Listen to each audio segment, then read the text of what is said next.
Welcome to another episode of MZ Talks Boxing. I'm your host, MZ.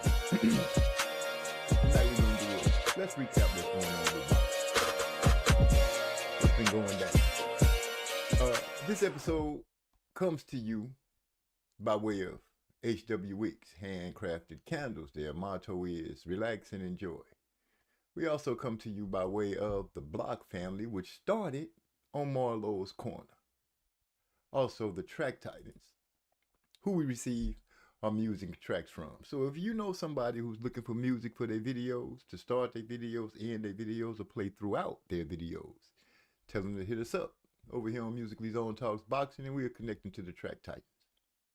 We also want to speak on Champ Ross's Fantasy Boxing League. It's been around for about 4 years. It has longevity. They have prizes for first, second, and third. Some of the best minds in boxing when it comes down to calling fights. Wins by split decision, majority decision, draws. How they're going to win, how they're going to lose, knockouts, and so forth. It's over 100 members, so the competition is fierce. If you think you got what it takes, go on over to Champ Ross's Fantasy Boxing League. You can hook up on it on Facebook. As I said, it has the longevity. So it is proven to stand, and it's proven to do its thing. Champ Ross Fantasy Boxing League. Now, with that being said, let's get to the show.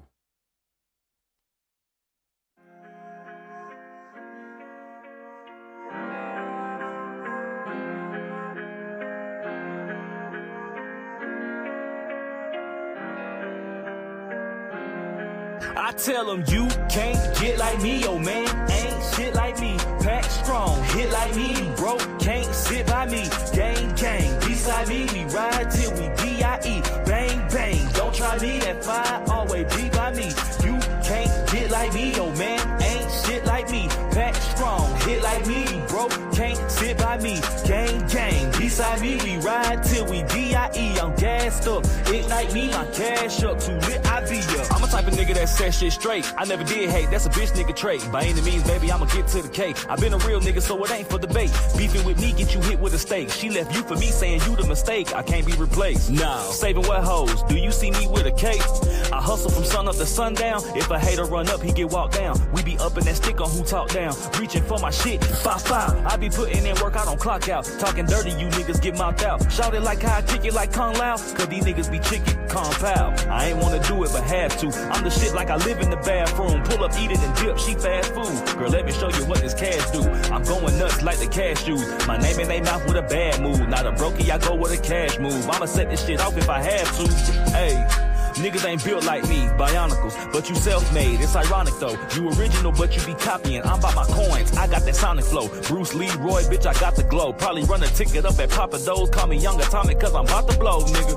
Pause, no homo. You can't get like me, yo man, ain't shit like me. Pack strong, hit like me, you broke, can't sit by me. Gang, gang, beside me, we ride till we D.I.E. Bang, bang, don't try me, that fire always be by me. You can't get like me, yo man, ain't shit like me. Pack strong, hit like me, you broke, can't sit by me. Gang, gang, beside me, we ride till we D.I.E. I'm gassed up, ignite me, my cash up, too lit, I be up. You can't get like me. Pack strong, hit like me. We ride till we D.I.E. My cash up too lit, I be up.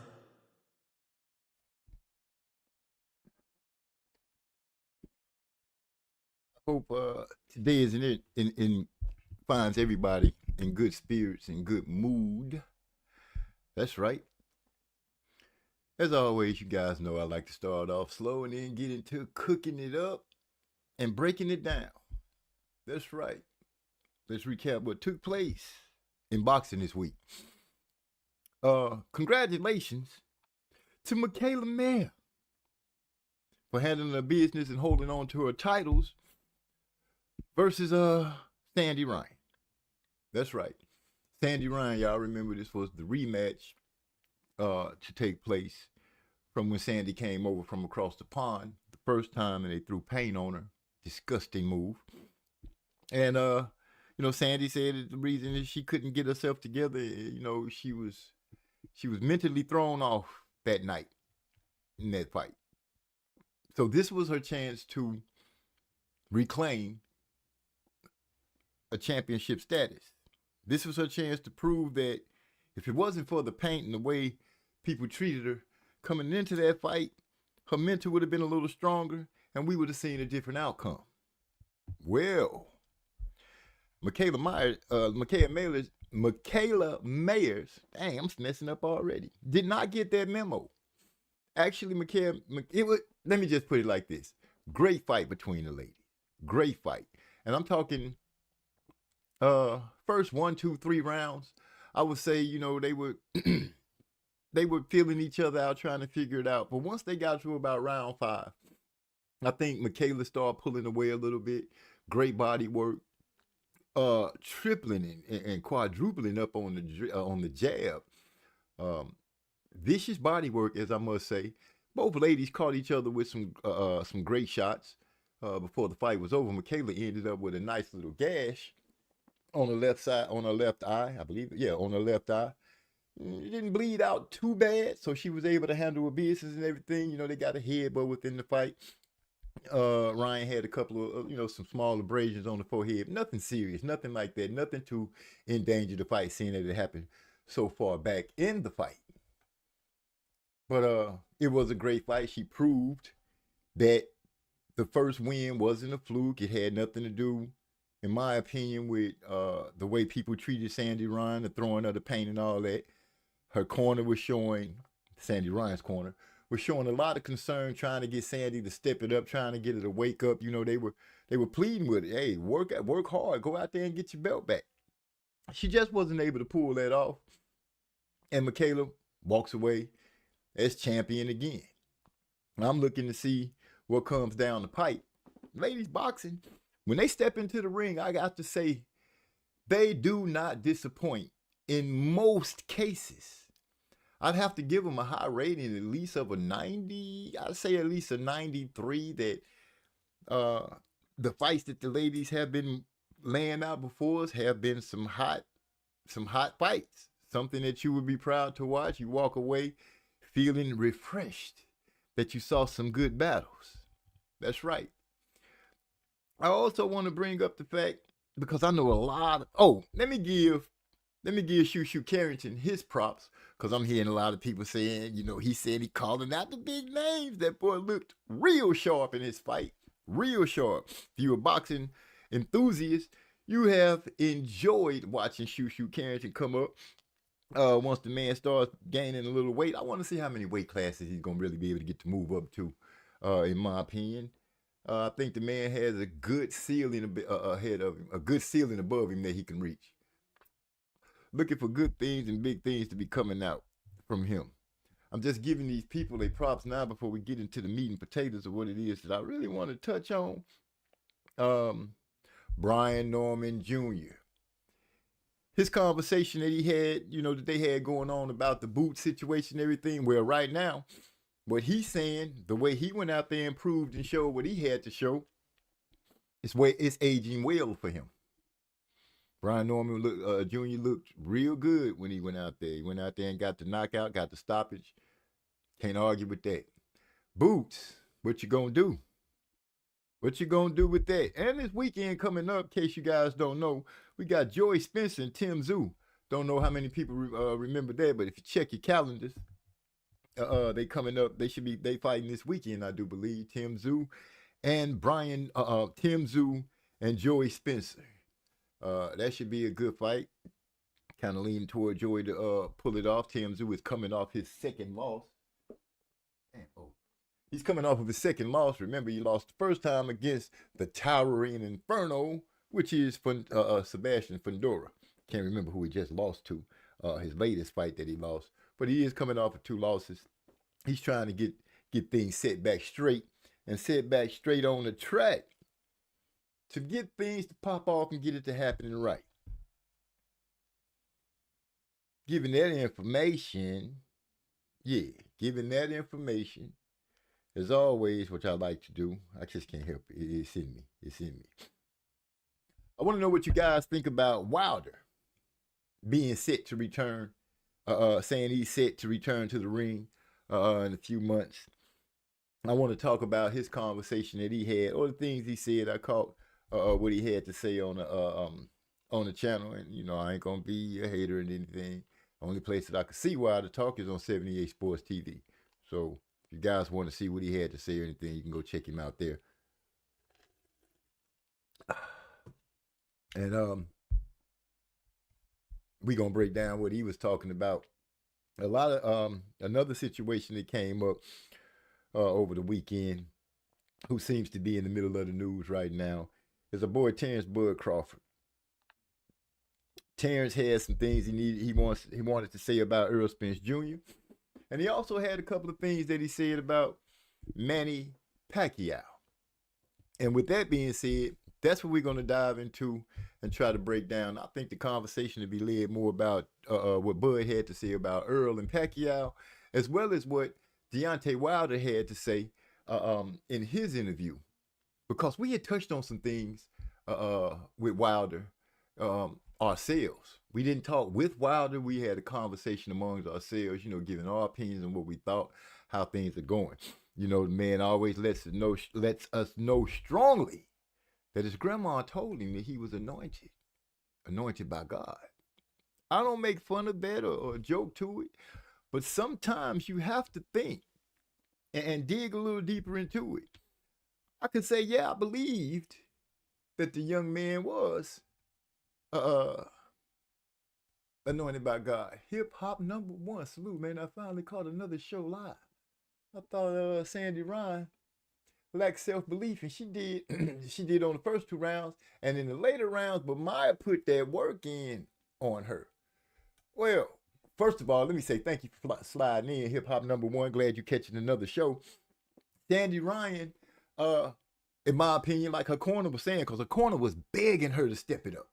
They were begging her to step it up. But Michaela, I have to give it to her. Michaela, she outworked her. Like you said, the first 2 rounds I gave, I can't say who I gave it to, because to me they was like seesawing back and forth. 3rd round, I kind of edged. I think that was the better round that Ryan had. Then 4th, Michaela started taking over. 5, 6, 7.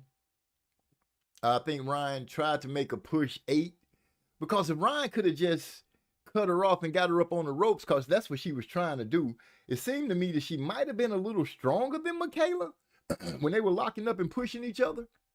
But both women did a great job getting themselves off the rope, turning back into the center of the ring. I have to give it to Michaela. Michaela, for one point, kind of planted herself in the center of the ring and seemed like she refused to move. Slowly moving to her, moving over to her right, as she pumped that jab, and I mean she pumped that jab beautifully all night, doubling it and tripling it, quadrupling it. You know what I'm saying? It looked real good. Sandy was able to get Michaela to miss earlier, because she was taking that little hop step back, sometime once, sometime twice. Just enough to get out of the range and try to counter. But with that, we ended up seeing a great fight. Michaela ended up pulling it off. She's able to say that now she cleaned up her win.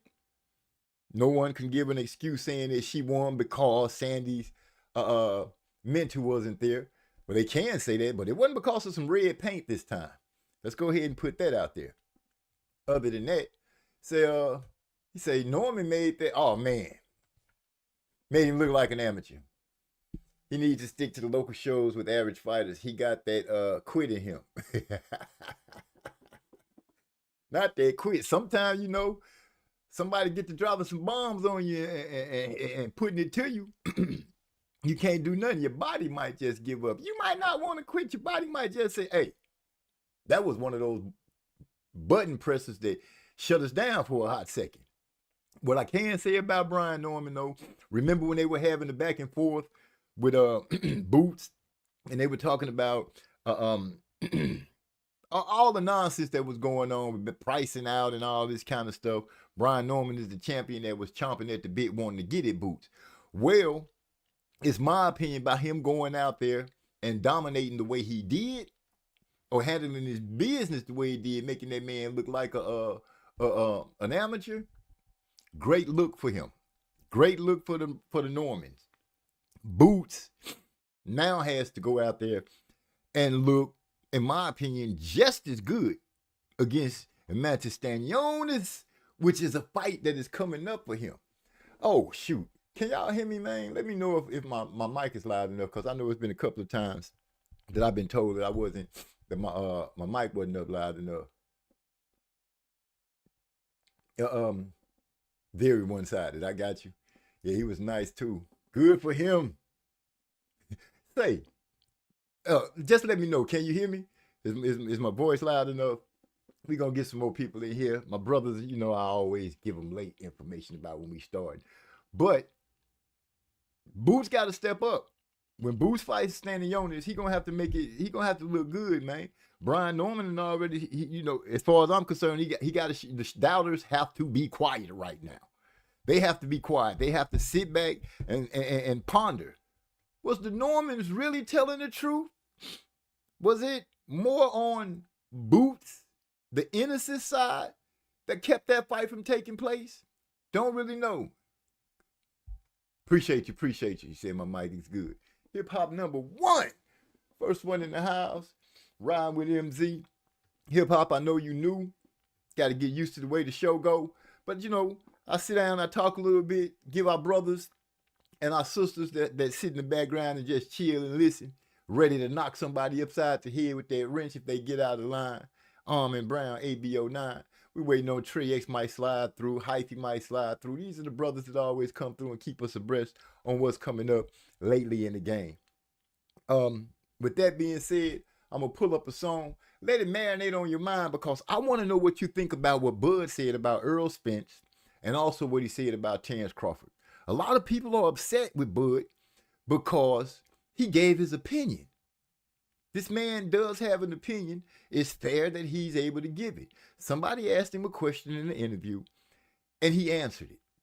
It rubbed some people the wrong way. Actually, it rubbed a lot of people the wrong way. Some people were saying, how can he say that Earl is not a Hall of Famer when that's his best win?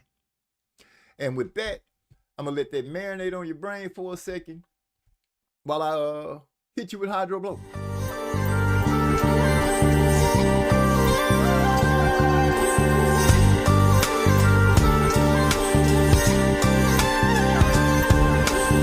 Shorty looking mad fly, had me captivated when she walked by. I'm serious, she had me feeling this tingle, son. Stimulating conversation after mingling. Honey was jingling and stretched jeans looking clean. Appearance would enhance any scene, know what I mean? Feel me, really, I know it sounds silly, but looking at her was like puffing on a fat fillet. Relaxing, she had this natural attraction. She started laughing when she saw my reaction. Oh my, pass the name and number to the cell. Asked for mine, I said it's Otis, last name is Bell. Also known as the O, the B, the 3, the A, the S, the T. It's me, obese, do you get high? Then I'm your guy. If I got the high, you got control, you can make this track go. If I got the high, you got control, you can make this track go. If I got the high, you got control, you can make this track go. If I got the high, you got control, you can make this track go. Say what you want, just be blunt, I can stand the praise. Take a ride on the great airlines, I promise you'll be glad you came. The fire in your eyes make wetness between your thighs. You say you never blow, I eliminate your disguise. Underneath your green exterior, I gaze. Exploration of your brain leaves me in a purple haze. I see consent as my morals continue living. I just like to engage in a little oral tradition. So pardon my unorthodox approach to blazing luscious. That's just the way I roll. Lick the split before I stuff it. You like it hot, I got enough smoke to choke the average throat. But tonight I'm trying to go a little deeper. Loving the feel of your lips, taking drags off this gas, just puff and never pass. I'm your high value reaper. I got the high, you got control, you can make this track blow. If I got the high, you got control, you can make this track blow. If I got the high, you got control, you can make this track blow. If I got the high, you got control, we can make this track blow. I'm chilling in my room on this night. I got something tied up in the shower, am I right? A friend in the negligee smiling as she rolling up. Every once in a while looking up, saying, girl, hurry up. She placed her gaze back up on me and took a deep sigh and said, I'm so hungry. You want a drink? I said, yeah. And while she walking to the table, she asking what I think. I like the way your lips poke out like she pouting.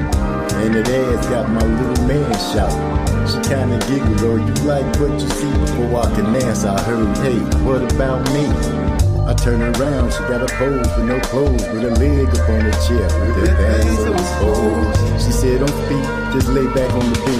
Said something about double heat. Yeah, you heard what she said. If I got the high, you got control, you can make this track blow. If I got the high, you got control, you can make this track blow. If I got the high, you got control, we can make this track blow. And if I got the high, you got control, we can make this track blow. And we are back. Before I go any further, I have to say, the guy that started the fight, Obese, my brother, happy birthday, happy late birthday. His birthday was yesterday. My brother went out on a cruise with his wife, enjoying life. And hopefully he's back, make it back safe and sound, and everything will be everything. But yeah, happy birthday to Obese, the man that started it off. My boy say, DJ, quick production vibes in here, up in here, laughing out loud. I appreciate that. That song is called Hydro Blow, produced by the Track Titans. Brought to you by the Track Titans, and you heard it here first. It's also available streaming on all streaming platforms if you want to pick it up so you can ride around it in your ride bumping or listen to it while you're working out. Feel free to pick it up. Norman is improving with each fight. He got criticized against Quentin Randall, who's super durable. He was an underdog in the Centillion fight. Hard to believe, really. Great KO, too. That's the thing about Norman. You know, he got the belt. He started barking, which is expected. That's what you want him to do. You get a belt up under your hand, you're supposed to start trying to put people on notice. You're supposed to start calling out the names of people who think they got it going on. Or at least that the crowd think that they got it going on. I think he did a great job up in there. He say, was that you tapping there? Seemed like it. Oh, I don't know oh, I'm in there too. Yeah. I think I'm understanding what's saying. Was that you tapping? No, rapping. Yeah, that was MZ. I'm in there. I'm on the end. That's right. I'm part of that. But anyway, your points are good points as far as Brian Norman Jr. I think the young man has heart. He showed he's got the dog in him. He said it. He can box. He can brawl. He can give it to you how you want to get it, or bring it how you want to bring it. He gonna bring fire to fire, ice to ice, water to water, steel to steel. Y'all know what it is. Iron sharpen iron. I'd rather use steel to sharpen my steel, but hey, it is what it is. Great job. I'm still looking to see what Boots is gonna have to. Boots is gonna pull off with Stanley Jonas, because he still has that test to go through. But right now, allow me to go ahead and give Brian Norman Jr. his props. He said, him and his pops said that the road to undisputed at 147 pounds go through them. And right now, he held on to what he needed to do. He passed his test. Now he got to do is sit back and wait for the other champions to conclude what they have to do and handle their business. I need to find out what's up with Mario Barrios and what he got going on or what he's getting lined up. But we do know at this moment right now, the next two champions to fight at 147 pounds will be Amantis Stanionis and Jaron Boots Ennis. In which, my opinion, if the layoffs that Stanionis had been going through waiting on Virgil Ortiz. I believe that's who he was waiting on. Virgil. Was it Virgil? Whoever he was waiting on, he kept having the situations and everything. He's been waiting a long time. So if he can shake off not being in the ring and he can come in there and be the Stanionis that we're used to seeing, I think he's going to give Boots a hell of a job to deal with. And I've always said Boots cannot let himself get frustrated in a fight, especially not against Stanionis. And I have noticed Boots got frustrated against Chukajan. I believe that was the guy who he fought back to back. He got frustrated to me in both times in that fight. And that's when he started having a problem. The first time because he couldn't cut the ring off and stop the guy. The second time, the guy just straight surprised him and said, you know what? We fought before, but I'm finna handle my business. This time you got a fight on your hands. And he came out there and he fought. Looking down at the chat, I see my brother Gil Coles in the house representing that Florida. What's going on, my brother? Glad to see you in the building. What's up? Nice one. Yeah, he young too. Yeah, he want all the smoke. In his interview after the fight, boy got chip on his shoulders. That's right, he got a chip on his shoulders because the conversation, in my opinion, between him and the Ennises, his family, the Normans and the Ennises, it got kind of heated, you know. You know how narratives get put out where people try to make it seem like what you're saying is a lie and all that kind of stuff. But now, since you know Norman went out there and did his thing, like I said, you can't knock Norman. We gotta wait to see what happened with Boots. Boots been talking a lot, been taking a lot of punches lately, but still a great fighter. Yeah, I guess you could say his defense does desire a little tightening up. But he's fast. He got some pop. You know, he got some good foot movement. You know, I don't want to take too much from his defense because yeah, he does take some punches. Maybe a little more than what we're used to seeing or we would like to see. But all fighters take punches. I guess when we think that they're taking more than what we're used to them or what we think they should get, we quickly say, hey, they taking too many punches. I have been I have done that myself. Pointed out the fact that hey, you might be taking a little too many punches. Get back in there and work on that defense instead of that switch stances.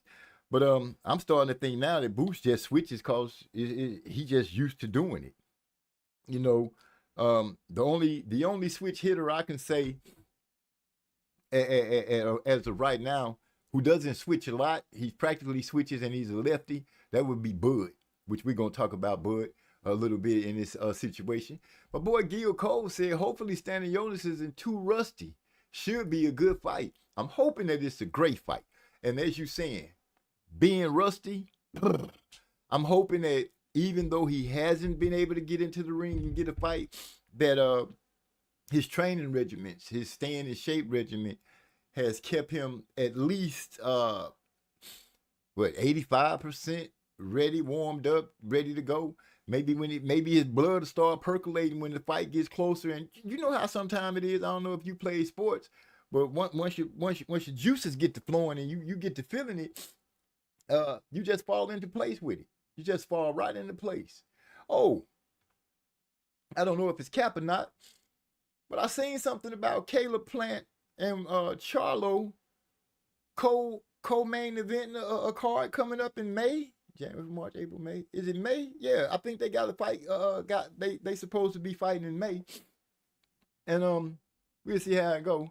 You know, a lot of people know I'm a Caleb Plant fan. I enjoyed the way his last fight went. He showed some step up, even though he went out there and people made fun of him, said he was starstruck when he fought against Canelo. I tried to give him some props and say, nah, he wasn't asking Canelo this or that. But it is what it is. My brother, Trey X in the building. He's saying, salute. What's going down? What's going down, bro? Stanionis got some dog in him. Oh, I already know that, Gil. What I'm hoping is that Boots know that. And I'm sure he does. And I hope he don't take him lightly. But at the same time, I'm hoping Stanionis is on the level to give him everything he needs. You know, because I want him to look good, but I want him to look good against some opposition, some pushback. You know what I mean? I want to see what he got. You know, people need to see Boots have a good shining. Last two performances, you know, it was, knock on wood, wasn't that great. Let's go ahead and be good about it. Good chance Plant fighting Charlo. Berlanga said he wants to fight Munguia next. So that's what the setup is? I didn't know if, I'm going to have to go back and read it then. I didn't know if, I thought they were going to be co-main event, and I didn't know they were fighting each other. But if they are fighting each other, man, that's a fight that I've been waiting for. But at the same time, Charlo been out the ring so long, and I do mean so long, and we've seen so many mental things with these guys and so many situations out of the ring. The question is going to have to be, where are they mentally when it comes to fighting? You know, are they still in shape? Do they still have that hunger? How are they going to react to the crowd? You know, but it'd be a good thing for them to show up and be able to show out. I would love to see it. But I'm skeptical. I'm not going to even lie and be like, oh man, the Charlos is back. But right now they got to show the world something other than you know, talking that talk. You know, put the gloves on, get yourself ready, and get in the ring. Because I think we heard about Charlo supposedly be getting in the ring, supposedly being back some few months back. Nothing materialized from it. So maybe this is going to be set in stone, and we'll get what's supposed to be popping out from it. Hopefully. You know, I have to put it like that. I have to put the hopefully in there. What was it? Shoot. Stanionis. Let me see. Berlanga and Munguia. What kind of fight y'all think that'd be? I don't even know. Munguia didn't do too much. You say, I'll meet you. Okay. Champ Ross. I mean, I'm all in the chat being nosy. But I should be breaking down what we supposed to be breaking down. So, I want to know what you guys think about the situation, the Bud Crawford interview, where he said that Errol Spence is not a Hall of Famer. How could he be? He's only fought in one weight division. You know, the man did unify 3 belts. Yes, he did stay at 147 pounds for a minute, but now he is at 154. Terrible that this age is set up on these guys for so long, but for Bud to just, you know, say that he wasn't a Hall of Famer, which I have to say, it is his opinion. Bud does have an opinion. He was asked a question, he gave an answer. A lot of people don't like the answer that he gave, but it is the answer that he gave. He also said that he don't believe Pacquiao, what is he, 8th division world champion? He said he don't believe he did that on his own. He made a hint that, you know, maybe old Pacquiao was juiced. And the reason I'm saying he said that, because he brought up the fact that when Floyd, when he was trying to fight Floyd, you know, he didn't want to take the Olympic style testing. You know, people made a big thing about calling it Olympic style testing. He didn't want to take the blood test. He didn't want to take the drug test. That's what he pretty much said. And then he said once he did take the drug test, he didn't get no more knockouts. So, with that being said, that kind of blew people up. Made him kind of much be like, how dare you say that about Pacquiao, the 8-time 8th division world champion, a man that's did great things in boxing. I want to know if y'all feel like Bud is correct by saying that Earl isn't Hall of Fame ready. If he was to retire right now, do you think he'll get in? Maybe not off the first vote, but I think it's a possibility that he could get in. He did have to go across the pond in order to beat Kell Brooks. People gonna give Bud gave the excuse that, well, he beat Kell Brook, but Kell Brook, he came in off of an eye injury. Kell Brook was trying to be great. He went up, fought Triple G, got put into a setup, got busted up a little bit, came back down. That's not Earl's fault. That's not Earl's fault that Kell put himself in the situation that he did. But Kell came back and fought a hard fight. That was not an easy fight for the Earl to just make Kell unass that belt. He had to go over there and really put some work in order to get that belt. Berlanga coming in overweight against his countryman. Also out of shape, got no stripes from me. Berlanga ain't all that, laughing out loud. I feel you, bro. I feel you 100%. First of all, you fought Canelo. If anything, he should have been trying to bounce like all these other guys who fight the big name. You know, you should try to capitalize off of that. He should have came back in shape, ready to go, showing and touting what he learned in his loss against Canelo. That's what he should have did. But, you know, it's hard to tell a person what they should or shouldn't do when they grown. Hell, it's hard to tell kids what to do nowadays with so much nonsense and stuff going on. But either way, it is what it is, and he did come in overweight, and he did not look good. Rod X in the building. What's up, my people? What's going on, Rod X? Glad to see you in the house. The question is, what do you feel about the Terence Crawford interview? Him saying that Errol Spence is not a Hall of Famer at this moment. He hasn't did what I did. What I did, Terence Crawford, is become undisputed in 2 weight classes, a champion at another weight class. You know, Terence said if he was to retire right now, he would go into the Hall of Fame. Depends on how you look at his resume compared to Earl's resume or what have you. Napoleon Armstrong in the building. My brother, what's going on?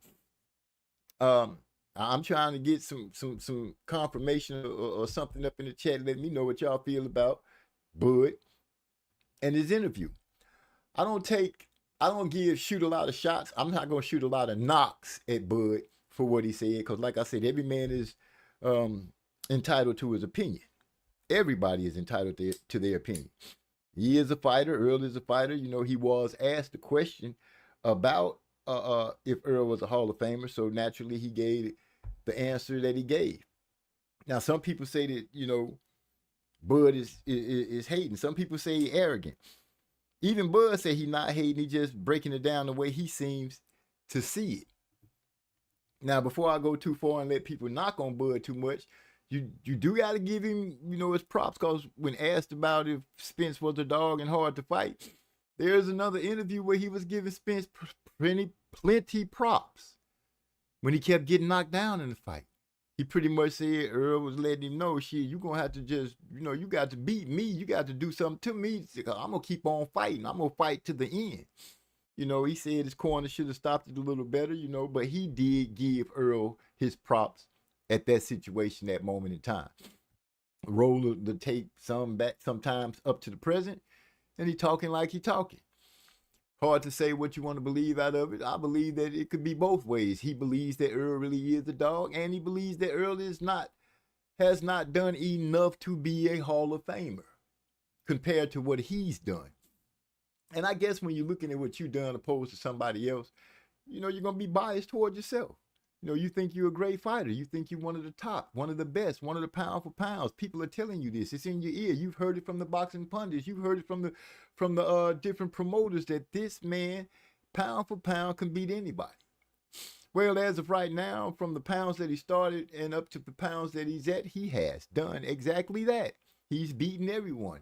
Got a little knock at 147 pounds because things didn't go as well as they were supposed to with Madrimov as people thought they should. They were thinking, and I'm sure this is what happened. People were biased because Bud had been knocking everybody out, stopping everybody at 147. And they just naturally thought this was going to take place at 154. Why everybody thought that instantly, I have no idea. Maybe because he did it at 147. Coming from 140 to 147, he stopped everybody. Well, things change from weight class to weight class to weight class. His first fight, excuse me, his first fight against Madrimov, he went out there, he outboxed the man. Wasn't no need for him to go in there and try to drop a whole bunch of bombs and get into a breakneck, drag out brawl when it was not needed. Yeah, Madrimov didn't present that kind of situation to make Bud have to fight like that.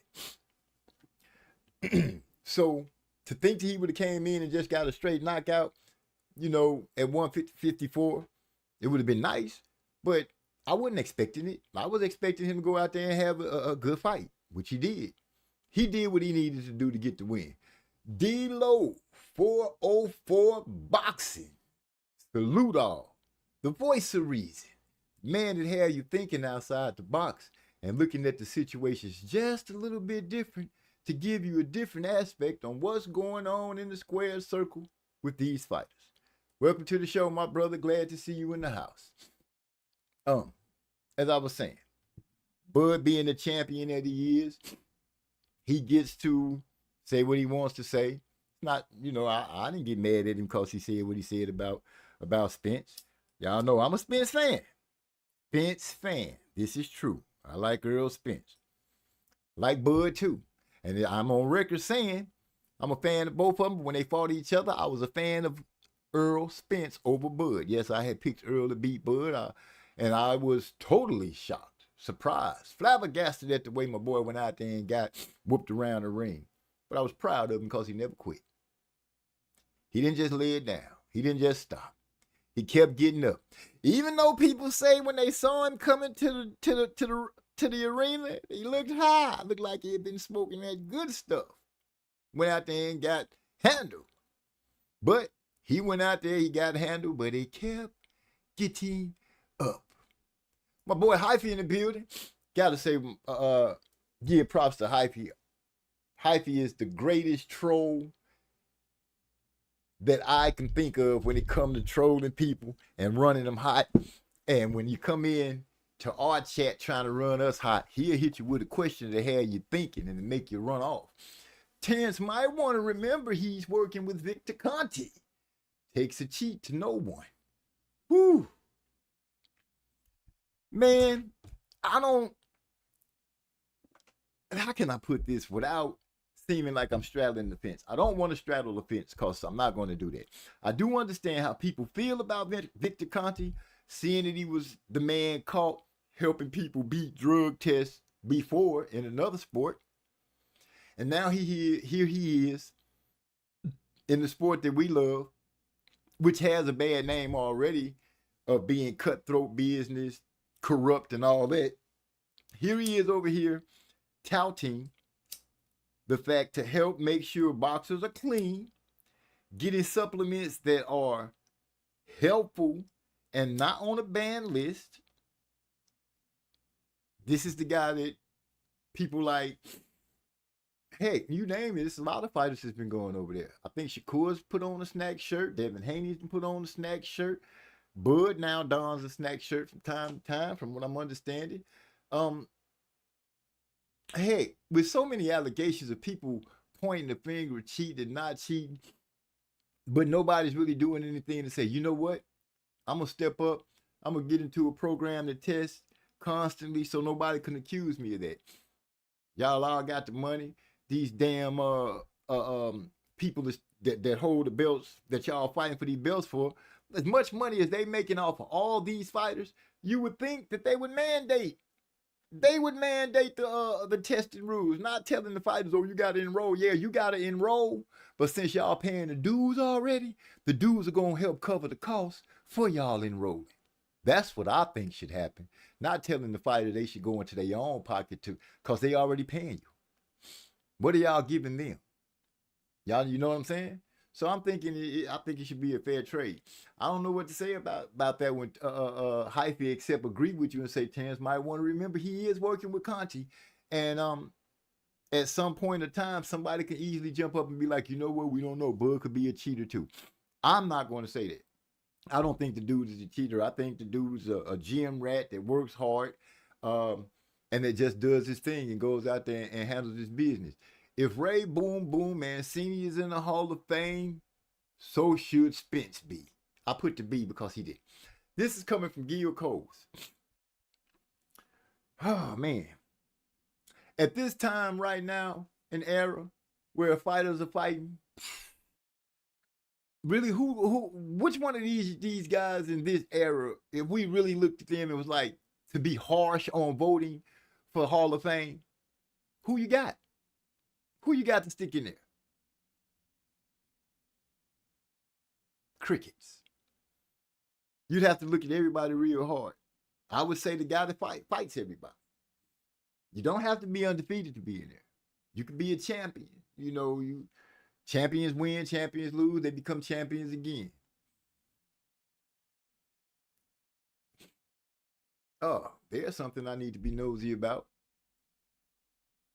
Keith Thurman. Okay, I give you Keith Thurman. I don't even know why I even thought that name wouldn't come up. Gil Cole's gonna make sure Keith get his props. Which, man, since you brought his name up, Keith Thurman and that flute is like one of those infinity stones. I done figured it out. When he go out there and sit in that yard and he start blowing in that flute, we don't realize he putting like a mystical bubble around himself with time pauses. So he not losing nothing, he not gaining nothing. Well, he losing his hairline. He losing it. I think that's the effect of using the flute to put himself in a protective bubble, so he could show up a couple of years later and beat somebody up, or should I say, knock somebody out? You know what I'm talking about, Gil. Gil. You know what I'm talking about. So I give Keith one time. Fought Sean. He fought Danny. He did he fight Ugas? I know he fought Mario. He done fought some names. The names that people were, you know, at the time was cracking. Keith was running through people one time. You know, injuries caught up with the man, start putting him out. Marriage and a baby, you know, that would change some things too. But other than that, I guess Sean Porter would have to go in there. Sean Porter fought everybody, didn't beat everybody, but he shared the ring with the names.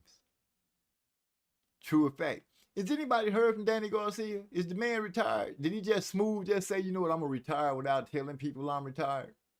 Because that last fight against Laura, I think that was the last time I saw him fight, and he got punched. He quit. That's the best way I could say it. He gave up. He just said, you know what, I'm done with that. But shit, I ain't seen him do anything. EJ versus Keith, winner goes to the Hall of Fame. Oh wow, that's that's how we gonna do it. Y'all two fighting. Whoever win go to the Hall of Fame. If only. We ain't seen Earl in so long. I'm starting to think, you know what, Earl, maybe you should go ahead and fight Keith. Cause shit, you ain't got nobody else to fight. Right now, in my mind, you on the cusp of being retired. You ain't giving me nothing to talk about. You got me having to talk about T. Bud Crawford all the time. Which brings me to the next thing. Bud say the biggest fight in boxing today to make is Terrence Bud Crawford against Canelo. Ladies and gentlemen, boys and girls, those who understand and those who are kind of stupid, here's a teacher that can help you understand and get you a right understanding when it comes down to breaking down some boxing. Not Trey X, my other brother, D-Lo 404 Boxing, the voice of reason. What's going on, my brother? What's up, man? What's going on with you? Shoot, you got it. Just sitting here trying to figure out the reasoning behind Bud and how he knocked on Spence. A lot of people mad at him about it. I'm not really mad at him about it. You know, he got his opinion. He can't make his opinion. He was asked the question, so he answered it. Yeah, I figured I'd come on since you gassed me up so good in the chat when you made the introduction. Then you tried to lay it on even thicker when I came on, so I figured I might as well come on chop it up with you. Lay it on thick, gas you up? Nah, not me. I'm just keeping it real. Keeping it real. Hey, but no, on that topic, man, I look at it like, you know, that's one thing about any of these fighters. Once they doing an interview, man, you guys ask questions. They can either shy away from the question, they can answer the question, you know, the way they see fit. You know, I did notice, I listened to the end, or at least the end of the clip I saw. He did say, he was like, well, I don't know. You know, I don't know if he gonna, you know, make it in the Hall of Fame, but he don't ever fight again. You know, like, so he didn't just say unequivocally that he ain't gonna be a Hall of Famer. You know what I'm saying? But he kind of did initially. But at the end of the day, that's that man's opinion. You know what I'm saying? I mean, you can make a case for it. You can make a case against it. I mean, you look at the Hall of the, and I'm talking about the big one, the International Boxing Hall of Fame. You know, it's some people in there that you would say, yeah, I probably put Spence over him. But then there's some people who ain't in the Hall of Fame, and you say, okay, this guy in the Hall of Fame, Spence should be in the Hall of Fame. So it's kind of, and you could do that with Bud too. You know what I'm saying? I mean, you do that with you can kind of do that with just about anybody. But I will say what just just listening to some of the people and looking at posts people making and complaining, I see a lot of the same people who complained about and boo-booed all over Tim Bradley getting in the Hall of Fame. I see those same people mad as hell at Bud for saying what he said. And I'm like, if these people don't think Tim Bradley deserves to be in the Hall of Fame, then they should agree with Bud. You know what I'm saying? From my vantage point, because unlike a lot of them, I watched Tim Bradley's career. So I look at it like when they said Tim Bradley was Hall of Fame, I didn't bat an eye. I was like, that makes sense. You know what I'm saying? So to me, it's kind of like who you don't like. Now, if you ask me, do I think Spence deserves to be in Hall of Fame? I wouldn't be against it. I mean, if I had a vote, it would just depend on who else is on the ballot. Because I mean, that's really what it comes down to. You look at in the NFL, a lot of guys that we say, hey man, that guy should have been in the Hall of Fame by now. It take them 4 or 5 tries before they finally get them in there. True that. It does take them a few times. Baseball, I mean, there's only, the class is only, I think they get like one contributor, like a writer or a referee or, a manager or something like that. And then it's like maybe 4 or 5 fighters every time they do an induction, sometimes less. So, it ain't, it's different. You got first ballot Hall of Famers, and then you got guys that take a while to get in, and then some guys end up, it just depends on who else is up for it at that particular time. I'm thinking that it could be the fact that Bud got his hands cast already. They made it. It's some things that happen for Bud that you would think that would make him think, hey, this is shoe in for me. Yeah, in my opinion, I mean, I think Crawford will be a first ballot Hall of Fame. I mean, I don't think they cast the man hands, just to be doing it. You know what I'm saying? Like, I'm pretty sure he'll be a first ballot Hall of Famer. But that don't mean that because he's a first ballot Hall of Famer that somebody else ain't gonna get in or whatever. You know what I'm saying? I'll just say Spence, and that's what we talking about. I mean, that ain't no knock on Spence if he don't get in the first shot. I mean, at the end of the day, ain't none of these guys get in until they retire. So, you know what I'm saying? Spence still got time. I don't know what he's going to do with his career, but the question was, if he retired today, would he be a Hall of Famer? And I mean, I think it's debatable. You know what I'm saying? I mean, I think eventually he would be, but I also think that the more time passes, people also look at these other guys who ain't got in, and they start saying, okay, maybe this guy should get in. You know what I'm saying? And so it's just hard to say. I think if Spence can put together some wins, some quality wins at 54, maybe 60, win a title or two. I think it's, maybe he just win a title in another division. I think it's, without question, I think they'll probably make him a first ballot, because some of it is linked to popularity. He's a known fighter, so that does matter. Yeah, he's a known fighter.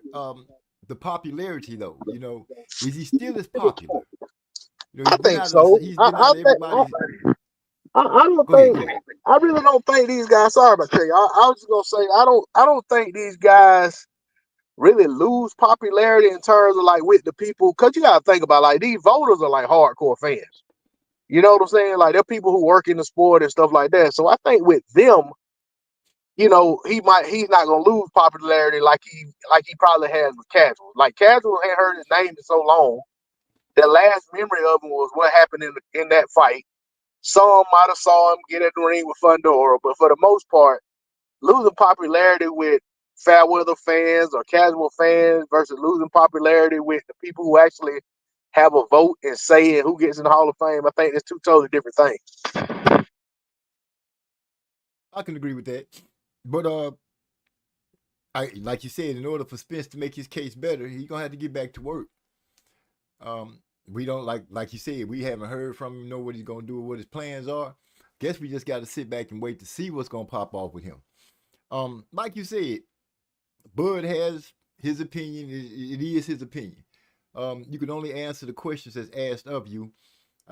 You said he kind of made it, kind of straightened it up, cleaned it up a little bit toward the end of the interview. I didn't really catch the whole interview. I caught the parts, where he was saying that what Spence hadn't done, comparing Spence to him. And I and in this era, man, that's kind of how people are, right? You know what I'm saying? Like it's just, I think it's a condition of the internet and the environment, the culture era, whatever you want to say that we live in. That a lot of times, if people get a clip, especially if it's sensationalized, or if it's clipped up and chopped up to where it's controversial, they don't bother. Even if it's all there, they probably they hear that 20 seconds of controversy. It could be 20 more seconds. Hold on, let me back that up. You know what I'm saying? Let me how they say it, or let me walk that back. You know what I mean? Right. They don't even listen long enough to hear that, because that's kind of how we're conditioned these days. You know what I'm saying? So I dare say that most of the people who are complaining or even got an opinion on it probably never heard that last little bit of it. But it also depends on where you heard it at. Like the first clip I heard was only like a 20-second clip, and it didn't even cut to all of that. But then I heard it again on another clip that was probably like it was a short that was like right at a minute long, and it actually did get to the part where he was like, "Well, I don't know. I don't know if he'll be a Hall of Fame if he never fights again." So I get that, but at the end of the day, some people, they want to hear him stamp Spence as a Hall of Famer. At the end of the day, it don't matter what Crawford say or don't say. He don't have a say on whether or not Spence gets in the Hall of Fame, other than he could help Spence get in the Hall of Fame with what he does going forward with his career. So the reason I say that is that Spence is only lost. Now, if Crawford goes out here, I mean, and I'm being facetious, but Crawford goes out here and stops Canelo in the first round, moves up another weight class, stops another champion, or beats another champion, moves up. You see what I'm saying? The more he does, I think it lessens the impact of that loss. It's like all of a sudden it'll be like, hell, Spence lost to Superman. You know what I'm saying? It would. So that's the only, to me, that's the only impact that Crawford has on whether or not Spence goes to the Hall of Fame. Because I even think that if Spence goes out and gets mopped by Canelo, Crawford, it wouldn't. If Crawford goes out and get mopped by Canelo, it wouldn't hurt Spence. It would be okay. He moved up to a weight class. He never fought two weights. You know what I'm saying? But sometimes what a fighter does after he beats you does, make your loss to him look worse. And sometimes what a fighter does, afterward, it helps your resume. A lot of the knock on Crawford with some of the guys he beat was after he beat them, they didn't do nothing. So it kind of diminished the fact that they might have been undefeated or they looked like they were this before he beat them. But at the same time, you got a guy like Ricky Burns who he beat to win his first title. Ricky Burns went on to win titles in 2 more weight classes. To me, that strengthens that win for Crawford. So, it's all, based on how somebody looks at it. You know what I'm saying? Some people can say it don't matter what a fighter does after you beat them. That they were who they were on that night, and after that, it don't really have any impact. But I do think that if you go out and lose to a guy, and he goes out and does some otherworldly stuff afterwards, it kind of lessens the impact of it. And loss don't look as bad, to me. I think it kind of looks like, okay, this guy just like that. You know what I'm saying? So it's kind of like that's who he lost to. Okay, that ain't a bad loss. Now it does help if Spence gets up, you know what I'm saying, and get some more wins on his belt. I think that's the best thing he can do for himself is. I think that's the biggest problem with Spence right now is everybody's last impression is his fight against Crawford. And then the fact that the rematch was on the table and he couldn't go regardless of why, he was the reason they couldn't have a rematch. So I think all of that kind of makes things look bad, and it's almost like boxing is one of those "what have you done for me lately" sports. Because everybody, it's not like people fight on a schedule like other sports where okay, it's football season, they're gonna play this many games. It's baseball, so it's boxing is like the only sport where your stars might not fight, and they might not be active for a whole year and a half, 2 years. You know what I'm saying? So I think that's hurting him more than anything, even more than the loss, the fact that he ain't fought since. I think that's having the biggest impact on him, and that's kind of why people can forget how good he actually was or what he actually did. You know what I'm saying? So it's easy for people who want to co-sign Crawford and be like, yeah, man, his showing against Crawford, no, he ain't no Hall of Fame or this and the other, and so you just never know. And the weight bully stuff been around, but at the end of the day, you can say that about everybody. You can say that about Crawford at 35. So you know what I'm saying? I mean, that's none of these guys ain't fighting. I ain't gonna say none, but most of them aren't fighting around their natural weight. I mean, back in 2018, Crawford talked about walking around at like 180, 177.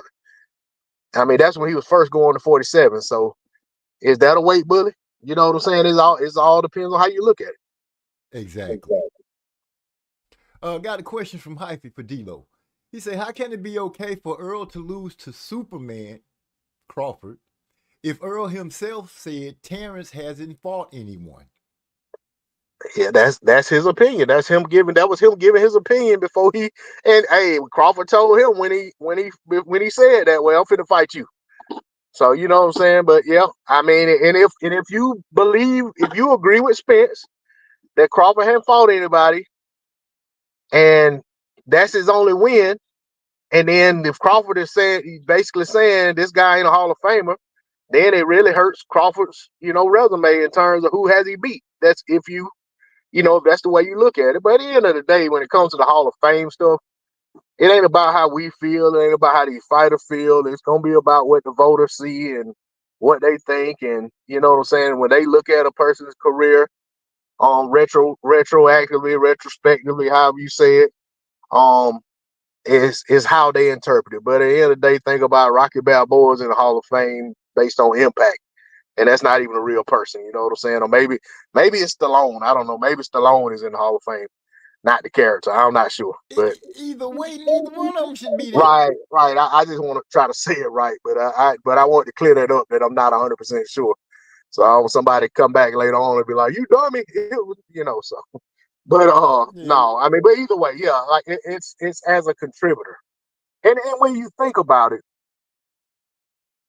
As a contributor, I mean, did those movies make kids want to go to a boxing gym and put on gloves and pick up football? I mean, boxing rather than football or basketball or as an additional sport. That's possible. So I can understand, what I'm saying, why they feel that way, but it kind of still, depending on how you look at it, still kind of waters down the Hall of Fame a little bit. And then some people feel a certain way about Gotti being in there and certain other people. So, it's just, it's all about how you look at it. Like you said, it's more popularity than anything else. I think for some, I really think Gotti got in just because of he was such a fan favorite and they just liked the way he fought. You know what I'm saying? But I mean, I'm not looking at Box Rec and I'm not gonna sit and act like I just remember all the guys fight, but when I look back, it's like, to me, it looked like when Gotti fought the top guys, he not only lost, he got beat bad. You know what I'm saying? That's the way I remember it. So, but for some reason, he's in the Hall of Fame. I mean, did he have a solid career? Yeah. Did he sell some pay-per-views? Yeah. Was he like a household name or more like a household name when it comes to boxers of his era? Probably so. I mean, so, you know what I'm saying? I mean, I guess, when you look at all of that stuff and you put it all together and a solid career, not necessarily what we might look at in terms of his the people he beat, we might not say, no, that's a Hall of Fame worthy career. And even when you look at, like, was he just conquering weight class after weight class after weight class or anything like that? No, I didn't see anything like super spectacular that he did. But I mean, I like watching the guy fight. I look at his fights now. But Could it be his Mickey Ward wars? Yeah, the trilogy. I think trilogies help guys get in. You know what I'm saying? I think trilogies help guys go down in history. Does that mean that going down in history helps get you in the Hall of Fame? Sometimes. I mean, like Bo is one of my favorite probably my favorite heavyweight of all time. But I think a lot of reasons, yeah. But I think a lot of reason Bo is in the Hall of Fame is because of the trilogy with Evander. You know what I'm saying? I mean, that not to say that he didn't do anything aside from that, and he was undisputed. That plays a part in it too. But I think what stands out the most of his whole career was the trilogy with Evander. And how, especially the first two fights. Right. I think the trilogy between Wilder and Fury, even though the second fight was not really a good fight, I think that it's gonna help those guys historically. Right. I can see that. To add to the conversation, Napoleon Armstrong said Spence lost in worse fashion than all the fighters on Bud's resume he called trash. That can't look too good for him. I wouldn't say that. Because I mean, some of them guys Crawford just completely Hank Lundy. Yeah, he completely played. Some of them guys he carried them for rounds and then got them out of there. Some of them guys he played with. I mean, but I mean, when you look at what was at stake and who they were, it's easy to say that. But I mean, even if you look at his undisputed fight against Ndongo, I mean, he got Ndongo out of there like the first meaningful shot he landed, the fight was over. You know what I'm saying? If I remember it correctly, like he hit him with a hell of a body shot, and it was a wrap. I think that's what happened. I might be mixing it up with the Ndongo versus Swamp Monster fight, but yeah, I mean, either way, it wasn't.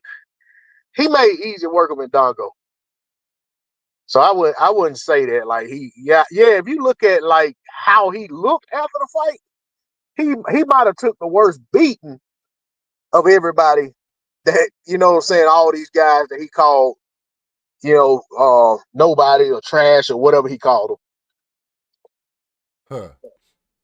Let me run down the chat real quick. The problem is he not being vocal about his career and to his fans, so he can't be mad talking about Bud. Hip Hop Number One says Ricky Burnley is 2 miles from me. Very humble guy, considering how well he done in boxing. Bud was just a little better that night. Then we got Eric on the building, flying high. He said Gotti made every elite opponent look like a pound for pound great. See, there, he right there with what I was saying. That man there.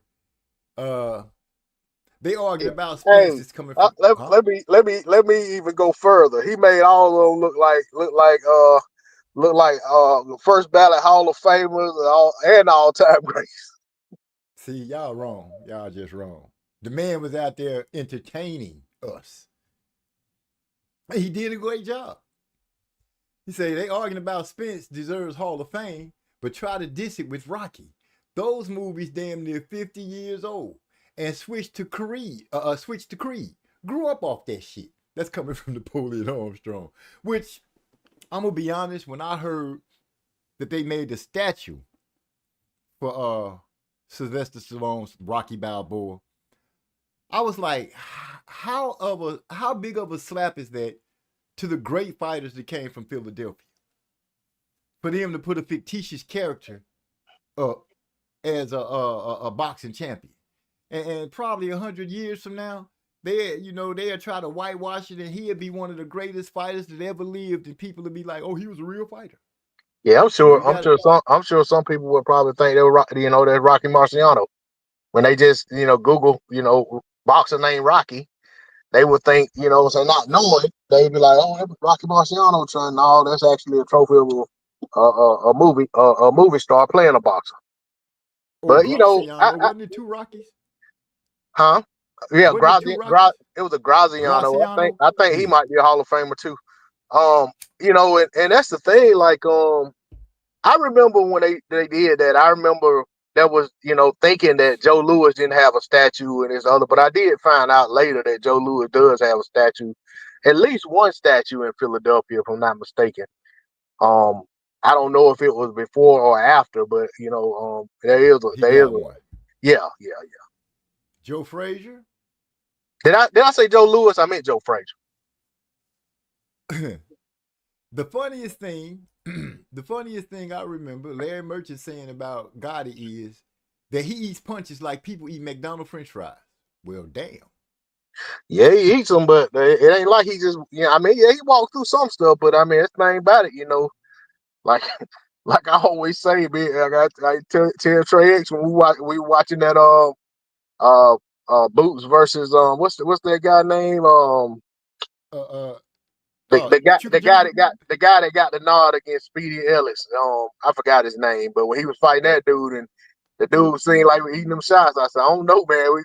I said, Boots gonna keep hitting. We gonna see if how many more he can eat. And eventually, you know what I'm saying? Hey, you get dented enough, they'll take you. They're gonna get you out of there. And that Gotti didn't do a good job with defense, and he could eat some shots. But if you keep on chipping away, you can get him out of there. I feel you. Here's a good point. Eric all said Bud's anger and anxiety elevated his performance versus Spence. We gassed EJ up so much, Bud was probably in training camp like, let me turn up 10 times more just in case. Yeah, you know, you never know how things would have gone regardless. It could have been, regardless of whatever, the fight probably could have played out exactly like it did. But I did, you know, I did watching it, you know, I felt like Crawford was getting aggravated with a lot of stuff that was being said, not just from the fans, but from Spencer's side. You know, the discrediting of his resume when they getting ready to fight. I mean, you know, and then, you know, you ain't fought nobody, I'm gonna break you, and that became the mantra. I'm gonna break him, I'm gonna break him, I'm gonna break him. I think, you know what I'm saying, a lot of that got to him. Did that fuel him? I don't know, you know, but sometimes with fighters, if you buy into that stuff, it'll get you off your square, to have you off your game plan. But he did seem like he got upset and internalized that stuff. But it might not have mattered. You know, it might have just, like I said, you know, going in, I felt like Spence was at a skill deficit. You know, and that's kind of the way it played out. You know what I'm saying? Not saying like I'm some boxing savant or something. You know what I'm saying? I could have got it totally wrong. But I felt like, you know, you had, and I used to use this phrase when I used to make videos about a fight. I said it was static versus dynamic.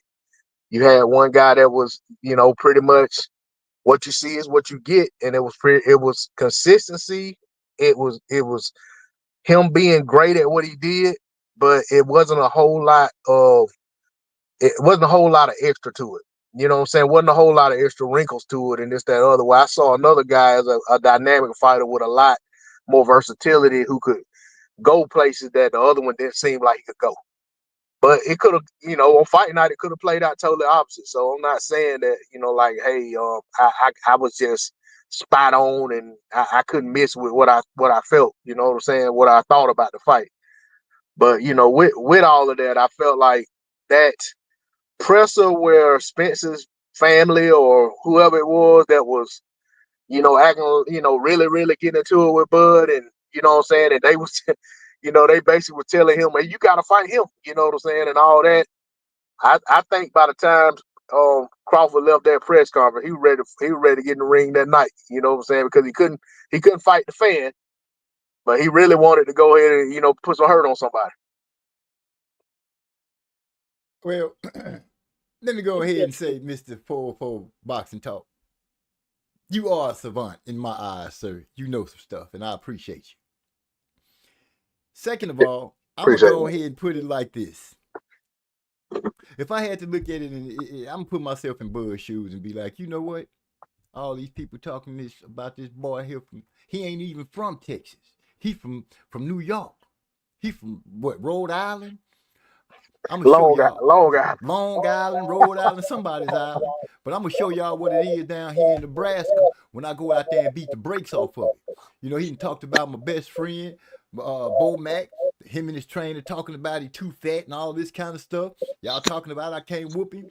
I'm gonna show y'all what it is. You know, you done seen, well, I done seen it in the projects where some stuff go down and cat be bullying and they be like, you know what, I'm about to show y'all that this boy can't do nothing with me. And I think that's the attitude that Bud went in with. He wanted to let all the Spence fans know, me included, that he was levels above Spence. There was nothing Spence could do better than him. When the dude went and showed us, because I heard people saying, well, when did Bud get that strong? Well, hell, the boy's strong. I saw him pick up all that weight. You saw him do the deadlift. Yeah. He out there deadlifting and wrestling people and putting them in holes, which lets you know, look, you ain't playing with somebody that play fight. You playing with somebody who really like you, who really gets down. I heard Spence one day talking, you know, and he was saying, oh, I could switch hit too. And when he said that, the first thing in my mind was like, really? I don't think you should be trying to do that. But that's just me. And no, nothing, you know, it is what it is. Bud did his thing. I would say that, yeah, it didn't help people. I mean, it didn't help Spence's case that every time Bud looked up is fight Spence. Remember the video when Bud was coming out he was coming out of somewhere and it was a fan in a hotel out on his patio looking down, screaming at Bud. Bud called him down, but he was like, don't call me out. Call Spence out. Everybody was Spence this, Spence that, Bud, Spence, Bud, Spence, Spence, Spence. And I think it got to a point where Bo Mac, the three-headed monster, decided we finna get this fight. The fight is on. Not our fault that Spence waited so long and didn't get a tune-up before he meeting us, but we gonna beat his ass. And that's exactly what happened. My boy Hypey says, Norman versus Jerron is Crawford versus Earl all over again. The fight results will be the same. Who's Crawford and who's Spence? Good question. AI Music came in the house, my boy the K, slow burning. I ain't got the note like him, but that dude's verse is a killer. Anyway, he says, Bud was always gonna beat that boy head in. Beat that boy head in. Damn, really? Yeah, I mean, it doesn't help that Spence calls himself Big Fish. Bud wasn't the biggest nigga on the block to prove himself. Look who he's fighting next. Canelo. Yeah. And you know, and I will say this. You know, Spence was on tap to get a Canelo fight, you know, and Canelo ended up going the other way. You know, Spence was on that contract when PBC put together like a 3-fight deal and Canelo decided to go fight Bivol and then went over there and got beat up. You know, so you know, Spence was very close to getting a Canelo fight itself, and you know that was something that was talked about, you know, frequently. I don't know. I think because when it first came out, they was asking Canelo would he agree to fight Spence at 164. Canelo was like, why would I do that? I don't have to do that. You know, it was like, you know, basically like he ain't got to make no catch weight for somebody. You know, even though he done catch weighted guys to death, but he was like, yeah, but he was like, he ain't coming. You know, so in other words, Spence, he fights Spence. Spence gonna have to come to 168. And you know, because I think it was supposed to be one of the Charlos, Spence, and Benavidez was the 3-fight deal. I don't know what order what they had presented, but then Matchroom had a deal with Bivol and Triple G, the Triple G rematch, and then I think another fight, and I think that ended up being like the winner between Ryder. It was supposed to be the winner between Ryder and I forgot the other dude who hurt his shoulder or whatever against Ryder. But you know, so that kind of how that thing played out. You know what I'm saying? He to me, I said he took the safer looking. You know, it looked like the safer opportunity, and I was glad that he went over there in the first fight and got drugged. Me too. Here, Bivol. Napoleon Armstrong brings up a good point, which I remember this. Bomac said Spence was the same fighter he was in the amateurs. No new wrinkles. And it showed. Well, I mean, you think about Bob Arum. Bob Arum was interviewed, I get it was after the fact, but Bob Arum said one of the reasons that he was that he wanted that fight so bad because he knew Spence hadn't fought any left-handed fighters. You know what I'm saying? And he was like, he knew that, Terrence would come out southpaw and dominate him. You know, that's what he said after the fact. You know what I'm saying? So Right.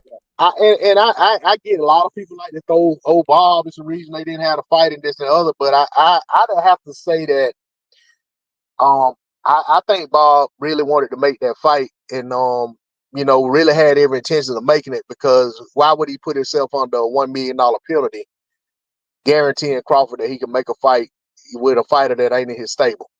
You know, I think he really felt like they could get it done, and it just didn't happen.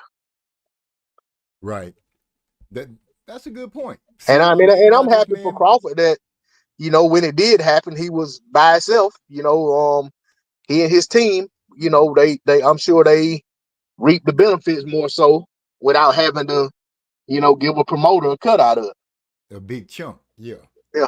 That's a good that is a good thing. He and his team jailed together, came together, and made it happen. My boy DeCane says the man stopped everybody. He fought at 147, and they talking about when he got that strong. Shaking my head. I agree with you on that. Like I said, y'all saw that man deadlifting. When I saw him deadlift before that fight, I was like, damn, Crawford just did. What was it like? How much was it? It was like 550 or something, I believe. That's a lot. That's a lot. Now, I ain't gonna even pretend like I'm the strongest man in the world and ain't trying to be. And I know damn well I probably would not have bent down and tried to lift up no 500 pounds off the ground. I ain't finna look at 550 too long. You know what I'm saying? But he went out there to prove something. This is my take of it. Somebody said you can't fuck with that, and he was like, you got me messed up. Napoleon Armstrong said it was 475. 475. Okay. That's still a lot. Yeah. He said Napoleon Armstrong also said facts. Stopping shit before a snack. Jealousy is a motherfucker. Yeah, and the thing is, at that class, a few of the guys he stopped had never been stopped before. You know what I'm saying? That to me that does say something. And like what's his name? Horn. I mean, he got stopped again later, but I think it says something when you go out there and you the first person to stop a guy, especially a champion. That says a lot. I think that says a lot. You stop the dude that nobody has stopped, especially over 20 fights. That's saying a lot. Yeah, Porter. Hip hop number one. I'm still not over the Spence beatdown.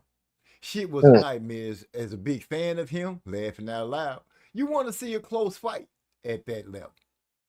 Yeah, I didn't. I gotta speak to hip hop number one. Go ahead. I'm sorry. Go ahead. I feel what you're talking about, because you're talking to a guy that was hurling rocks at D-Lo 404. I was hurling rocks at my boy DeCane. I was throwing rocks fast and furiously. Every time they said something about Crawford, I throw about 3-4 rocks. It had Spence notes on them, letting them know, y'all boy can't mess with Spence. This the big fish, left-hander. He gonna go out there and do his thing. I didn't do nothing but drop hot coals on my own head with all that. So I feel your pain and and I understand what you're talking about when that boy went out there and got his ass whooped. Not just got his ass whooped, he got his ass kicked up to his shoulders. So when he put on his blue jeans or whatever pants he was wearing, his pockets was right by his neck.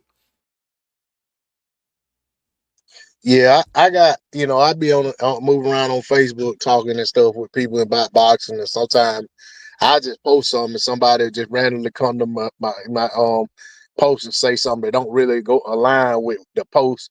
So I had a guy last week went to talking about how Crawford scared, won't fight Spence back at 54 and this, that, and the other. And I'm like, that's not really true. That was actually from what I've been told multiple times, I actually seen online as well on a major boxing publication, was that they actually were talking about doing the rematch at 54.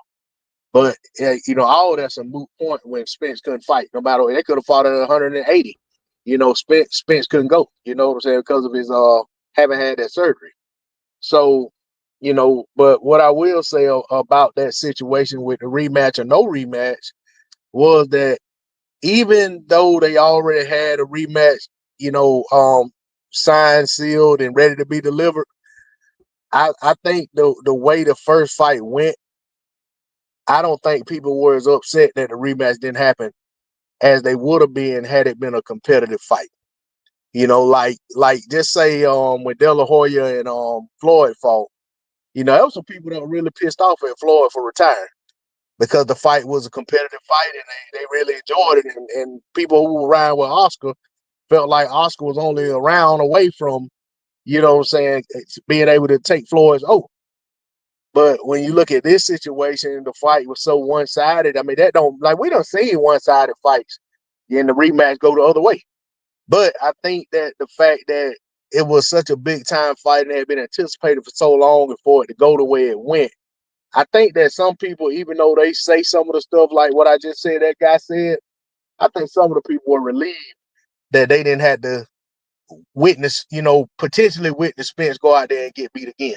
Even if it wasn't as bad, it kind of takes away.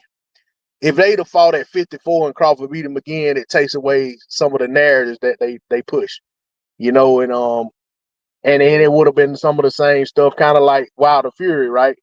When they had the third fight, when Fury still won, even though I felt like Fury got a couple long counts in there, I think that a lot of people were like, well, the damage was already done in the second fight where he cheated. You see what I'm saying? So I think that even if Spence had went out there and fought Crawford a second time and lost, those who don't want to give Crawford credit would say, well, Spence was compromised in the first fight, and then in the second fight, the damage was already done, so Crawford went out and beat him again. So he still don't get credit that, they feel like they should do. At the end of the day, though, whether fans give somebody credit or not, or other fighters, you can't. The outcome of the fight was what the outcome was, and you ain't gonna go back and change it and say, well, the guy had this happen to him before the fight and all of that. The reality is that the further we get away from it, nobody remembers circumstances of even robberies. Nobody remembers years and years later, people the impact or the sting of a robbery kind of lessens, and then people don't even realize it was a robbery at some point, or people don't realize when the guy moves up 4 weight classes, you know what I'm saying, or whatever the case may be, or a guy's coming down, guy could traditionally fights at 175 like Chad Dawson, but he decides to voluntarily take a fight against Andre Ward at 168, and it goes out and has a very uncompetitive fight.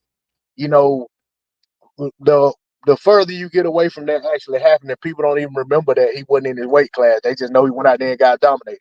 They were two of the pound for pound fighters at the time, and it was an uncompetitive fight. That's what people remember. Well, using the words of my boy DeCane, and I believe you use this phrase too. The rematch, I've questioned myself. What do I think Spence could do better in the rematch against Bud, other than gain some weight? And it goes to, what, he gonna do the same thing he always did, just harder? That gets you nowhere. You're doing the same thing, just harder against a dude that got more skills than you.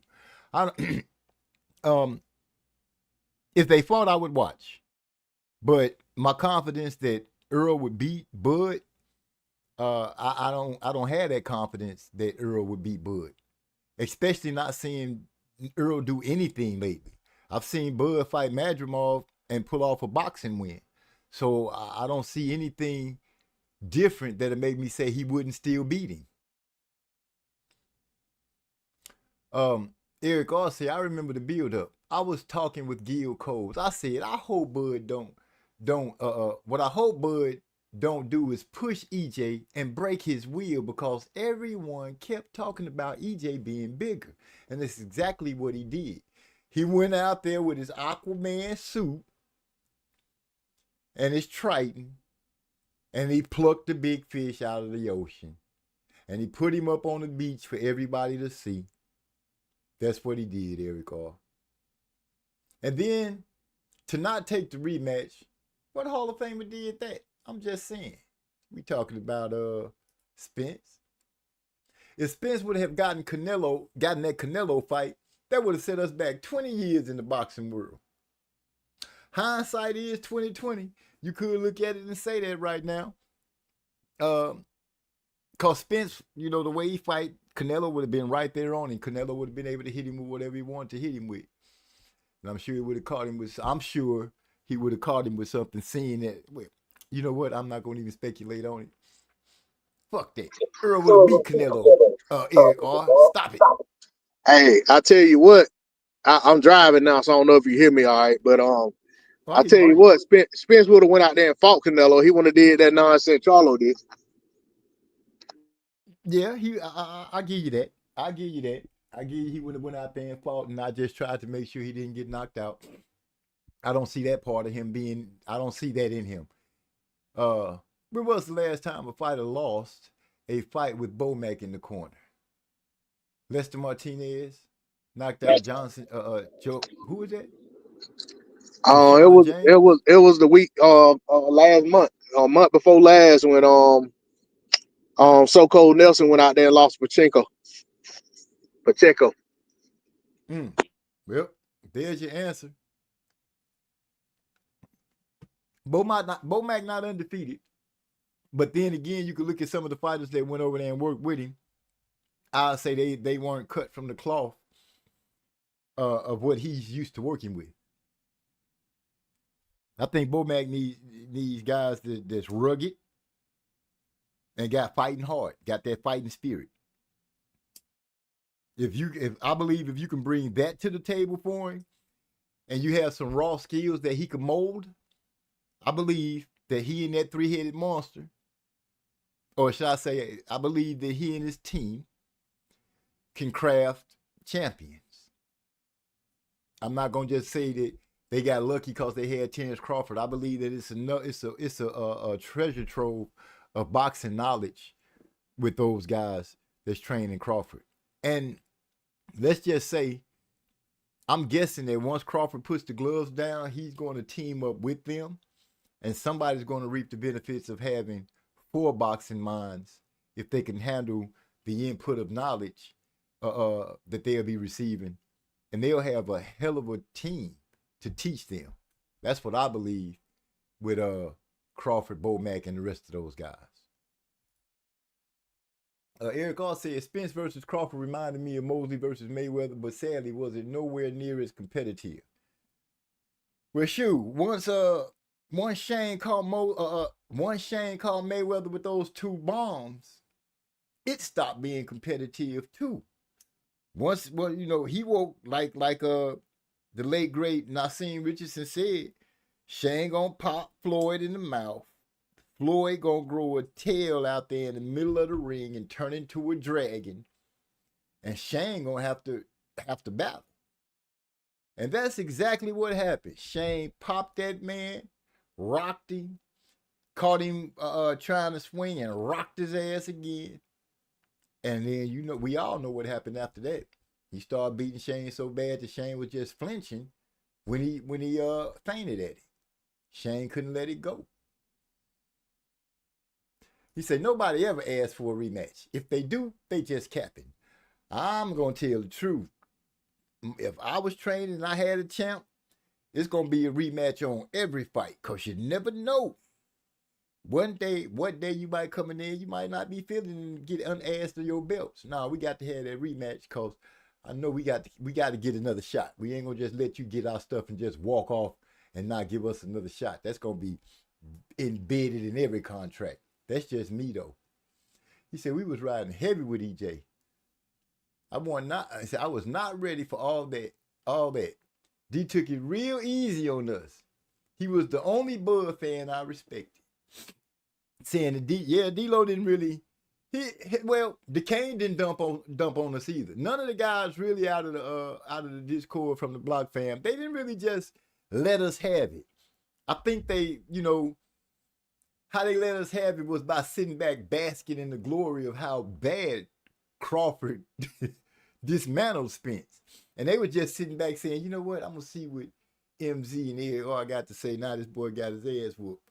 I got a verse talking about spinning the blocks, flip my truck, thinking that death is gonna get me, like EJ. You know, I'm gonna spin the block like Earl the Spence. That didn't age well. Glad I put the flipped the truck over. Oh, that part was true, came true, but Spence hit. Well, I guess he flipped his car too, but he ain't spin the block. Did he spin the block? I guess he was spinning the block in 147 waiting for Crawford. Still, I feel you seriously. He said, I hear some people saying Terrence is just jealous of Earl, even after the win. This is coming from Hyphy. I've heard that too, Hyphy. And I'm going to reach back on what D-Lo has said. You know, Spence is a popular fighter. Bud's popularity has grown over the last couple of years. But Spence, he's been one of those names that was a fixture at 147. You know, everybody kind of knew Spence. You know, it was Spence, Thurman, Sean Porter, and Danny Garcia. Those names, Spence squeezed off in there with them in Kell Brook. You know, he squeezed himself off in there and he pulled and got a name. People liked him. He was a draw. People was drawn to him, his personality, the way he talked, the way he acted, the way he carried himself. So that's a possibility. It is that you know, that could play a small role in the way Terrence moves or speaks about Spence. You know, some people could take that and ride with it. He said, Yeah, I don't. Napoleon, Eric Carr didn't have respect for us laughing out loud. No respect. Zero. I respected y'all, man. At the time and we was battling Spence against Crawford, no, I was like, I can't wait. Just bring out some crow. All kind of different crow cutlets. That shit didn't go real at all. I ended up with all the crow. You was about to say something, bro? Yeah, I was just gonna say I don't know necessarily. I mean, I get that, but a lot of that jealousy talk come from those same people who, you know, were calling Crawford top rank, you know, Toby and all that nonsense. I think I think if you listen to enough of Crawford talking about Spence, more time than not, you're gonna hear him be complimentary of the guy. You know what I'm saying? Even before they fought, you know what I'm saying? He was really, you know, giving him his credit for who he was, but I think at the same time, he felt slighted by the fans. So he's like, look, yeah, Spence is who he is, but I'm somebody, you know, I'm who I am too.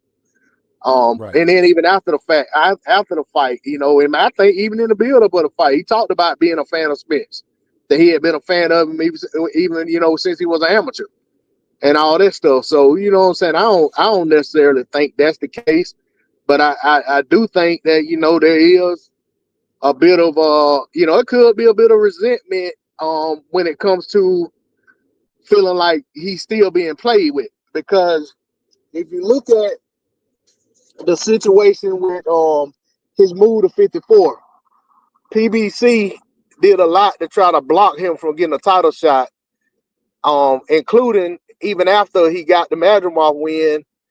You know, when they moved, and it might have been after before, but you know, they tried to put Spence in position to get the winner of Fundora versus Tim Tszyu, and you know, different stuff like that. So you know, you can't really blame the man if he feel a certain way about that.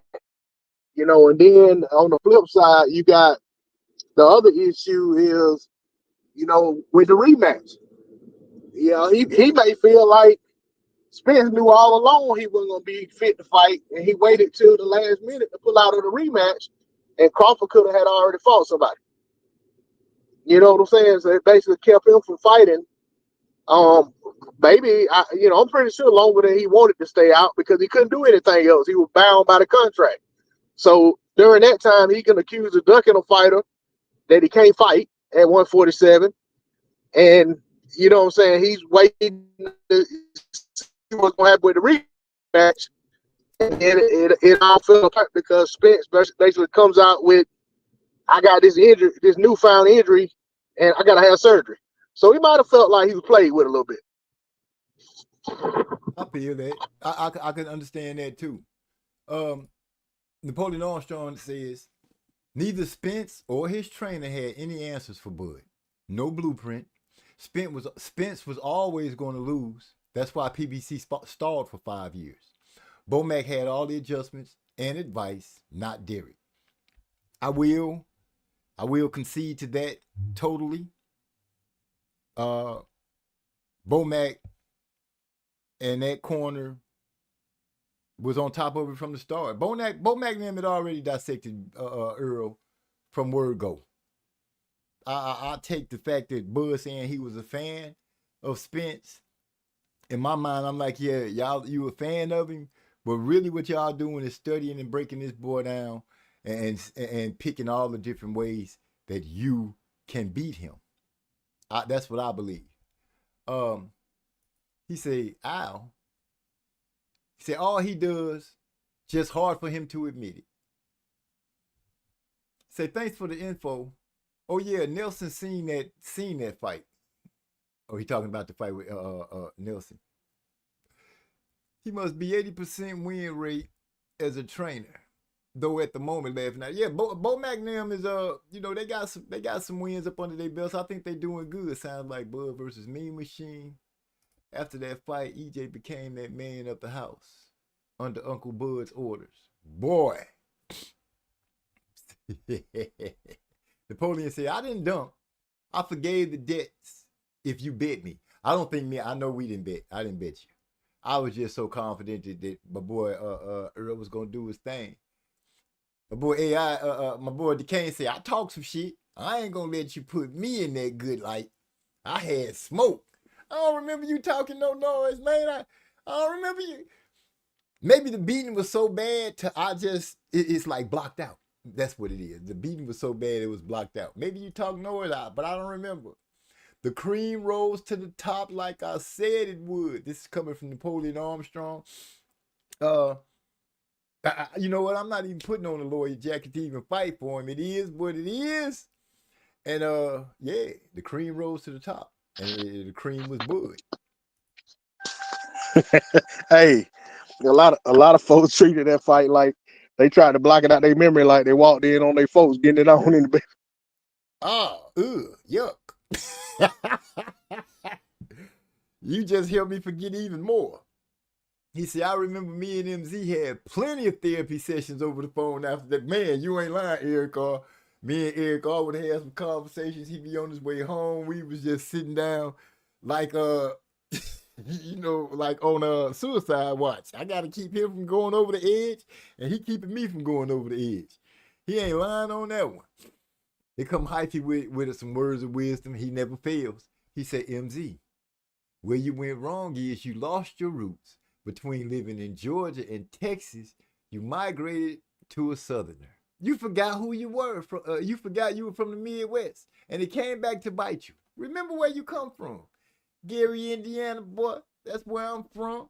Backyard of the Chi. Where the Chi get their reputation. Yeah, I lived in Atlanta, East Point, College Park, Marietta. I lived there. Came down to Houston, Baytown, H-Town, baby, Southwest, San Antonio. I ain't forget where I'm from, I was blinded by the light that the PBC had put around Earl Spence, the aura that they had built up, the fights that I seen him, and I let it is what it is. We got beat by Bud, and that is what it is. He said, and don't forget, Spence was disrespecting Bud's resume right before the fight. Man, I celebrated. It should be, come on now, it should be a national holiday. In all honesty, I'm trying to lose more respect. Okay. National holiday? No. I'll be voting against that, sir. They sticking the knife in deep right now. He said, what fight y'all most looking forward to this weekend? Disappointed Abdullah Mason ain't fighting the Mexican. He needs a good fight like him at this stage of his career. Abdullah Mason, as long as they keep moving him in the right direction, stepping him up each fight, I think it's a good build. But I'm looking, I want to see how Tim Tszyu is going to react after the second loss, going up against Joey Spencer. So yeah, that's what I'm looking to see coming up. And just waiting for the Haney Garcia fight and Canelo going against Skull. I'm not really expecting anything to surprise me out of that fight. But I got certain interest in the Tszyu Spencer fight. Say tonight that he said YouTube boxing was a ghost town that night. Yeah, it wasn't a lot of people making videos about. Well, they did make some videos about Spence. They started off straight trying to make excuses for him. When people was like, "That boy looked like he was high coming into the arena," I just let that go over my head. I was in my mind. I was like, "Nah, Spence," because I didn't see it. I wasn't trying to subscribe to any excuses. Napoleon Armstrong, this is no longer a boxing channel, man. What kind of channel is this? So that's our opinions that's going down on Bud. That's what this conversation started with, Bud's interview. So now the next question I want to ask you guys is about Deontay Wilder making his return to the ring. You got any thoughts on that? That's a direct quote, laughing out loud. Oh, my boy, the cane just hot tonight. That's all right. That's all right. It is what it is. So, Mr. Bomb Squad. He making a return. Ashwagandha, I guess they even got that all the way out of the system. Don't know what happened with the Telly situation. Richard Torres' fault. Tough test for him. That big Italian doing better in recent fights. Still think Torres going to give him that serial killer boxer, laughing out loud. And I'm going to have to look and see what the big Italian, what's his name? I'm still trying to go get these knives out of my back. All of a sudden, just sticking me in. I feel like Caesar in the middle of the Congress. His what was this thing? The guys that stabbed him up. That's how I'm feeling right now. I'm just getting stuck in the back all over. The cane, take it easy, man. Take it easy. Wilder. Y'all think he gonna be able to do something? The dude, what's his name? Haroni? What's that dude's name? It's a soft touch. And, heavy, what's his name? Shoot. The LBDC guy. Anyway, Wilder was doing this thing over there. I can't remember the guy that he's supposed to be fighting. I'm looking for a draw this week. Trying to get that belt. And oh shoot. Ain't this the last week? I need to be make sure I'm paying attention so when the new week, when the new season starts, I can throw my hat in there. Wilder about to fight a guy that FA knocked out in his debut fight. Yeah, that's the Herondon or something like that. Yeah, I know it's a crazy name. He said he looking for it. But shoot, do your thing. Where you ranked at right now in the Champ Ross? Hip hop #1. Where you holding it down at? DeCane said, sound like Wilder was trying to convince himself in the latest interview. We have to remember that he's 39 years old with head trauma. And the head is not meant to be hit. When the question was asked if the mission was the same to be undisputed and all that stuff, that was one of the first things that came in my mind. I was like, dude, you pushing 40. Do you really think you stand a chance to go and become undisputed again? Again, never again, but do you think you stand a chance to become undisputed? That's going to be a hard task for you to pull off. DeCane saying he sounded like he was trying to convince himself, he spoke on the fact about being in pain all the time in the right shoulder when he threw it. He giving reasons why he didn't look the same. Couldn't let his hands go. All this kind of stuff. The things that we kind of spoke about ourselves. You're not letting his hands go. He already didn't let his hands go a lot, but it's even less now. Bro, I don't. Let me speak to the anointing. He says grandma says he's anointed by God. We sometimes laugh at that, but I'll give him a little. I'll give him a little. Vanilla is the Italian. He have a job with he fighting a jogger? Oh no, that's not a jogger. Not Efe. He not for. Well, we talking about a heavyweight. Cause if he fighting a jog, if he fighting Efe game then stepped up a lot. Don't whitewash Efe. Efe gonna be ready. Efe got some skills. Don't do that. Vanilla. What was I saying? Wilder saying that his grandma said that he was anointed. Here's your anointment, and in no way do I want anybody to think I'm being funny or taking a shot. But this is what I feel was anointed for him.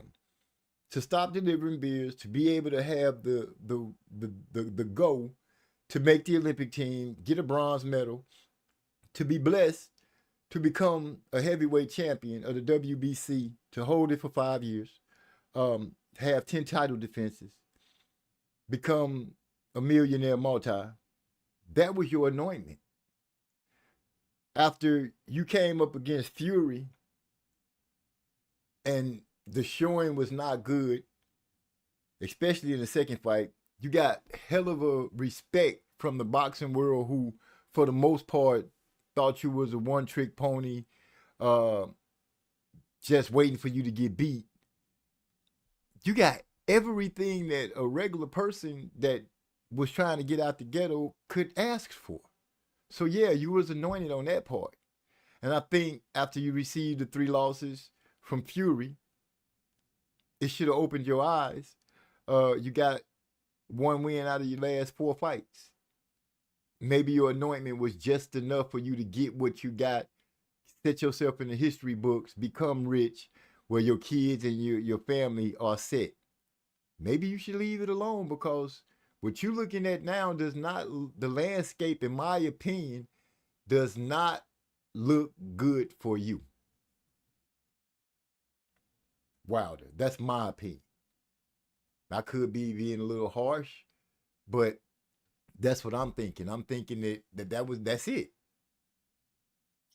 Yeah, I mean, he got an opportunity. I mean, if he want to, go out there and have some fights at a certain level and go out there and,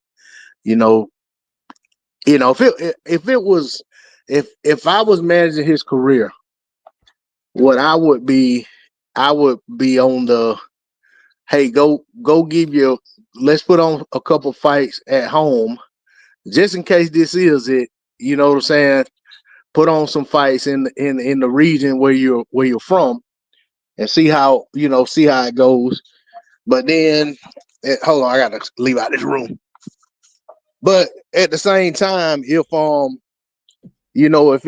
it turns into, okay, he looking spectacular, then stepping back up. You know what I'm saying? Because clearly, with the level of opposition that he's fighting in the upcoming fight, he's definitely of the realization that he ain't, he can't fight at a certain level right now. He shouldn't be fighting at a certain level. So I feel like if you're only fighting at a certain level anyway, why not put some cards together in your region, give your fans a good opportunity to come, and if it is the end, you close it out at home. If it turns into something else, take the show on the road and give it one more run to see how far you can go. But I do think he has some very lofty goals that maybe look very unrealistic, with the whole thinking, he's gonna, get back in the saddle, have 1, maybe 2, what do you call them, soft touches, and then be right back in the position to take on the the top tier fights and start his pursuit of a championship.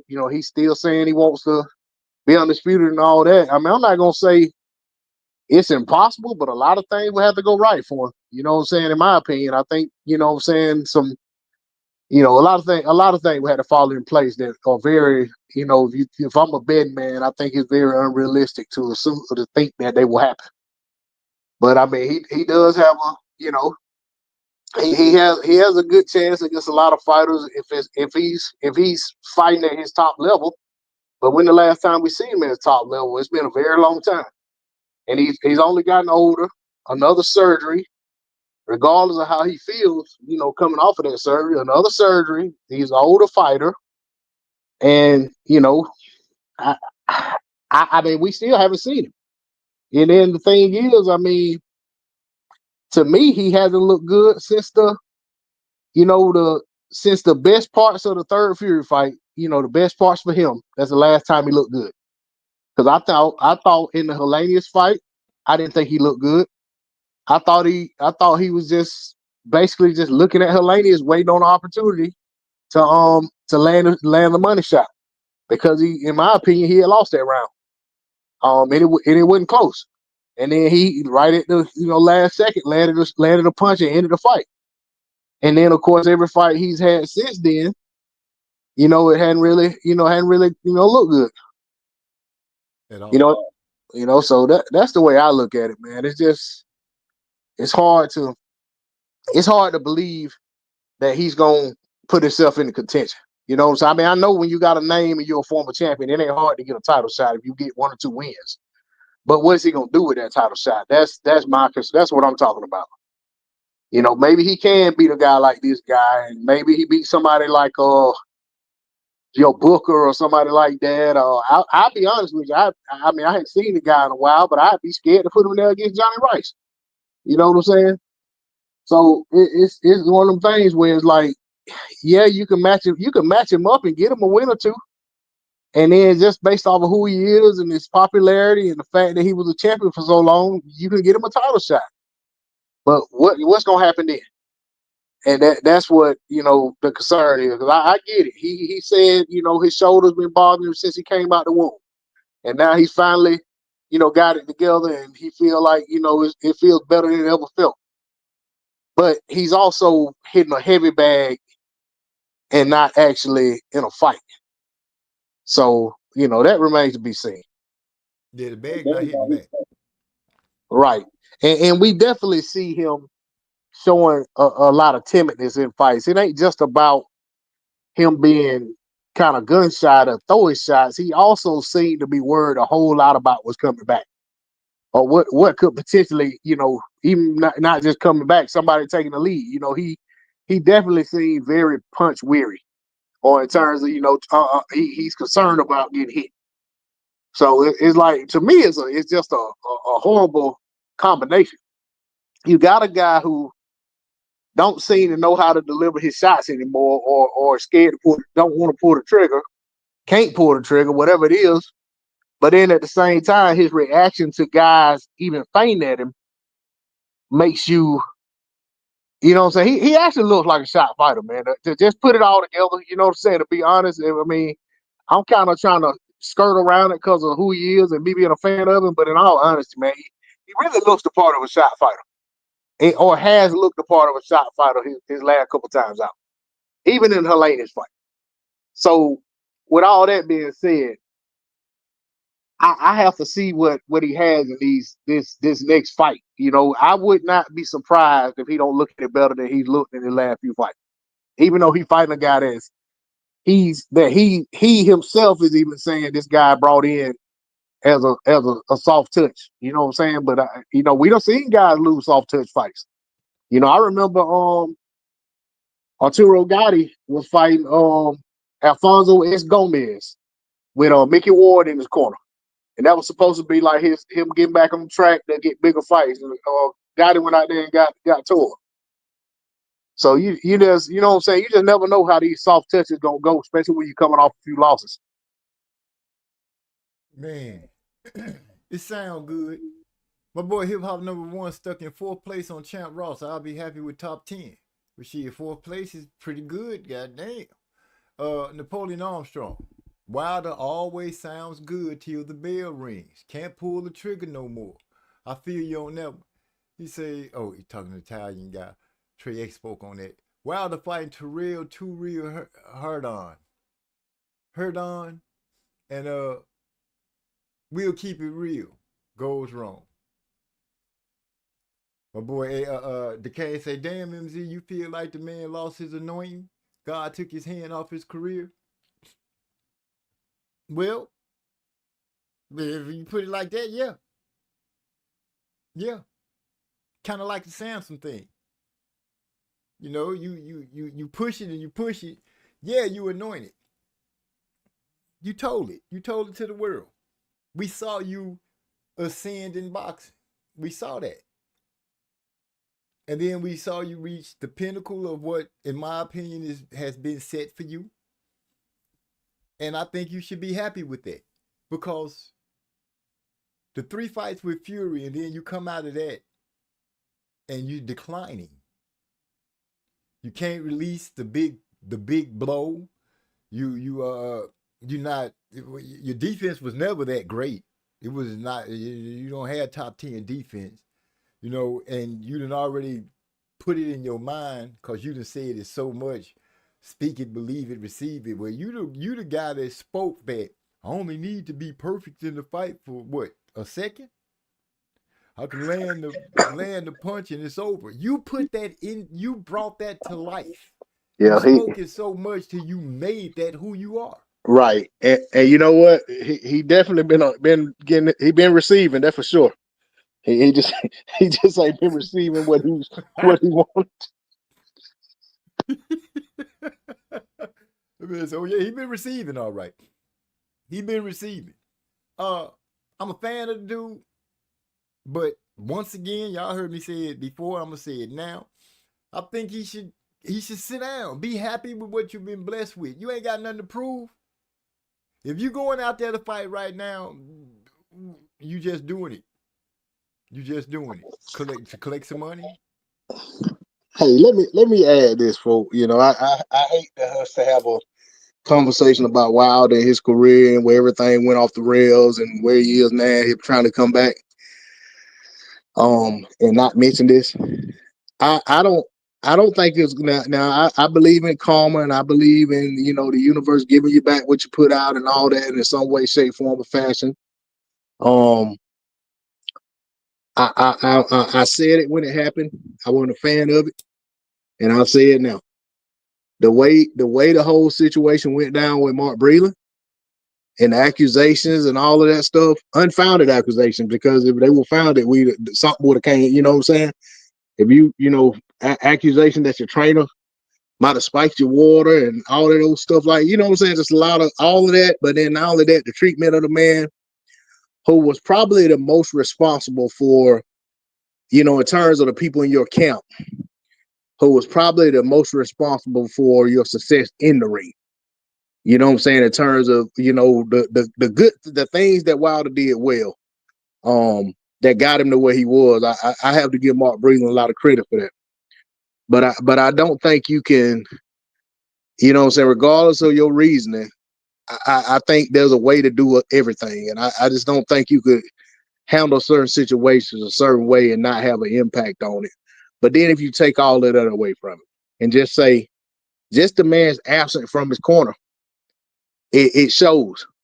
Regardless of what people may feel about Malik as a trainer, or they may see some new wrinkles in Wilder, or this, that, and the other, it to me is not debatable whether Wilder looked better with or without Mark Breland in his corner. So I think, you know what I'm saying, and I know that's not going to be undone. He's not going to go back and get Breland or nothing like that. But I did feel like that was worth mentioning. You know what I'm saying? The one guy in your corner that actually seemed to have you on the right track. Like I said, in the ring, I don't know about, you know, what other people did. You know, I know Finkel, you know, did his thing with matchmaking and getting them opportunities. I know Diaz was a manager as well, and he probably, you know, if it weren't for those people, Wilder probably would have never knew Mark Breland. But I'm talking about in terms of technique and strategy and what we saw unfold in his fights. Even if you go back to the first Luis Ortiz fight, when Wilder got buzzed right at the end of that round, Breland knew what to do to get him back. You know what I'm saying? He knew what to say. He knew what to do in that corner.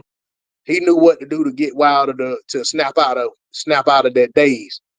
And then when you subtract that from your corner, and the addition is, Malik Scott, and we see what we see. I can't just discount that as being just a coincidence. That it's just my take on it. No, that makes a lot of sense. And the part where you said, people thought that Wilder had some new wrinkles when Malik showed up for a hot second. But he couldn't stay on that track. Didn't stay on that track. Goes back to me answering the question about, do I think the anointment's gone? Yeah, it left with Breland. And might be funny. You take it how you want. Hey, that's very possible, man. If you really think about it, you know what I'm saying. If you believe in such things, that would be a valid reason as to why somebody would lose an anointing. If you really think about it, you know what I'm saying. I don't want to get too. I know everybody believes different things or don't believe nothing. Well, I don't want to go too deep into that, but I can see that. If you believe that type of stuff, I can see that being why a person could have something and lose it overnight. Lala D thinks he lost it when he went over there and shook hands with the Pope. But hey, you know what I'm saying? And, hey, the next fight was the bludgeoning, the second Fury fight. So, I don't know. Well, I'm just giving what he is giving to his fans, to the fans. And his anointment left with Breland.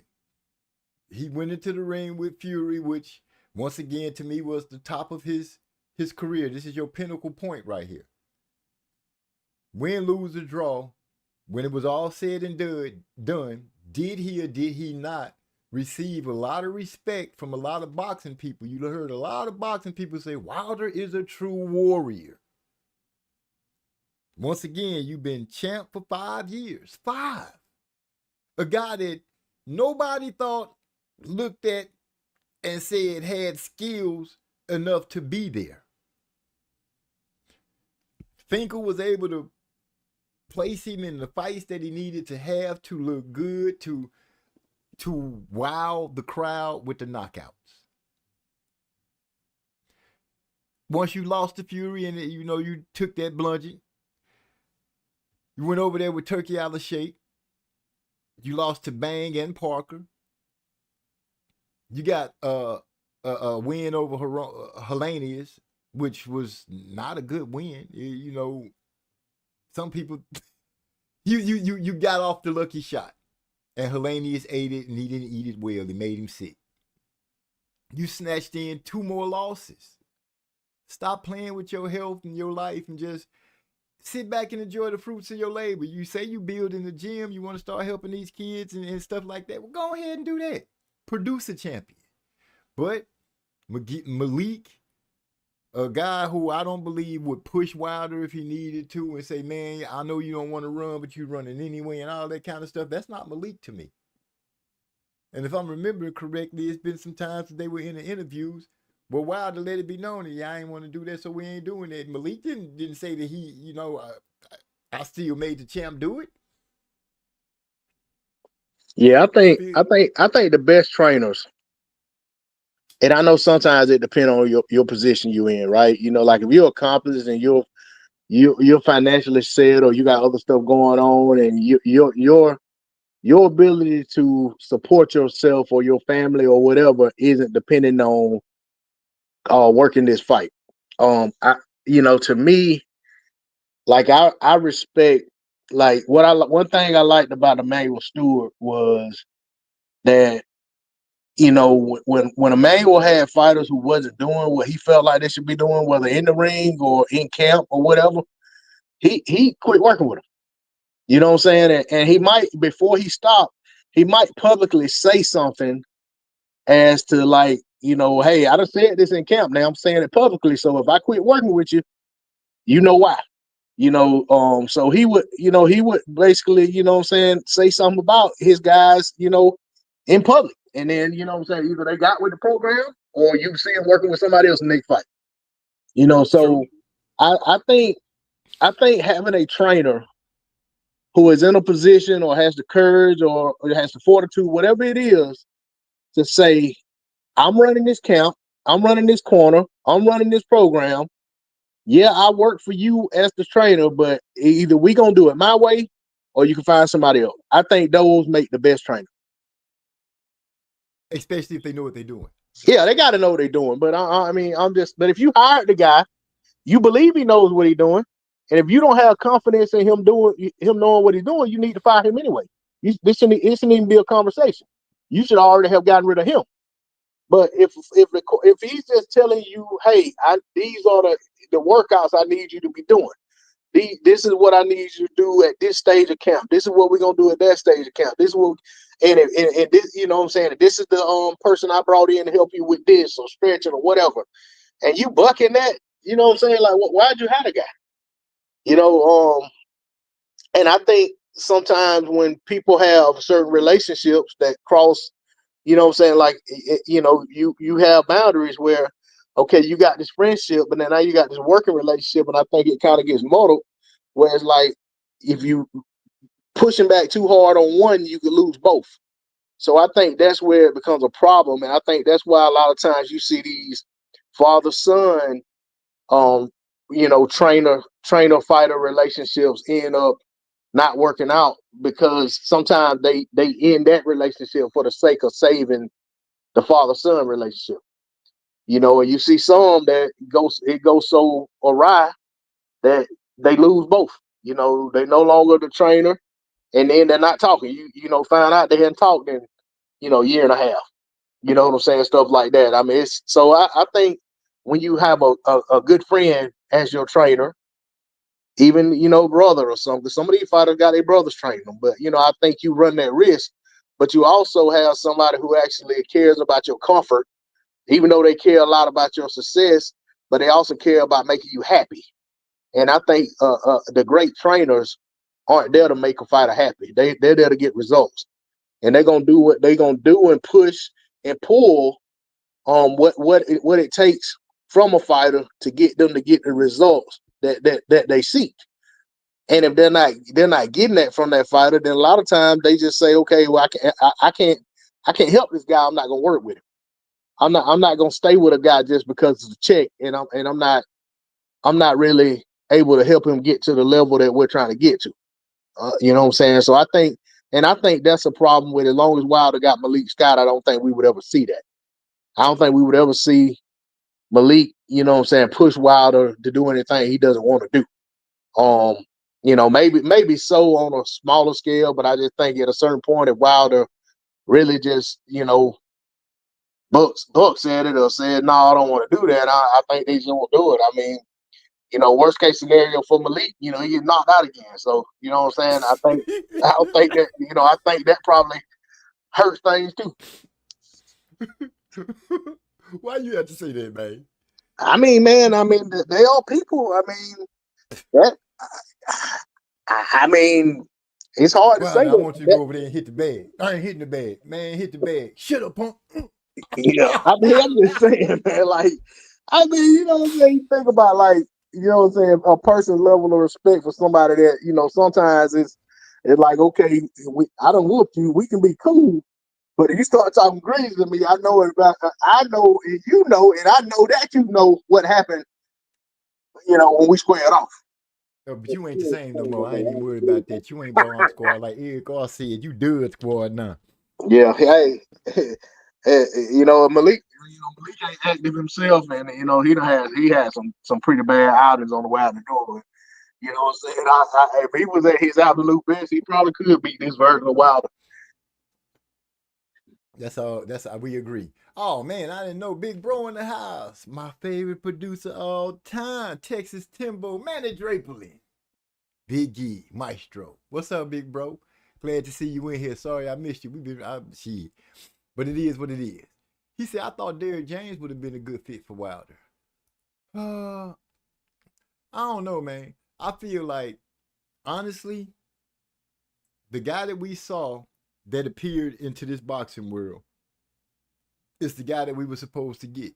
And I believe that his career took the trajectory that it was supposed to take. That be it his grandma said he was anointed. She didn't say, you know, my mama told me when you God put his hands in something or you asking for something, you need to be specific. You want a wife, but he give you a wife, but you got to make sure you get a specific wife. Look, you became heavyweight champion of the WBC, one of the most prestigious belts in boxing. That's the one that all the fighters really like. One of their favorites, the green belt. Dude, you held it for 5 years. I can't stress enough, in my opinion, go chill. Go sit your ass down and train some people. You got a storybook boxing career. Let it be that.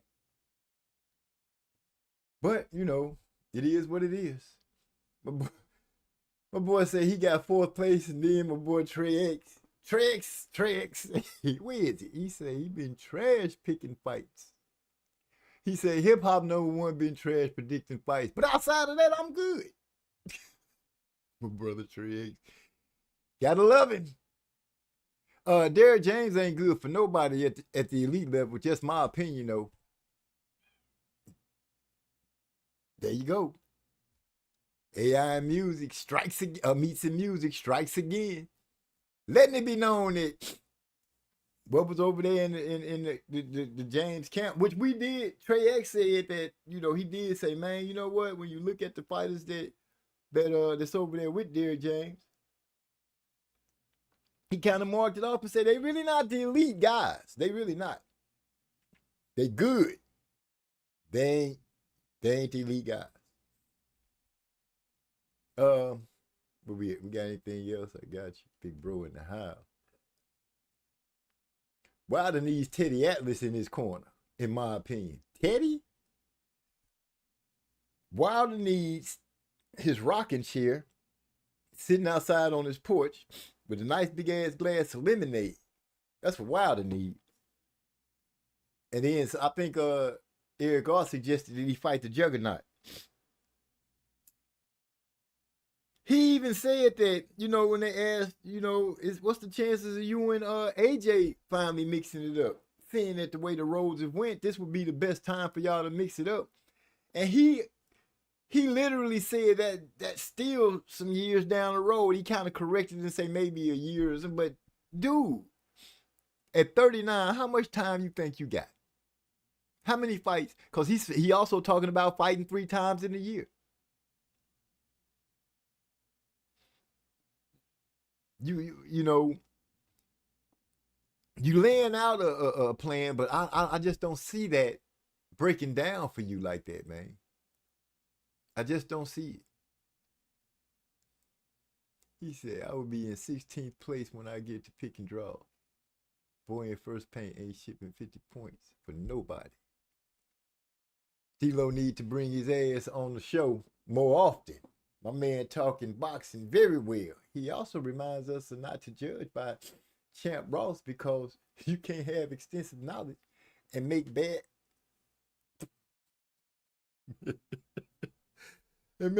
picks. Yeah, the new week, the new season, getting ready to start. I'm getting myself together. I've been working out, getting my laps, getting my training in, getting ready.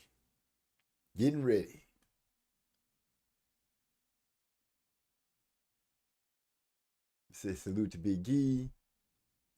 Nighttime vultures. My mob deep in ski mask. Going off. Hey, y'all meet some music. As long as you know I have extensive knowledge. That's going from my brother Trey X. Man, I get way more picks right than I get wrong. I may just the result might not be right for the outcome. I definitely pick a lot of winners. But I don't be getting them bonuses a lot of times. But I also, you know what I'm saying, I do take some risky picks sometimes. So sometimes they don't shape out. But hey, at least I'm in the fight. I'm trying. I hear you. I hear you. You know, players mess up. Players mess up. My boy Wilder needs to chill. Didn't he say he wanted to be an actor at one point? But thanks for the compliment, though. All the same. Oh, Yeah, you know, Wilder did say he wanted to be in some movies. I thought he was trying to be in some movie in the UK or something at one time, or overseas somewhere. But yeah, well, he got bit by the acting bug. Go ahead and do that. I ain't seen Wilder in a commercial talking about some doggone movies. Say, man, let that man have aspirations of not boxing, though. Hey, look, if he really wanted to be in a movie, he could be in the movies. I mean, he got doggone. I be seeing, you got Tubi out there and all these apps. They got movies. I mean, you gotta start somewhere. But I'm sure, sometimes offers on the table contingent upon your success. So I think sometimes that's what kind of make the rail. Sometimes when people have aspirations of crossing over, and then something go wrong, and it's like, okay, there goes that.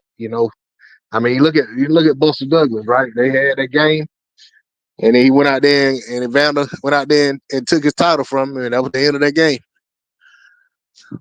Oh yeah, I remember that boxing game. Yeah, that game. I mean, any endorsements or any of that stuff like that, all that stuff kind of went out the window. Well, how do you endorse a loser? It's Right. pretty hard to put some money behind that and make that pop off. Well, I mean, it happens, but you know what I'm saying? I mean, you got guys out there. I mean, it all depends on your deal. Like, yeah, if you got an actual deal where you sponsorship deal and stuff like that, sometimes it's like look at Oscar Valdez. I think he got this little deal with Gatorade or whatever. I think they were still rocking with him after the so-called T incident where he fell to drugs as a lie, allegedly claimed it was from T. And then, you know what I'm saying, that he went out there and done had some bad outings. I think they still rocking with him. Or at least they was last time I checked. That boy said, I could see Wilder killing it on Tubi. The Speak It, Believe It, and Receive It Chronicles. Yeah. Hey, he's playing a minister or something. Oh, really? You ain't gonna put him in as a preacher? Yeah, I mean, he said his daddy was a preacher. And I might be wrong, but I want to say his grandma might have been a preacher too. The one, I ain't sure, but I can see him. I can see him. Getting over as a preacher in a movie. This man said, "Remember his single went aluminum on Instagram." What? I never got to find that song. I tried to listen to it, but I couldn't find it. You talking about the little song you had? Yeah. I did another song. Yeah, it's out there. I thought I had put it in Discord back when it came out, but I mean, if I find it, I'll send it to you. This man said, I'm sure Hype will get his hands on it first and send it to you. But it ain't. Yeah, I mean, it was alright.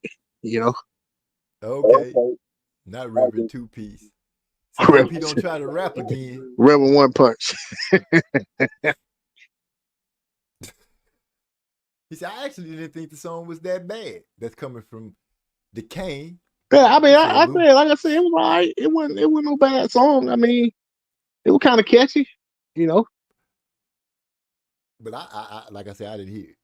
I tried to find it, but I couldn't find it. I gave up. You ain't look hard. I probably did. You probably spent about 10 seconds. Well, I can't find it. I ain't worried about it. Oh no. You probably had heard so much negativity about it. You probably didn't even. You were like, man, I don't want to have to talk down on my boy. I'm just gonna not listen to it. That way I ain't gotta critique it. Okay, I'll take that. You know what I'm saying? I'll take that. Just the way things played out, I think the man should go and sit down and chill. What my notes? I think those was the main two things I want to discuss: the Bud situation and the Wilder coming back to the ring. He said Wilder was a singer for a good 3 minutes too. Oh, they killing it now. I could see Wilder killing it on Tubi. I read that already. It's crazy. Wilder and Hammer can do the Pumps and the Bumps remix. First of all, I kind of like the Pumps and the Bumps song. Hammer, he came when he did his thing on that song. It was a big change from what he usually do. Hammer, hammer, I am hammer, hammer. They say you ain't hitting in New York, hammer. I had a homeboy that was his favorite rapper. He said to throw Wilder a lifeline, he's only lost to elite against elite fighters. I think if he starts losing to C-level guys, that will mean more.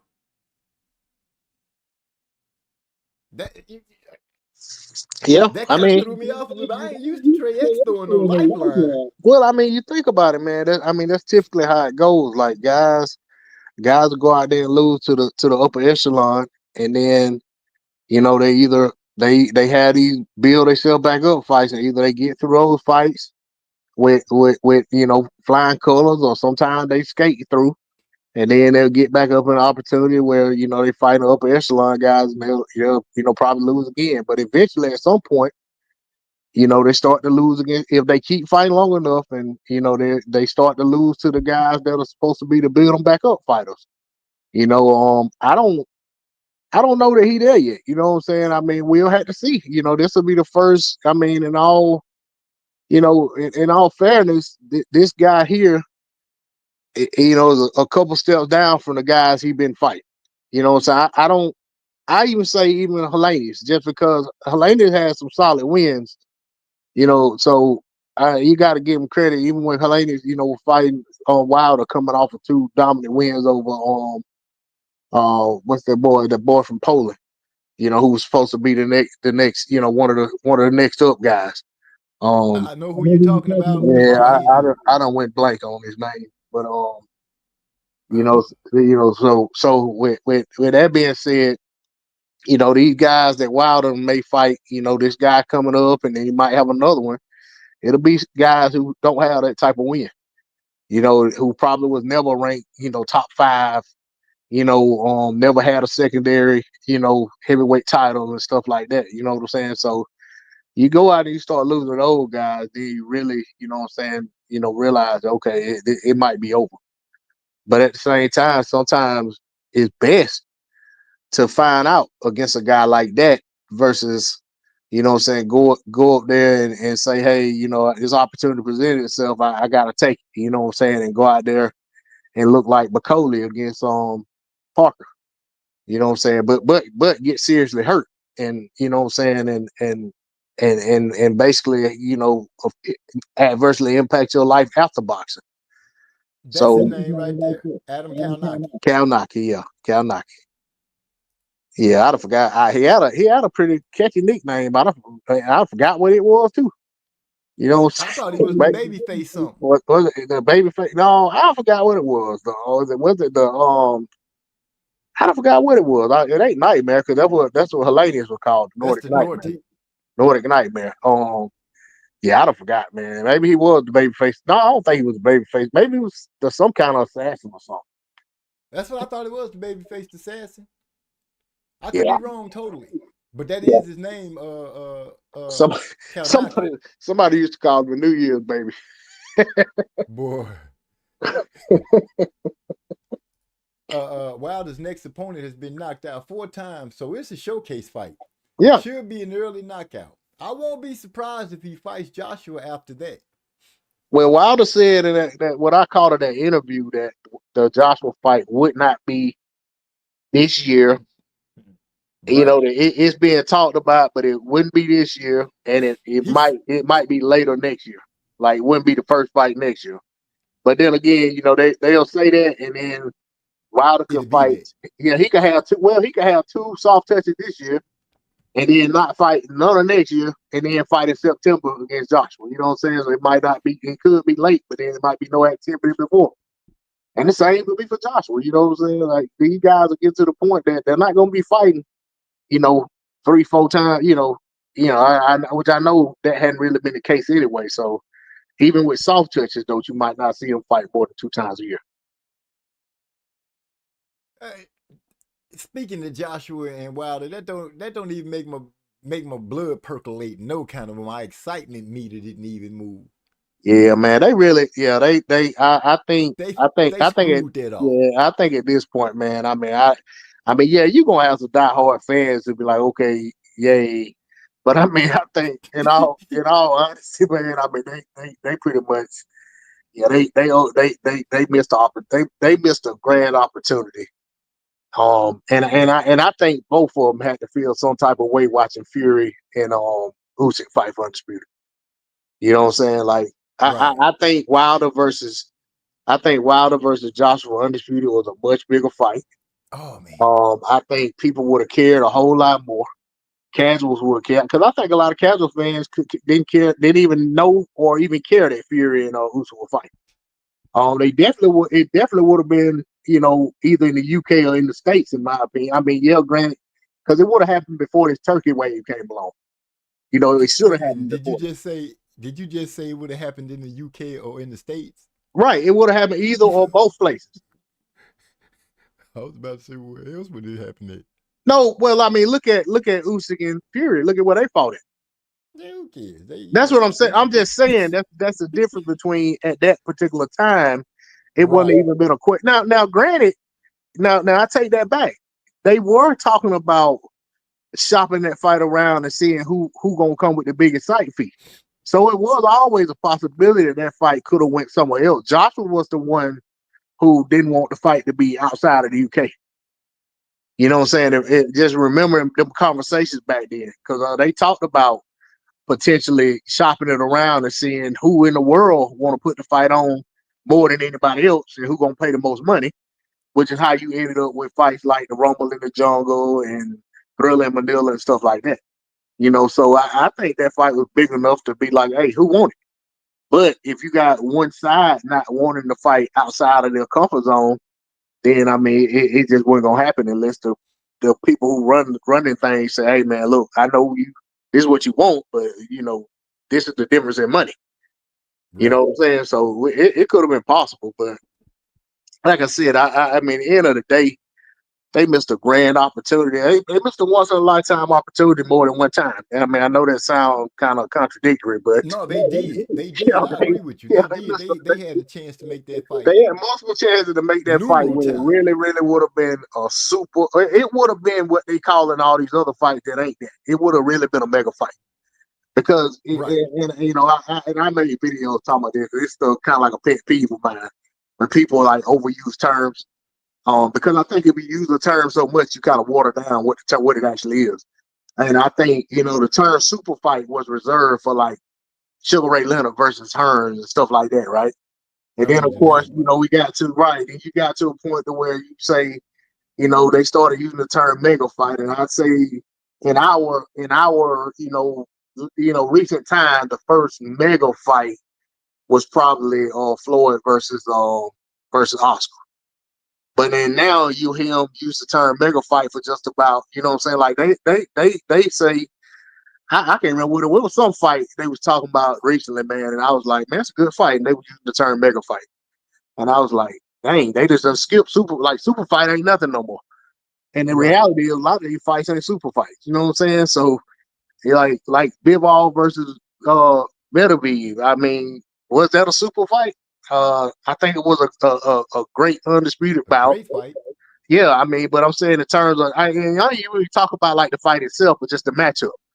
Would you classify that as a super fight, or would you just say that's a good undisputed fight? You know, good undisputed. I wouldn't have labeled right because super fight, the elements of a super fight and mega fights and all that. That's when you actually talk. Popularity plays a part in that stuff too. Right. You know what I'm saying? Casual fans are heavily involved in those. Right. Like these two guys from Russia who fight out of from Russia who fight out of one fights out of Canada and one fights out of California. But the John Q casual fan don't know either guy. So you can't say that's a super fight, in my opinion. You know what I'm saying? So that's why I think that, you know, a lot of these terms get overused. And you know what I'm saying, it gets to the point to where if you use a term too much, it don't even mean nothing to the casuals.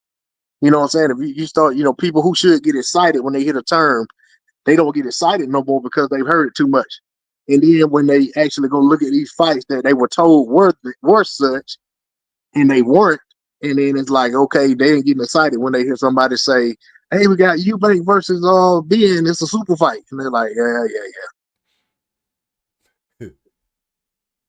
Boy, hip hop number Well, one. they Say say mega fight. They wouldn't even say super fight. They say mega because super fight. Mega fight is the one that's like, this Yeah. is what makes the world stop and look. Right, When it's like mega. Joe Lewis versus Smelling, you know, especially Oh, yeah. the rematch. Like that's Hitless boy. yeah, they probably weren't using that term back then, but I would say But that that would would be a have mega been a fight. mega fight. Yeah. For sure. Most definitely. This man said he'd stick to Rakim and Nas before he listened to Wilder rap. Man, that ain't saying much. I mean, Rakim and Nas over a lot of people. Those top of the top. Yeah. Hey, I can see if he said, he really listen to somebody like Paperboy. You know what I'm saying? A Domino or somebody. You know what I'm saying? Domino, here we go. Yeah. Domino. Yeah. Shit, that was a hit. I get it, but I'm just saying, I mean, but by comparison to Nas and Rakim, I mean, come on. Okay, I got you.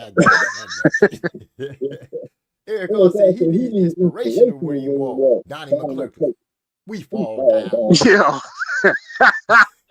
Hey, I will say this about I will touch on this. We didn't speak about with Wilder and the whole thing. When he talked about having some basically I want to say I didn't actually catch this word, but my interpretation is that he was saying he had some psychological thing going on. And yeah, and if that was what he meant, that does affect every other aspect of what you do. So if that was what he had going on, and if you, as an outside observer, you could say, hey, something was going on, of that nature could have been going on. And if that's really what it was, and he actually got that straightened out, I mean, he could look like a totally different fighter. But I still think that he got some, he's showing some signs of being a shot fighter. But and maybe even being, if that's the case, and even with if it's some psychological or mental things that were there, of course, they may not show up against a certain level of fighter because you might have so much confidence that, hey, this is the type of guy that I'm supposed to feast on. But then it might look totally different when you're in there with somebody who you view as a serious threat.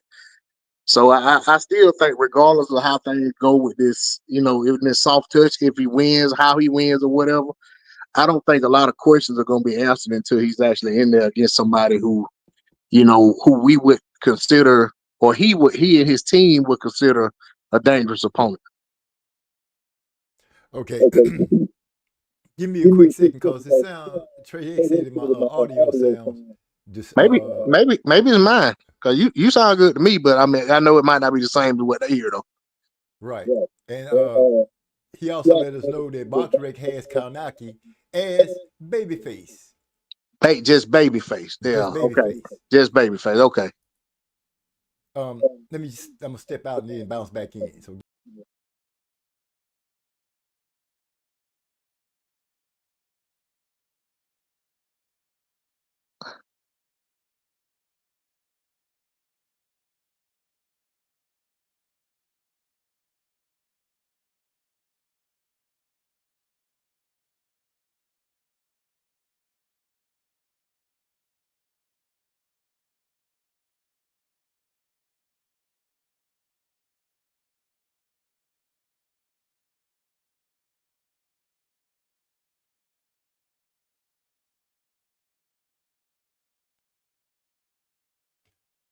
all right, I'm back in the building. Do I still sound crazy? Okay. Can you hear me? I hear you. Did anybody from the chat answer you? Oh, let me. Yeah, like I said, you sounded good to me the whole time, but that don't mean that's how the chat hear you. Yeah, okay, I can just test it on. Hold on. Let me speed that up.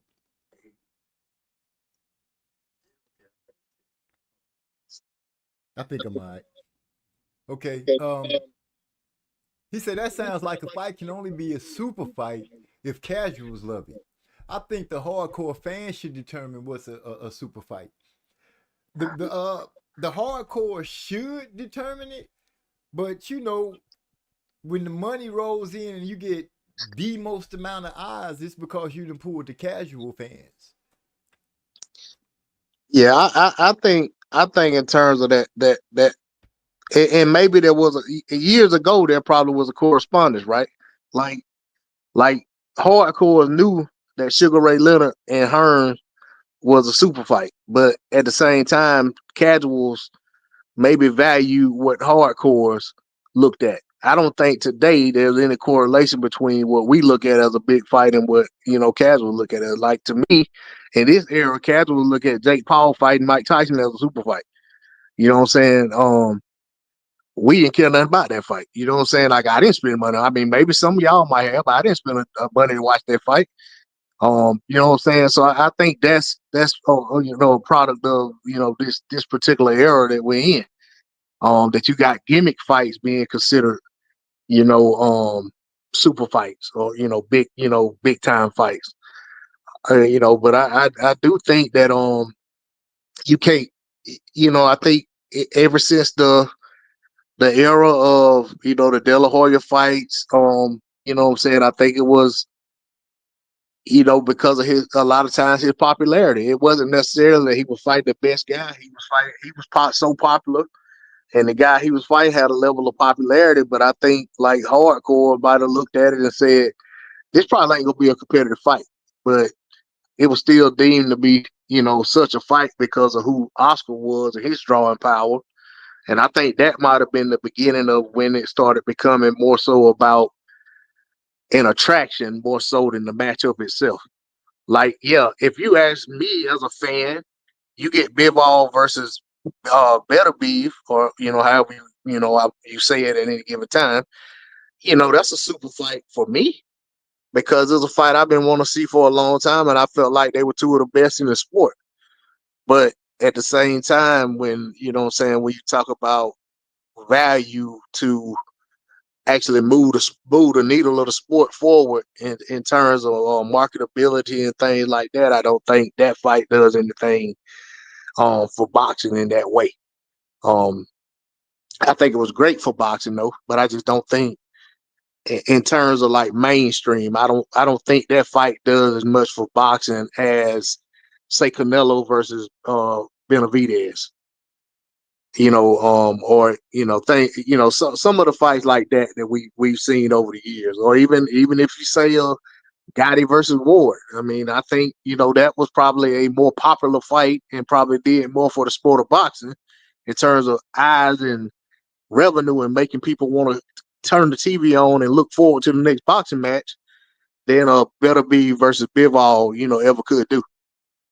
But Well, like I said, for me as a fan, the type of fan I am, I would watch, there's lots of fights that, were more popular fights that I would much rather, watch Better Be versus Bivol over and over and over again before I watch any of those fights.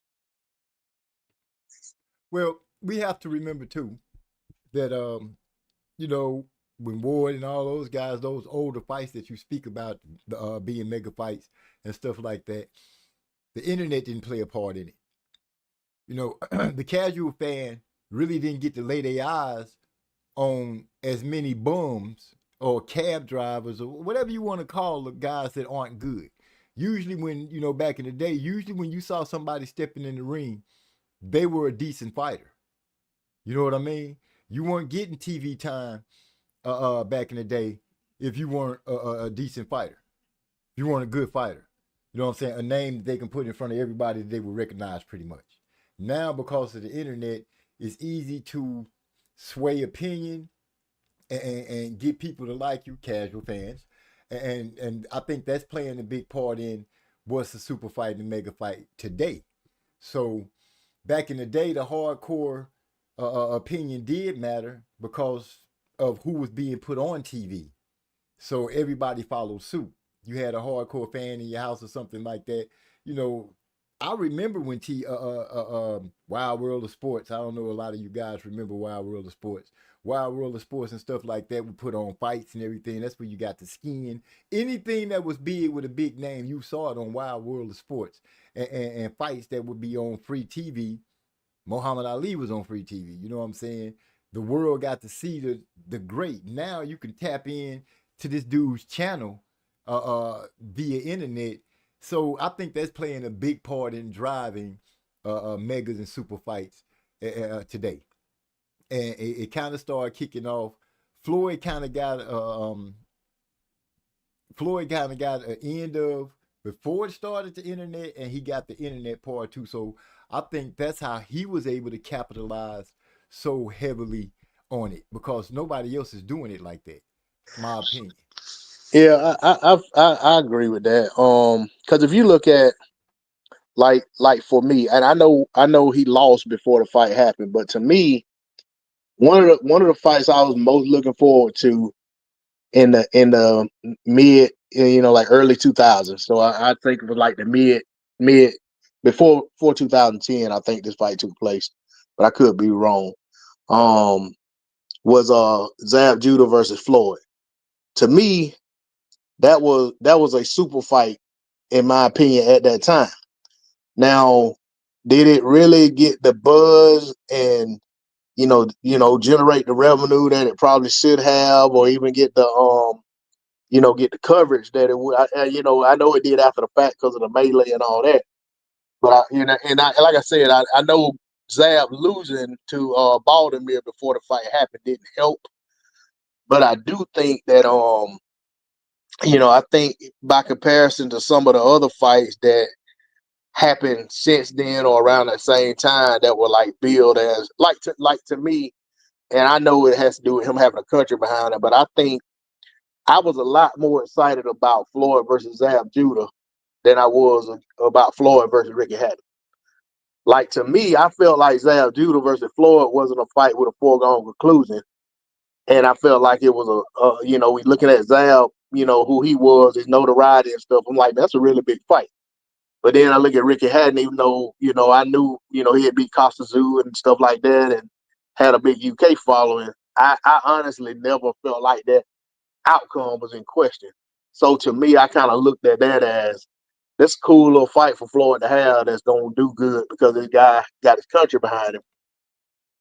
But I didn't think it was like this big time super fight. No, it wasn't no Zab Floyd. It wasn't no Zab right, Floyd. but so I'm saying all of that to kind of say that what's a good fight doesn't what's a good fight to us and what we look forward to doesn't always correlate to what the majority of the viewing public look at as what's really big and what's not. You know what I'm saying? That's really my point in trying to bring that up as an example. Because, you know what I'm saying, like to me, yeah, it lost some luster because Zab lost, but I really felt like for me that was a much big. It was like a generational fight. To me, it was a fight that couldn't not happen, which is why even though the guy lost the fight, they still had the fight. So to me, that tells me that boxing knew the fight needed to happen. You get what I'm saying? Yeah. But yeah. I don't think John Q casual fan cared as much about that fight as they did about fights like the Hatton fight. Because it was blown up in a different way. It had elements that they can use to springboard and get the attention. Here's the guy that's coming from across the pond to fight y'all brash Floyd Mayweather, Mr. Pretty Boy back in the day, Money May. Now, this is a chance somebody from across the pond is coming over there talking about they can whoop him, and he didn't whoop somebody like Costa Zoo. Yeah, it's the build up. That's all. And I just thought about another one too, right? What other fight Floyd had that was super big, but we knew as boxing fans that it was nothing.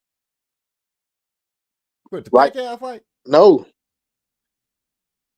the Conor McGregor fight. Oh, come on, man. But that's my point is that stuff like that kind of ushered in a different era. You know what I'm saying? Like I think you take that fight, it kind of opened the door for KSI versus Logan Paul Jake Paul run. You see what I'm saying?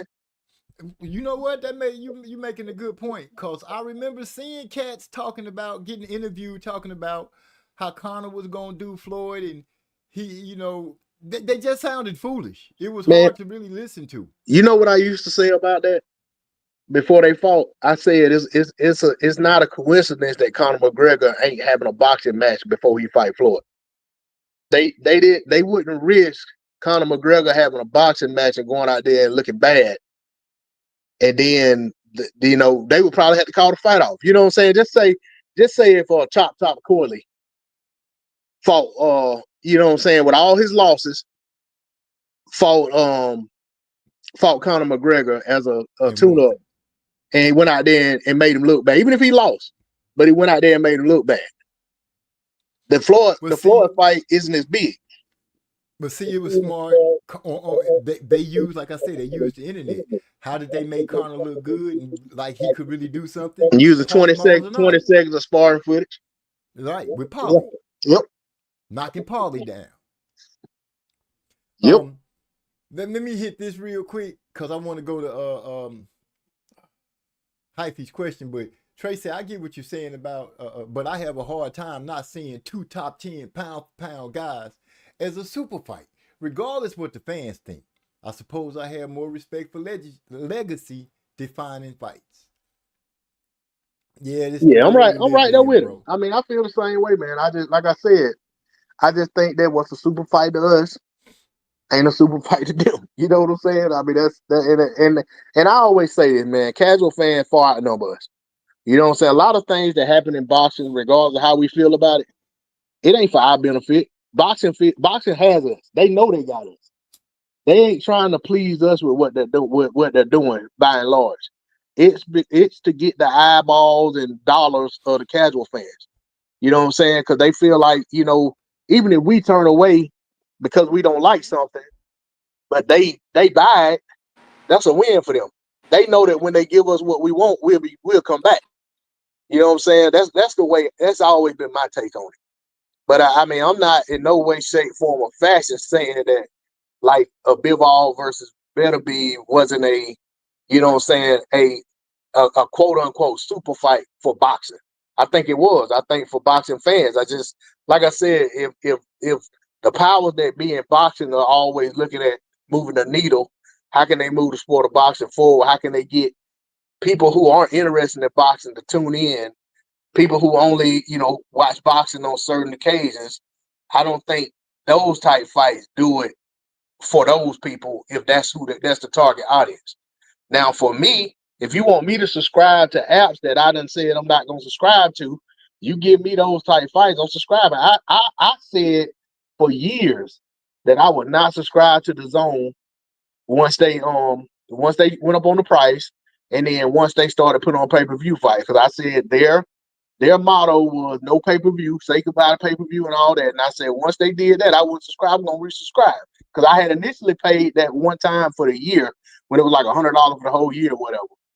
But when I started getting the opportunity to see fights like Beterbiev versus Bivol, Fury versus Usyk, another one that took a while to happen, I went ahead and subscribed. Matter of fact, I think when I subscribed back to him was the first Fury Usyk fight. And I've been subscribed ever since. So, for me to subscribe, I really have to like the content. And it ain't just because of volume of fights, it's the quality of fights. So I look at those fights as top tier fights. And I feel like, just like I said about Zab versus Floyd, I feel like those are fights we have to have. And I think it would have been a travesty had, in this era of boxing, we managed to see these guys' careers begin and come to a close, and they never got in the ring with each other. Talk about Beterbiev and Bivol, because in all honesty, those guys should have fought long before it even became an undisputed situation. Those guys had been champions at the same time for like 5, 6, 7 years. They were champions before Andre Ward retired, or right after he retired. They were contenders around the time Ward was still fighting, and there was talk about Ward fighting any of those guys. So, they basically, like, as soon as Kovalev was no longer at the top and Ward went ahead and retired, like, it was all the eyes was on Baturville, Bivol, Vosick, and Shumanov, a couple other guys, and none of those guys fought each other until other than Bivol, not Bivol, other than Better Be even Vosick, and then even look back, Adonis Stevenson versus Kovalev, that's a super fight in my opinion that we didn't get. You know what I'm saying, that we should have got. So you have those missed opportunities in the sport of boxing. And like I said, super fight for me and hardcore fans like us might not be what super fights, what casuals consider super, might not even be what boxing considers to be super fight. But you know what I'm saying, that don't take away from what they are. I got to introduce my brother from another mother and father, Trey X, the man that can call a frog from a whale. Have you sitting at the edge of your seat while you're listening to him call a fight. One of the best no, let me stop that because I just lied if I hadn't said it. The best fight caller I have ever heard in these YouTube streets. If people getting picked up for doing the job, he should be on ESPN right now because he rival everybody I ever heard call a fight. Trey X in the building. What's up, bro? Salute. I ain't called a fight in what, 3 years? Some shit. We say you only focus your last cut. Yeah, I want to speak on this. Cut was funky. Yeah, this super fight situation though. I think we've been a little bit too simplistic by saying just like super fight or mega fight. I think we need to introduce some new terms to the lexicon.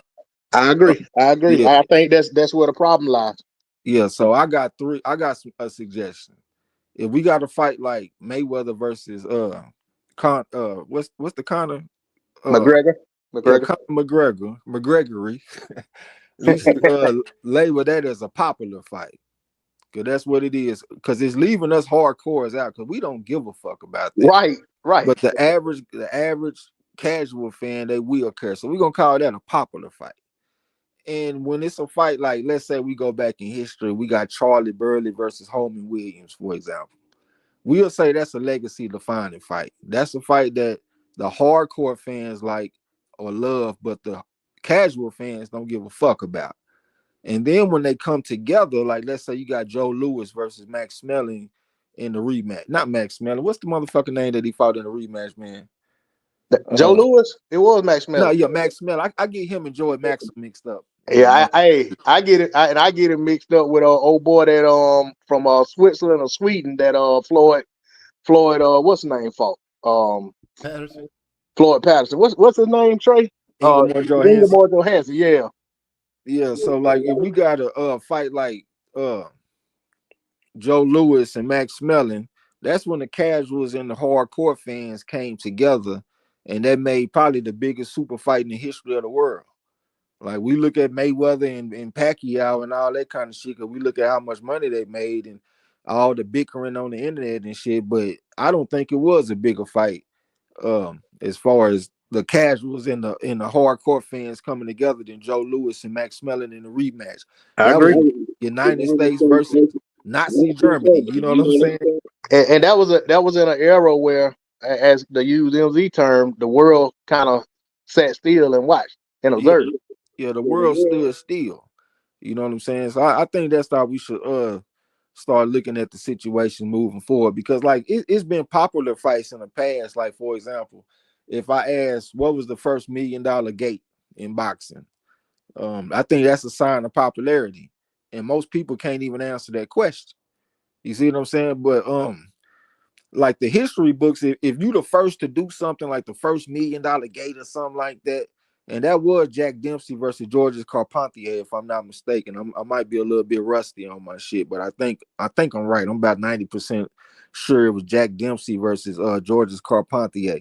It'll be remembered in the record books, but not to the same extent as a legacy defining fight. You know what I'm saying? Like we think about the fights between Ali and Joe Frazier, the ultimate legacy defining fights. The history books normally remember those fights way more favorably than the popular fights like Georges Carpentier and Jack Dempsey. You know what I'm saying? So I'm thinking like the history books have shown us a distinction, like a big difference between popular fights and legacy defining fights. And I think the legacy defining fights got the edge. You know, I think they should. adding that word into it, popular fight instead of using super fight or mega fight, to a thinking man makes a lot more sense. And I think I'll implement that instead of using super fight or mega fight. I'll start using the word popular fight because that's exactly what Conor McGregor and Floyd Mayweather was. But we can But guess still what? use a super fight though, because there's still gonna be some times where it's a legacy defining fight that's also popular.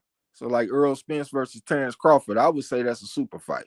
It was a legacy defining fight, and at the same time, the casuals was hook, line, and sinker. Like they was invested in this fight. Everybody was talking about this shit. I'm talking about people that I didn't even know was interested in boxing was asking me about that fight, who I got, who they should bet on, and all that kind of shit. Folks throwing parties, and my mom, she throwing big fight party, got a whole job at her house, and all this kind of stuff. So I think that qualifies as a super fight.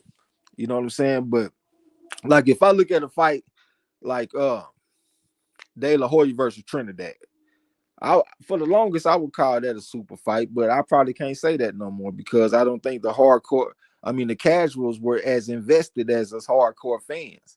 You know what I'm saying? So I'm gonna start using that shit, man. If it's just casual and we not really caring about it too much, I'm gonna say popular.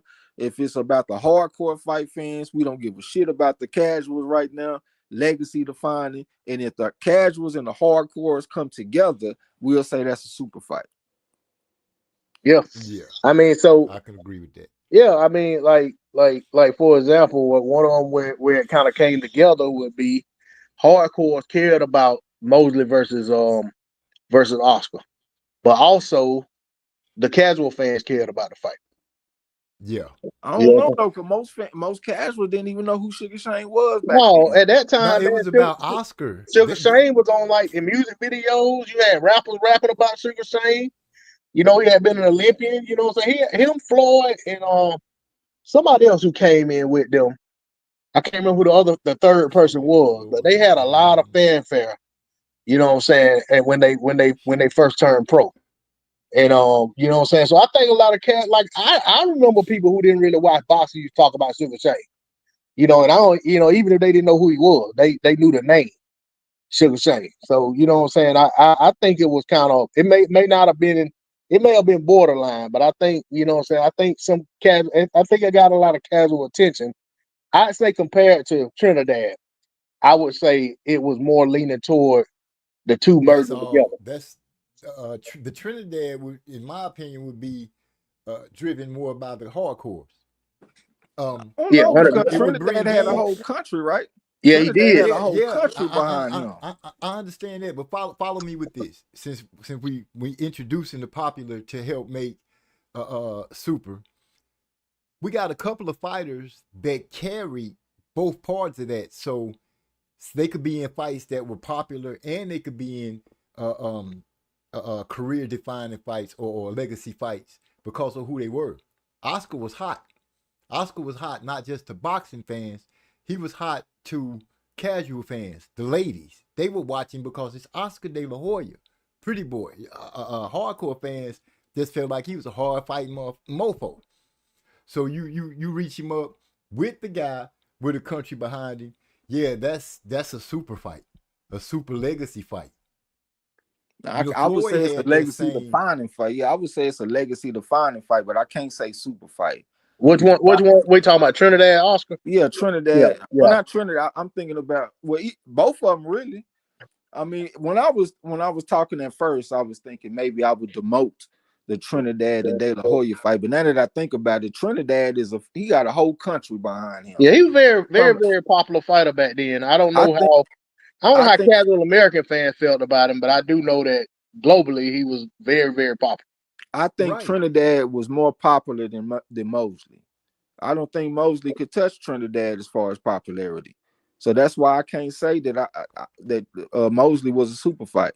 I think it was a legacy defining fight. I think that was a fight that was more intriguing to the hardcore fans than the casual fans.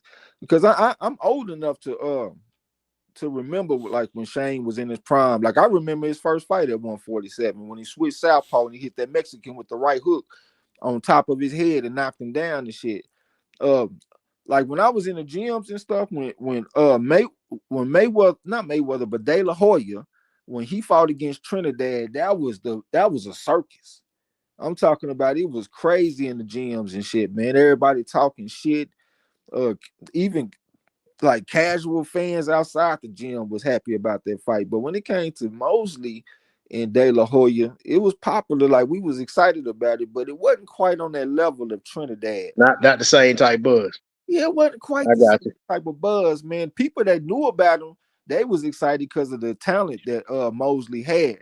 But when it comes to just straight up, this is an icon. This is a like a public representation of his country and shit. I think that Trinidad was on another level than Sugar Shane. Yeah, because you got to think about, when you look at, if you want to go more current day, if you look at the popularity that Cotto had, Cotto couldn't touch Trinidad. You know what I'm saying? He was like the next up, but I think Trinidad had a bigger following than Cotto. You know, so I think it was a lot. Well, you know what I'm saying? I know there's some loyal fans, and when they got them a fighter, they know they got one. But I do believe, you know what I'm saying, when you look at Trinidad, I just felt like, you know what I'm saying, like with Trinidad, he's on he just a slight tier above, you know what I'm saying, the rest. You know what I'm saying, from over there in recent memory. But, you know, I think another good example of like a like career defining type fight that was a super fight for casual fans. I mean, for hardcores, but casual fans didn't see it, you know, for what it was going in, you know what I'm saying? Because I mean, I always go by as going into the fight. And I think that will be like Oscar versus Sweet Pea. But if you compare that to Oscar versus Julio Cesar Chavez Jr., which was still a career defining fight for that at that point in Oscar's career, but as far as like the fanfare, it's apples and oranges between those two fights. And I also think a difference is, I'm not sure if the world viewed Julio Cesar Chavez and Sweet Pea Whitaker as being like smack dab in the middle of their primes. Like when he fought against De La Hoya, when he fought against Trinidad, nigga, they was what, about 26? Yeah, they were around the same. Yeah, they were about at the same points of their career. About 26. Both of them had belts and shit. They were both undefeated. It was like Hearn versus Sugar Ray, because I think they were like 22 and 24 when they fought. And that's another example of a super fight. For sure. And I think Eric R got a good point. He said Oscar versus Shane was more talked about after the fight, and I agree with that. Yeah, and he's probably right on that. And then I may be, and I could be, you know, thinking about the second fight too, because the second fight was big because of the controversy of the first fight. I didn't even see no controversy. Shit, I thought. Well,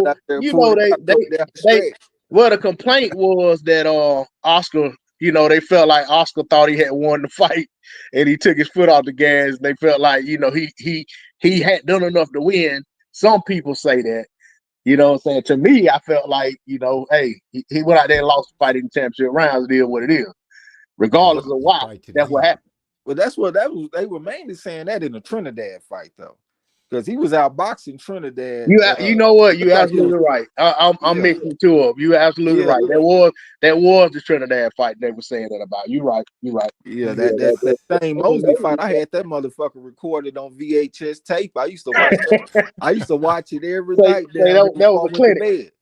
That boy had that VCR. Yeah, that shit there, like De La Hoya was putting a jab on Shane. I'm going for Shane. I'm talking shit at the gym. I needed this man to win, and he was getting that jab put on him, man. And if you go back and look at that fight before the rounds, you would see Shane Mosley stretching his back out and stuff like that in the corner before the bell run. So they just let you know that jab was making his back stiff.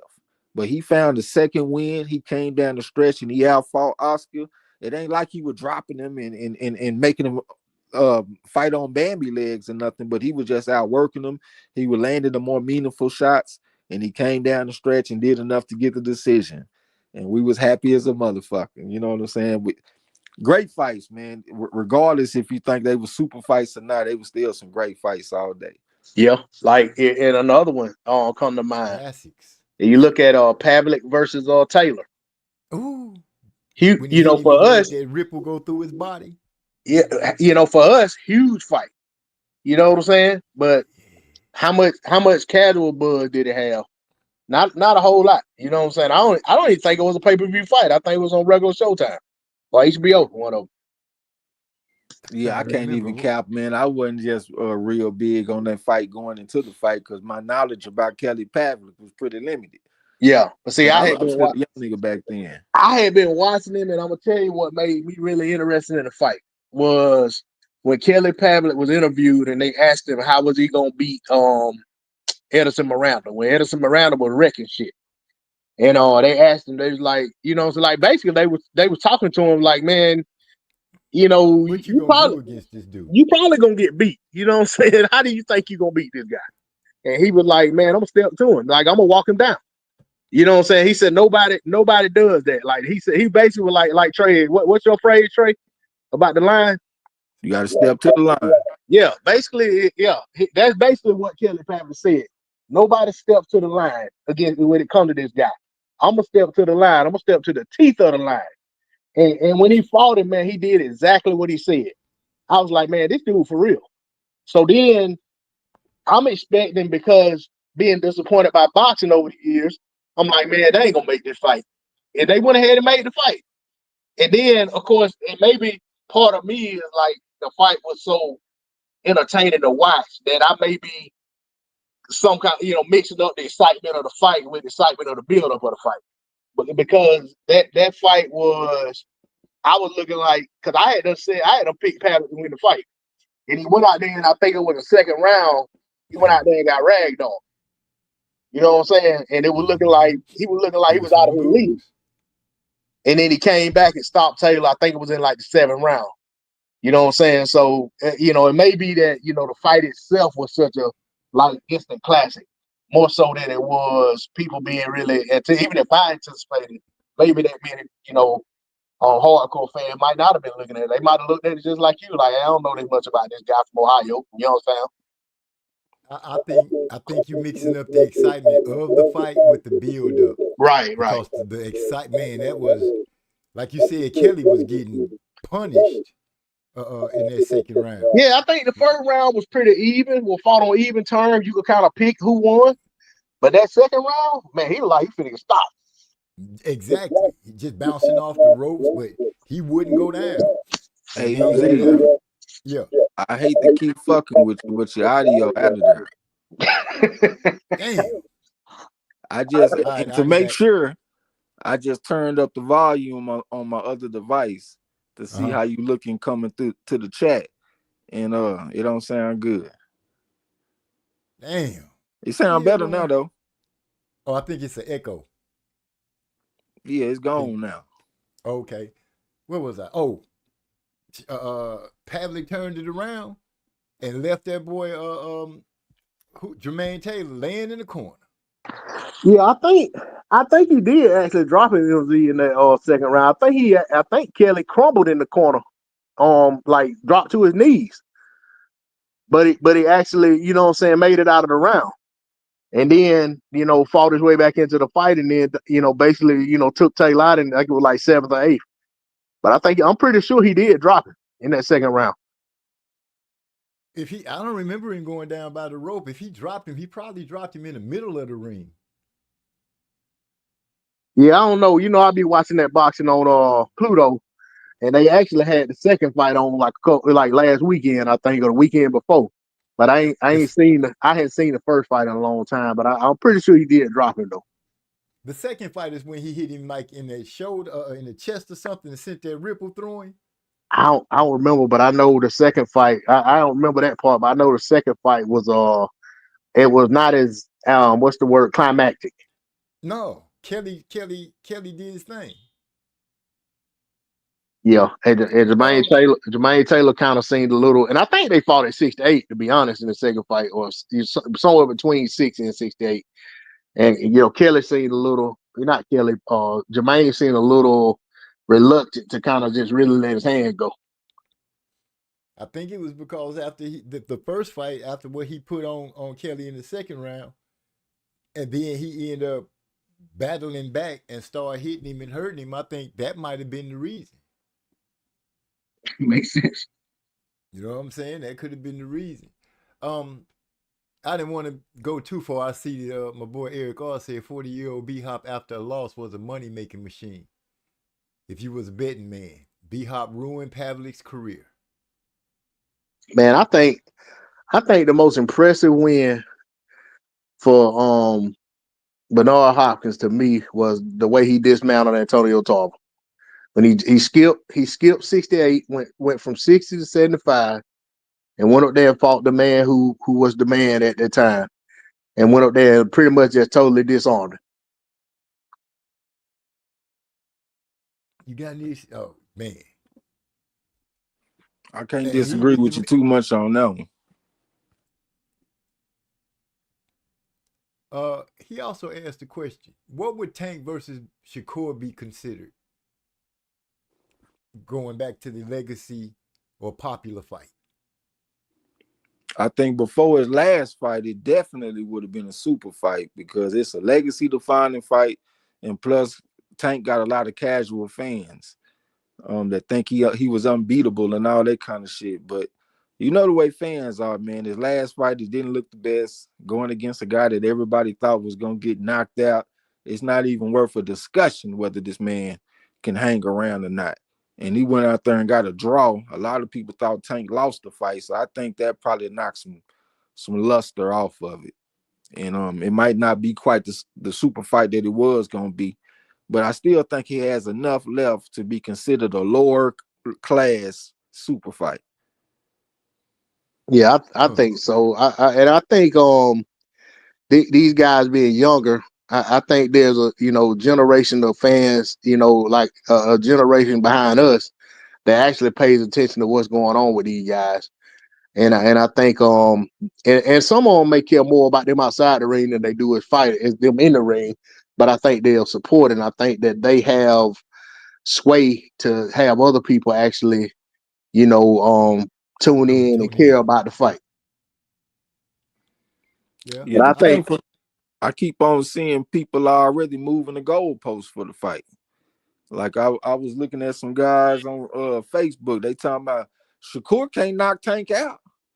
Nigga, we never said he could. We just said he can beat him. So now they concede. They almost concede that Shakur can beat him now. When they were saying they moving the goalpost because at first he was unbeatable. Can't nobody fuck with Tank. He knocking everybody out. And now they done move the goalpost talking about, well, I bet he don't get knocked out by Shakur. Like that ain't what y'all was saying at first. Y'all was saying that he guaranteed to knock Shakur out. Now y'all saying that Shakur can't knock him out. So like you said, yeah, they conceding and moving their goalposts.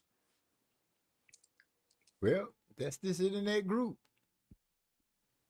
I wanted to touch on Hyphy had brought up a question earlier, and I saved it to make sure I got to it. He said, speaking of mental issues, perfect time to translate to Brother Tevin, who I don't see nothing mentally wrong with him. He got Tourette's, which he came out and let the world know.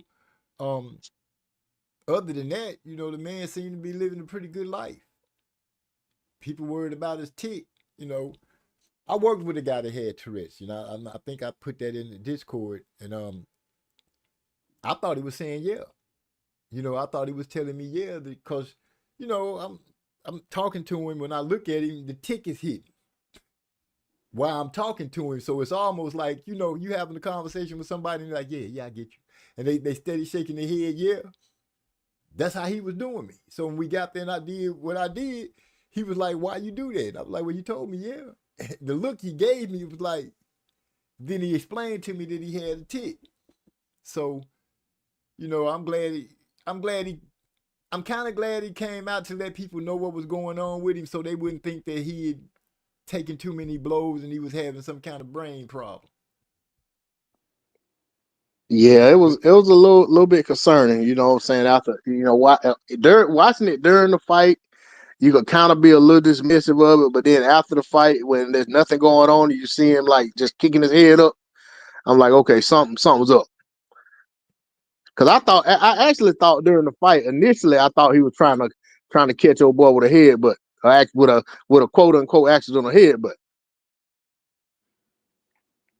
Yeah, I had saw it and kind of just skilled past it, but I didn't actually been around people with Tourette's. As a matter of fact, at Garland Pal, if you can look up the videos on YouTube, it's gonna be the Mexican guy that's in the gym and he keep on smiling. Like he'll smile and stop smiling and smile and stop smiling. Like he'll just keep on doing it over and over and over again. So when you look at him, you think he's smiling, but he really not. That's his Tourette's. But I got to give props to Tevin Farmer. That's just another obstacle that he had to overcome in his career. I'm pretty sure it had some type of impact on him. One of the main things in boxing is to keep your chin down. And this man got a condition that makes him raise his chin. And I got to give respect to him because he's just a overcoming type of fighter. Like he got a late start in boxing, didn't have a deep amateur background, started off taking losses and getting stopped. And then the motherfucker just made it all come together, got himself to the point where he could be a champion and fighting all kind of good motherfuckers. They ain't stopping him. I keep on picking the man to get stopped, but he ain't going. Like, I don't give a fuck who he fight. Raymond Muratalla, he can fight Williams or Pater. He don't give a damn. The man is gonna go out there and do what he got to do to make sure he lasts through the fight, and he gonna put some shots on you too. He gonna have a few people thinking he won the goddamn fight. I was just gonna say it. He arguably out here beating these folks. Yeah, split decisions and shit, man. At least one judge think the man done won. His last fight was a majority decision, so at least one judge had the shit a draw. So yeah, man, salute to Tevin Farmer, man. He like a war machine. You know what I'm saying? I wasn't giving him his credit that he deserved. But that's something that I have seen though, like fighters that get stopped early in their career, and I'm thinking they're gonna get stopped later in their career, but it don't happen. It's like the motherfuckers done learn. He know how to hold. He know all the tricks and shit, man. He gonna get you up off of him, or he gonna get the referee to come break y'all. He not gonna sit up there and just let you tee off on him and get off shots and look good and flashy. Like, no, he gonna break that shit up by tying your ass up and walking you back and all that kind of shit. But he is a straight up fighter, a real Philadelphia fighter, slick and smooth off in there. One of my favorite fight calls is when he fought that Tennyson guy. He was a white dude. I can't think of his first name. His last name was Tennyson, though. He actually got the stoppage against Tennyson. Tennyson was strong as a motherfucker, too, man. He would come and throwing all kind of hard shots at Farmer, man. It looked like he was going to hurt Farmer, but then Farmer started going to the body on that motherfucker. Like I said, that was one of my favorite fight calls, especially early when we first started calling fights. That's really one of the fights where I started kind of developing my style and shit. You know what I'm saying? But he would go into the body, he would hurting Tennyson, and you could tell he was hurting him because every time he hit that motherfucker to the body, it looked like it hurt. And then he got that motherfucker up out of there. I want to say it was KO7. You know what I'm saying? Salute to Tevin Farmer, man, one of the premier war machines in the game. Yeah, he got him out of there in 5. I just looked it up. James Tennyson. Okay. James Tennyson. James Tennyson. There we go. Yeah. Boy, his fingers work fast. I can't type that fast to look shit up. Yeah, man. I'll tell you, man. I know it's one of them things where I guess he's better late than never, man. But the amount of newfound respect I got for that guy, you know what I'm saying, over the last, and it's crazy. And I'll say that to me, I think that's the hallmark of real boxing fans, right? You know, that we can appreciate a guy. That guy that had 3 consecutive losses, but to me, for me and my appreciation level for him as a fighter, his stock done rose over the last 3 fights, because he been brought in situations to make these guys look good, and he got there and he actually hurt their stock in the fights. Yeah, my thing is he like Southpaw versus Southpaw matchups and shit like that. And he's still going the distance. Like somebody like Williams Capeta with his work rate and the power that he got and the body shots, Southpaw versus Southpaw, he ain't supposed to be going the distance against these type of people. But he don't give a damn. He getting out there fighting. He got him a beautiful black woman that's right there next to him to help him pick his head up after the loss or whatever. Shit, man. He really need it. I admire Tevin Farmer, man, for real. Well, like I said, when he came out and let the world know, I was like, oh, okay. I watching him fight lately. I've been impressed with him. I'm like, shit, like y'all saying, my respect level went up. I used to just, know him, the guy who could fight pretty good with the eyes. That's what I used to call him. But yeah, Tevin Farmer, the dude, he the man. He doing his thing. To be able to control yourself enough to override the Tourette syndrome, like Tourette's, like you are, and getting into, like you said, become a champion and all that kind of stuff. It's not too many people that got that kind of drive and desire. So I take off 5 hats and give him 100 salutes. And I don't know if it was D'Lo or if it was Hyphy that talked about the Gervonta Davis fight, because Tevin Farmer wanted to fight him back in the day, but that fight didn't never happen. That fight looked like it would have been a lot more interesting today. Yeah, I brought it up, but me and Hyphen had we had a back and forth about it. You know what I'm saying? I think he kind of felt the same way I did. You know what I'm saying? And now we kind of, in retrospect, kind of looking at it like, all right, now I see why. Maybe Tank Davis was head and shoulders over this guy, and he was concerned about him for good reason. Because I mean, that now we looking at the guy 6 years later. You know what I'm saying? Because I mean, this was like when he first went to Matchroom and all that, and Matchroom tried to help him get some traction. But I mean, so that was like at the advent of the Zone, when the Zone first crunk up. So it's been a while. So when you look at it, man, it's like I think, for me, Tank Davis and his people didn't think that was a good fight, a good matchup. It wasn't about the guy, because I mean, when you listen to what they were saying about him, it's the same stuff they say about Shakur and other people that Tank don't want to fight. They talk like, like, they ain't got no interest in it because it's the other guy's fault. So I think they were concerned about the fight. And now I look at it, they were concerned for good reason. They should have been. Yeah, and then at the same time, I've been seeing lately that experience can trump pedigree. Like if we look at the David Morrell and David Benavidez fight, that's an example of that. Yeah. Also the Liam Cameron versus Ben Whitaker fight, that's also an example of that. Yeah, we could look at Jared Anderson versus Martin Bacoli as another example of that. So they probably should have been worried about it. But when I'm looking at Farmer, man, he kind of remind me of Billy Conn a little bit. A guy that ain't got the deep amateur background, took some losses early on, but he was able to make it come together and do some big things in the sport. You know what I'm saying? And like Billy Conn say, if you fight for a championship and you ain't never took a loss, it's something wrong because you ain't learned nothing. But Tevin Farmer took his lumps early in his career, came back with something. You know what I'm saying? He also got some underrated wins and shit too, man. If I ain't mistaken, I think he beat Avery Sparrow in Philadelphia. I might be wrong, but I think he did. That's an underrated win to me. Avery Sparrow gonna come fight like a motherfucker every time. He one of them tough Philadelphia fighters. He don't take no shit. And yeah, Farmer tough, man. Salute to Farmer again. Eric R. I like Keyshawn and Mason. I just want to see Keyshawn get it in with Cruz. I want to see that there's levels. I don't like him ignoring Buddy. I would like to see him and Cruz go ahead and handle up too. But, liking and getting, I would hope it would be a good fight.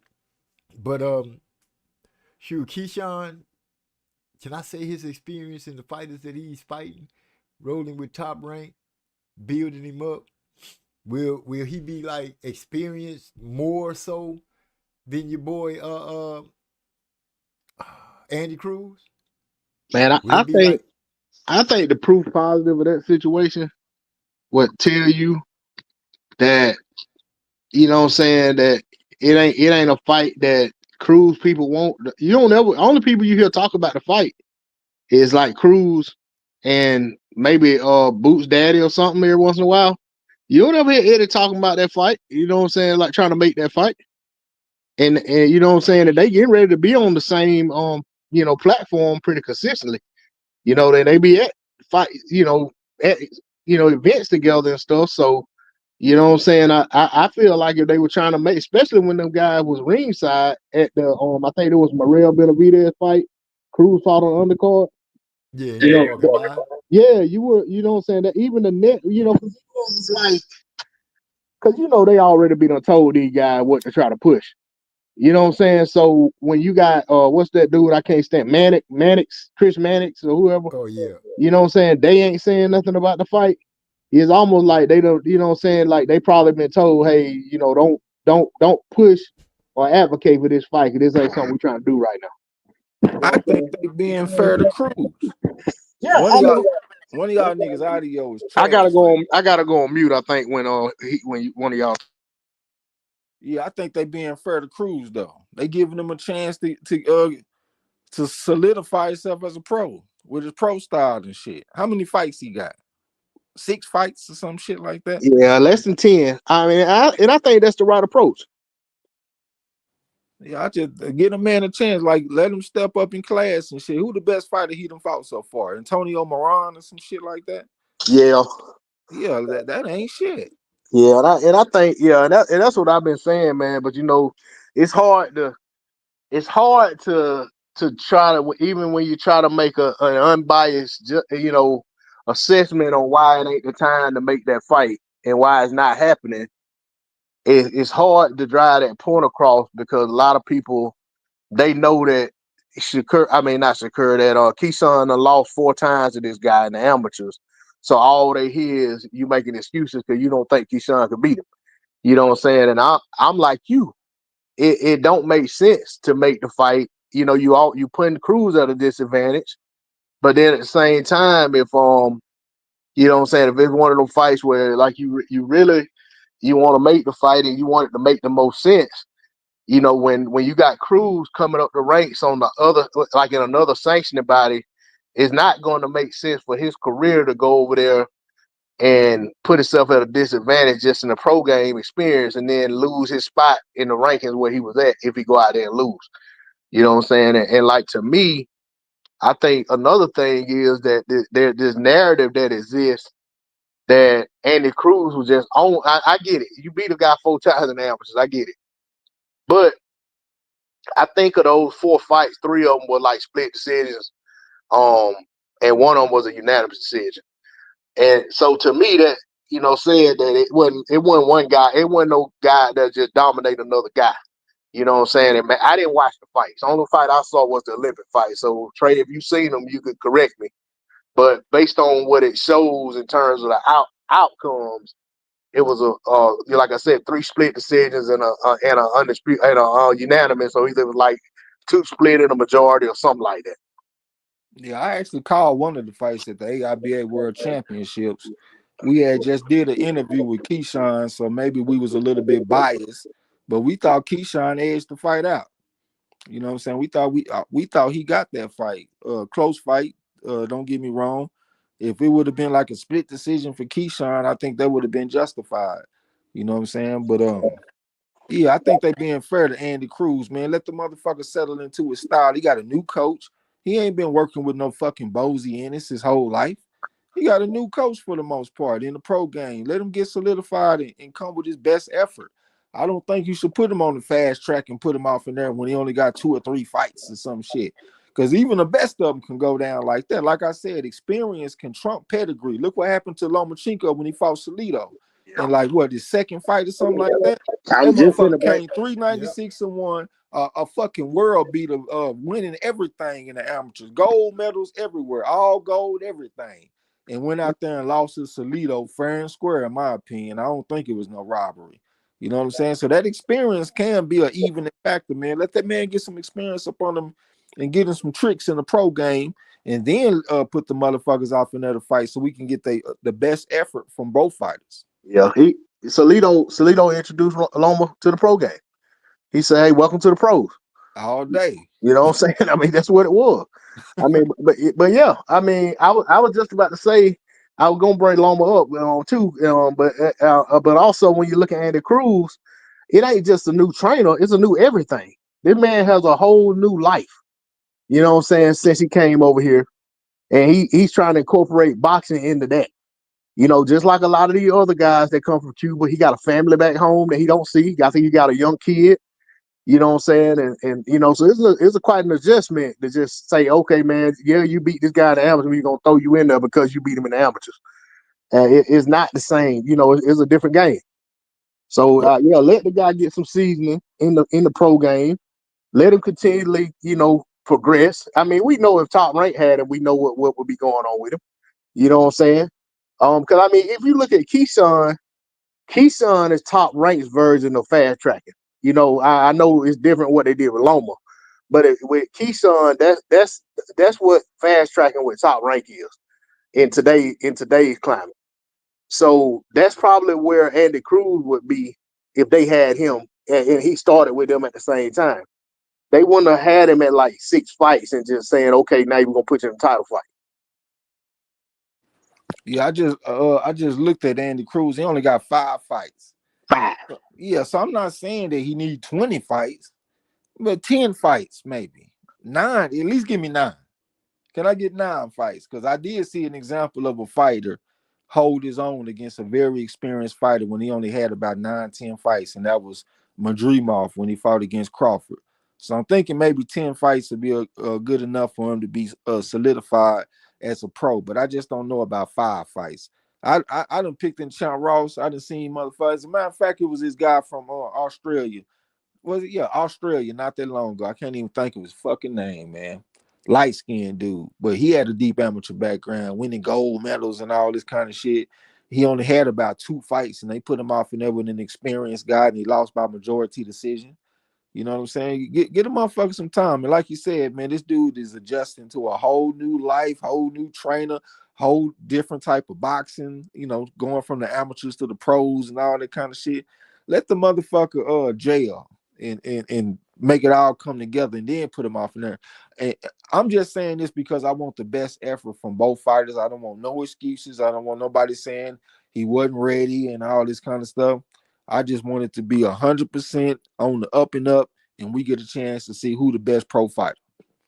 Yeah, that's what I was driving at when I was making the comparison to Benavidez and Murillo.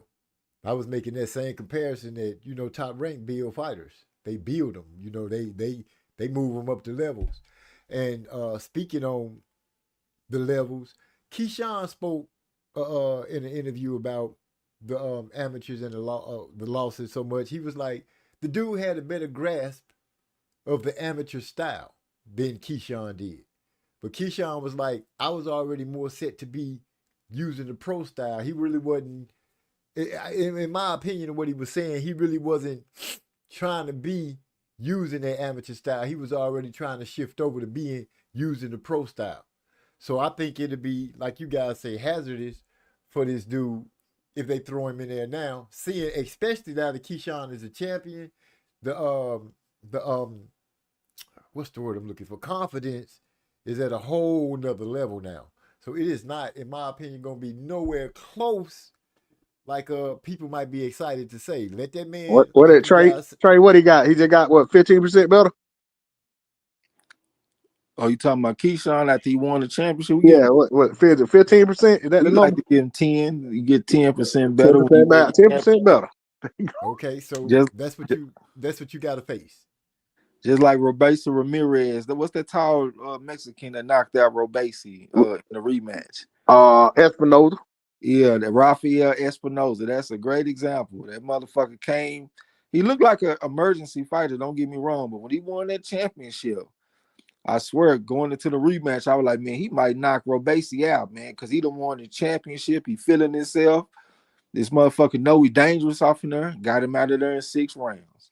You know what I'm saying? So, yeah, we give him 10%, and we also give Japanese fighters 10% for fighting in Japan. Yeah. Yeah, at a percentage, a higher percentage chance of get a decision, too. Yeah. Even though Melvin Jerusalem just went out there and got him a win, I had got that shit wrong on the Champ Ross because I picked Shigioka for the win, even though it was a rematch. As a matter of fact, man, we had 2 rematches this past week. I got both of them motherfuckers wrong.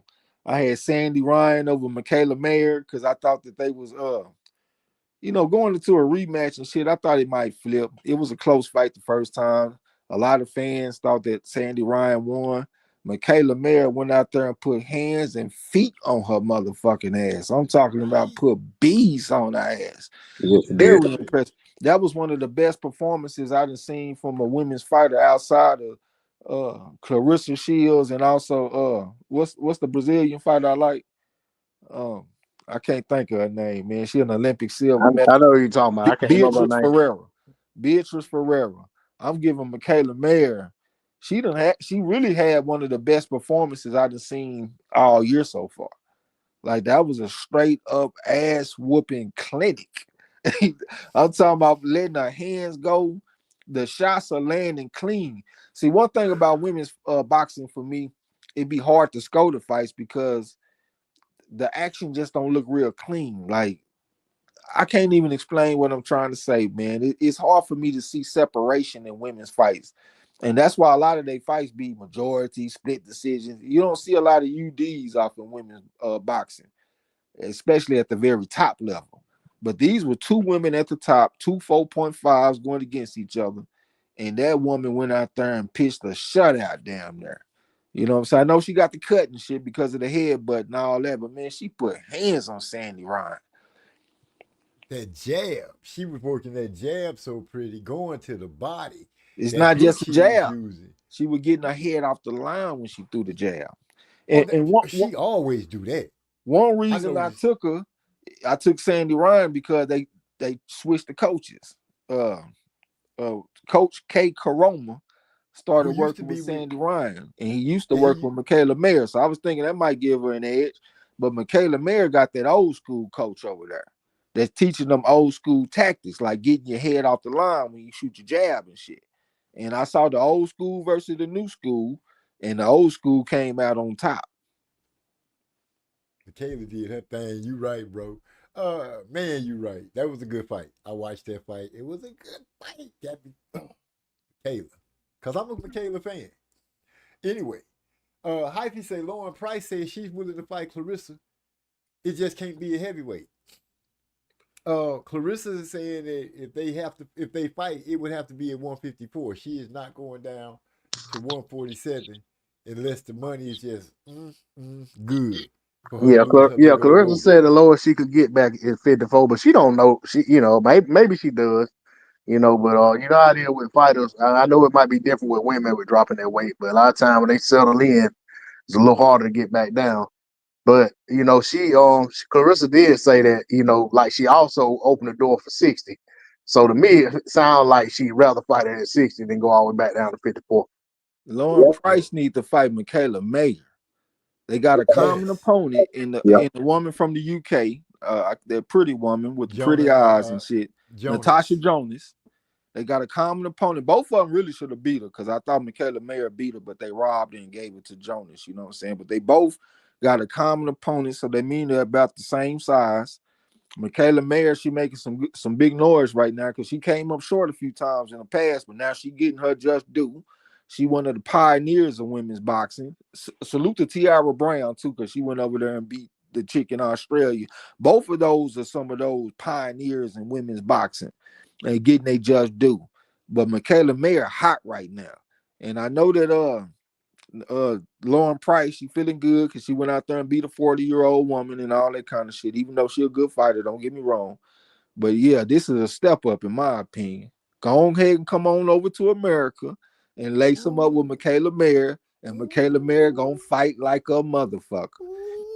Yeah, if you watch the build up before the fight, they actually were talking about Lauren Price more than they was talking about the actual fight itself.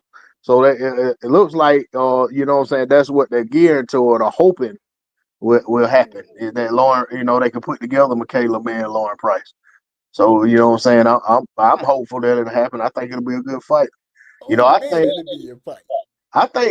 one of the differences with me, and y'all might say it ain't got nothing to do with it, but one of the differences with me that made it seem like Michaela turned the corner as a fighter is when she stopped worrying about trying to look pretty. You know what I'm saying? Like I felt like when she was getting ready to fight, Baumgardner, I felt like she was more concerned about trying to be seen as a sex symbol, and cared more about, hey, look at me too, I'm fine. You know what I'm saying, and stuff like that. And I was like, man, she gonna lose this fight because she too focused on shit that ain't important. You know what I'm saying? And then it's like after she lost, and then especially after, you know what I'm saying, going through, I think she had a little bit of a, some ups and downs after having lost that fight, you know what I'm saying, like reflection and shit. She felt like she got, she felt like she got robbed. But I think after that, she kind of got the business. You know what I'm saying? Like, okay, I'm a fighter. I ain't got to be trying to compete with these women in terms of who look a certain way. I just need to focus on fight. And I think once she's, you know what I'm saying, like they say, she made the main thing the main thing. Now she look like a different fighter to me. Yeah, but in my opinion, And to I be thought she beat honest, Bum your boy Garner. Trey said the same thing. You remember you spoke on like she just needs to concentrate on fighting because she keep taking pictures, trying to show her butt and all that kind of stuff. So yeah, I think you're on the right track with that one, D-Lo. Yeah, Yeah, I was saying that shit because all the pictures she was turning around. I was like, man, she trying to be a sex symbol out here. yeah, looking But at the stupid. same time, I thought she beat Bum Garner. I Shit, didn't, but that's just my opinion. but Shit, I think it was a she hell be of a fight. undefeated. It was a good fight, but I think the woman should be undefeated, man. I thought she beat Jonas and I thought she beat Bum Garner. I just thought she got the short end of the stick. And that's one reason why I say, like, if you fighting the elite people at the very top and you take some losses and shit, that really ain't a strong reflection on what's gonna happen in the future. You know what I'm saying? Like, yeah, that's basically what I'm saying. Like we talking about Wilder. Wilder, he done lost to what 4.5s and and shit like that. This nigga losing to elite fighters. That's why I can't just really stomp on his grave just yet. I mean, I know that he's slowing down. It might have been some expose or something, but for a man that started at 19 and went on to win Olympic bronze medal with only 35 fights, then you turn pro, you beat some decent guys, like Luis Ortiz and all that kind of shit. But then you go to the elite guys and you start losing. I can't really just shit on the man for that. Them dudes that Wilder lost to, they'll whoop most motherfuckers. Shit, let's not act like Joseph Parker, a punk out here, Zhili Zhang, Tyson Fury. Like, come on, man. Folks acting like he losing to C-level fighters. This nigga losing to the cream of the crop for the most part. You know what I'm saying? Yeah, I get you. And by no way I don't want nobody to think I was stomping it. I'm just saying it the way I see it. If I go by his words and grandma's anointing theory, I gotta be allowed to ride that theory and say, hey, you gotta look at it and realize at some point the anointment is over. Your job is done. I don't think God gonna anoint nobody over somebody that's been putting in work their whole life. Motherfucker been fighting since they 8 years old, fighting in national tournaments and fighting around the world in international tournaments and all that. And then all of a sudden, here come this dude. He done got some holy water and some anointing oil sprinkling on his forehead and a prayer at church. Now all of a sudden, he should be ordained to come kick your ass. Like, nah, I don't see it like that. I think God and the universe rewards hard work and dedication. Like y'all was talking about Errol Spence and Crawford and shit earlier. But I don't think people be talking about the whole story when they talk about that fight. We don't say nothing about the 17-month layoff, even though that's not Crawford's fault. That's Errol Spence's fault. And we don't say nothing about the alcohol. This man was a fucking drunk. It kind of got me thinking about Tom Molyneux versus Tom Crib. When they fought the first time, early 1800s, about 1812 or 14 or some shit like that, Tom Molyneux should have won that fight. He got cheated. He was whooping his ass, and then the crowd didn't like it, so they jumped in the ring and attacked the man, broke his hand. He had Tom Crib knocked out. They gave Tom Crib some time to be revived. They pouring whiskey all in his mouth and shit, trying to revive him. He get back into the fight, and he beat Molyneux when Molyneux had a broken hand. Going into the rematch, Molyneux started hitting them taverns. He a popular man now. This motherfucker drunk. I'm talking about every day he getting drunk and he fucking with them white chicks over there in England. And he wasn't ready for the rematch. That's a big part of sport, especially boxing, man. Boxing, you got to be married to this shit. That's one thing that I admire about Crawford. That's a motherfucker that is dedicated and married to his craft, his profession. You don't never see him blowing up in weight. You don't see him drunk. You don't hear no stories about him being drunk or none of that kind of shit. But Earl Spence, he went off the deep end. This motherfucker, they say you'll see him walk into the club and then get carried out the club because this motherfucker drunk. And we done seen him drunk. He got up there on the microphone one time and was slurring his words and shit and sounding all raggedy. We really stupid for even thinking he got a chance. What other drunk fighter do y'all know that's beating elite fighters? I can only think of one fighter that I read about. That was the guy that beat my coach, Curtis Coates, for the championship. What the fuck is his name, man? I think he was born in Cuba, then he went to Mexico, and then he started his career. He was a welterweight. Like I said, he beat Curtis Coates for the championship. I keep on thinking Sugar Ramos, but that's not his fucking name, and I cannot think of this dude's name. But he one of the greatest of all time. And they said that he was a functioning drunk. Every single day he would go to the gym and smell like alcohol. He the only fighter that I know that got that type of story. Alcohol will rob you of your gifts. And Earl Spence, he did that to himself. And I ain't even talking about the car crash and all that shit. Right. This motherfucker destroyed his own career drinking. Like that, alcohol is hard on your body. I hate alcohol. I don't drink for shit. I don't even care if it's a special occasion. Get that shit up out of here. Pass me some bud. Give me some THC. I don't want nothing to do with no alcohol. And this motherfucker here pounding alcohol and shit. And that's why he said, man, I wasn't exactly living like a fighter. No, you wasn't, nigga. You getting drunk and fucking around. It's still everything. Yeah, got us all looking stupid. These motherfuckers got a love story for Crawford every goddamn week that we got to sit down and listen to. All because this nigga Earl Spence getting out here doing all this drinking. Now, I'm not saying if he was living a Spartan lifestyle that he would have won the fight, but I think he definitely would have had a better showing than what he had. For sure. I believe that 100%. Hey, was that fighter you talking about, Luis Rodriguez? No. Not him? Luis Rodriguez, nah. That ain't him? I'm gonna find it real quick. Yeah, that's a Cuban guy that Curtis Coates lost to. He beat Curtis Coates twice. He beat him twice, okay. Yeah. The fuck is that dude? Jose Napoles. Oh shit. Yeah, you did say one of the greats, did you? Yeah, one of the greats. Yeah, I was trying to think of his nickname, Mantequilla. He's smooth like butter out there, but he was a functioning alcoholic, man.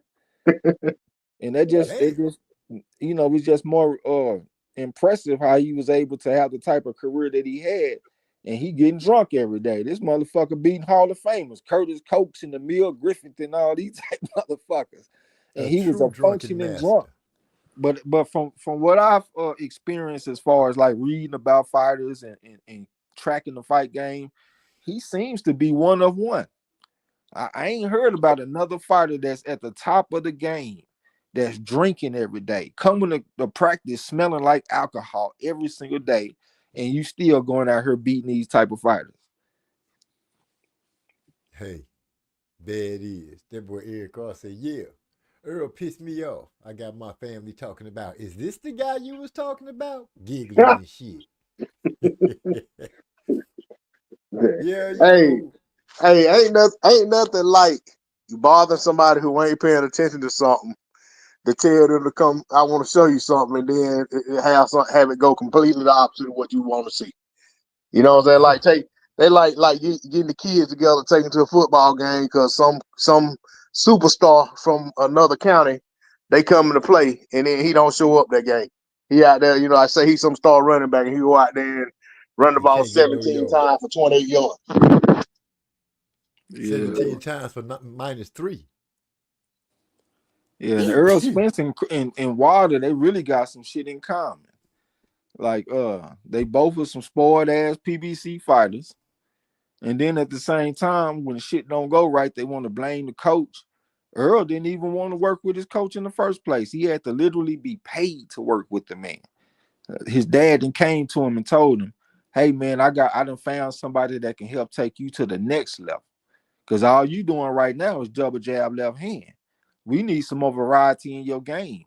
So I found somebody for you. He crying, don't even want to work with the man. Had to be paid to work with the man. And then then Wilder stylistically, he probably got the best coach he can have. Wilder is a jab and right hand guy. So he go find somebody with one of the best jabs and right hands in the history of boxing. Mark Breland. Who can teach you to do that better than Mark Breland? And I Yeah, think we talked about it. We talked about it earlier. You might not have been on. We were talking about that shit. yeah, that motherfucker got that in common, man. Being spoiled and having problems with the coaches and shit.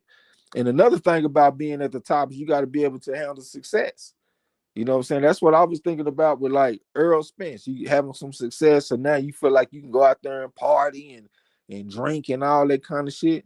Not everybody handles success well, man. So that's why I got to give some more respect to Crawford, because this motherfucker winning undisputed championships and ain't nothing changing. Everything the same, routine the same. Ain't doing no drinking, keeping his body in shape. Like this motherfucker on top of the game, but he's still acting like he on the come up. You know what I'm saying? And that's a big part of this shit.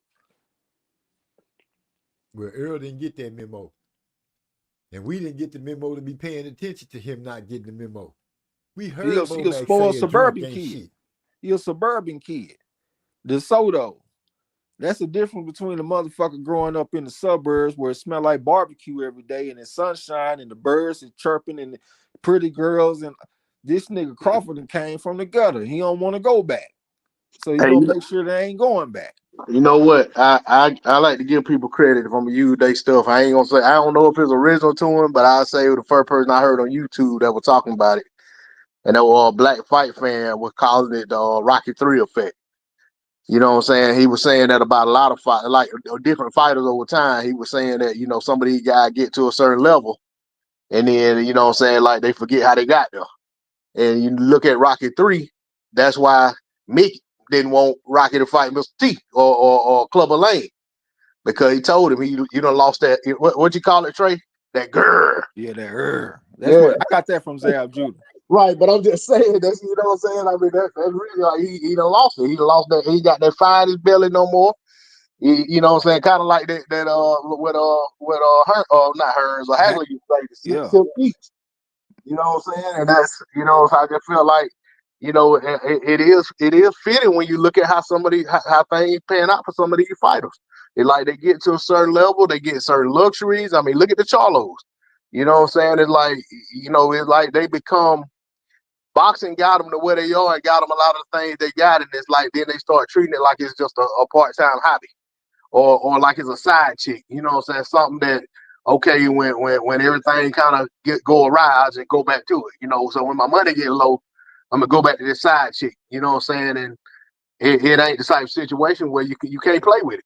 You know what I'm saying? You gotta, like you said, Trey, you gotta be married to it. You gotta be, and then you got somebody like Al Heyman. When you come through the door, you already thinking about retirement. How you gonna set yourself up financially for when you get out the sport? Cause this ain't gonna last forever and all that. That shit sound good, man. But as a fighter, that's some hoe shit. That's some weak shit.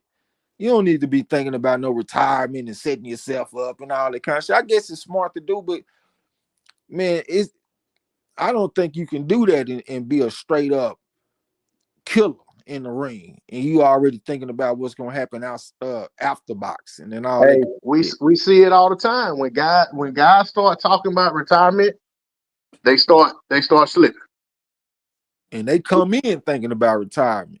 So I don't think it's a coincidence that the PBC fighters be getting their asses kicked when they be fighting outside the promotion off their island. Once they get off PBC island, they in trouble. Like fantasy, the plane, boss, the plane. Hey, once they get off heavy lifting island. Oh, did you have to go there? Not heavy lifting island. The boy Eric Goss say, "Eye of the tiger."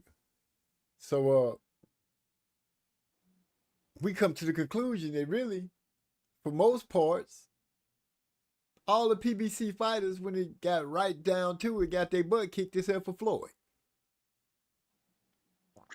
Yeah, that was a different time. That was a different era of PBC, though. That was a different caliber of fighter too. Yeah. He like a damn Crawford. He was Crawford before Crawford. Shit, he the motherfucker that's staying in shape and running home from the club and not drinking and all that kind of shit. He was married to the sport. Yep. And that's real impressive to be at the club, having fun. I'm sure you know everybody else around you. Somebody in there drinking and smoking. You know, you Probably everybody else in there drinking and smoking. Yeah, he got the wherewithal to have the strong enough will to say, I ain't gonna partake in none of that. As a matter of fact, it's time for me to run and bust out running. And I see Crawford doing that same thing. We we did speak on him and give him all that because we was talking about the assumptions of Earl not making the Hall of Fame. I think he came in around that time. I think he'll make the Hall of Fame though. Who, Earl? Yeah. Yeah, I think he gonna make it.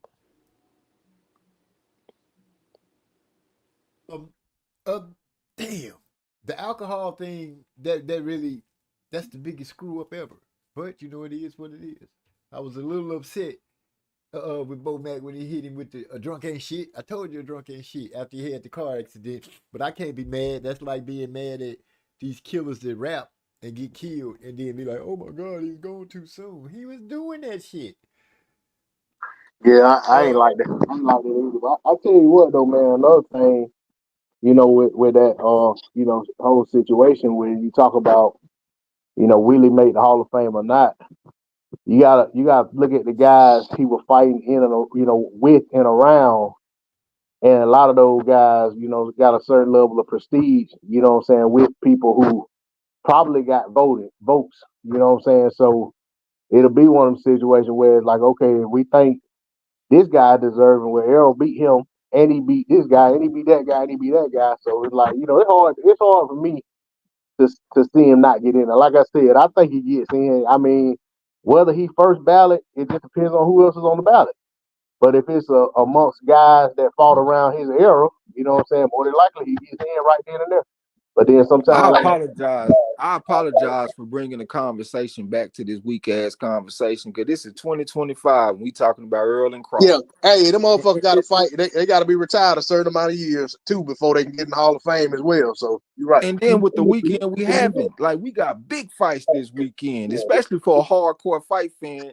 Well, you need to take her down that road, you know, before we close everything out because that's shit not even posted, man. We need MZ in the future. In the future, MZ, start posting the fight schedule on your channel.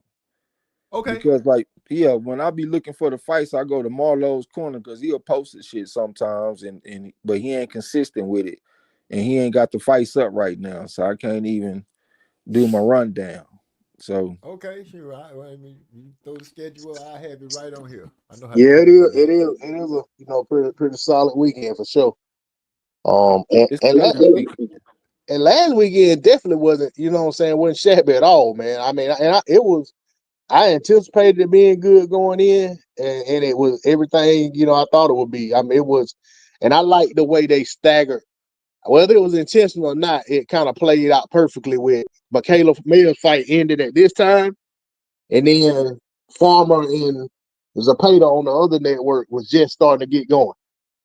So I really, you know what I'm saying, like I took full advantage of that. You know what I'm saying? Like I ain't hang around and listen to a whole bunch of in the ring interview stuff. I just went right on to the zone and jumped on that fight because I knew, you know what I'm saying, it was a good chance that we were gonna be in for another good fight. Yeah. Hyphy asked the question, what do y'all see next for Brian Norman? If he don't fight Jerron, well, the only thing that would make sense is go after Mario. Yeah, I think that should be the play. So go after Mario, get it set up. If you really want Boots, go after Mario. If you can get him to unask the belt, perfect. Now, all you gotta do is wait for whatever happened between Stan Jonas and Boots. You can force the play.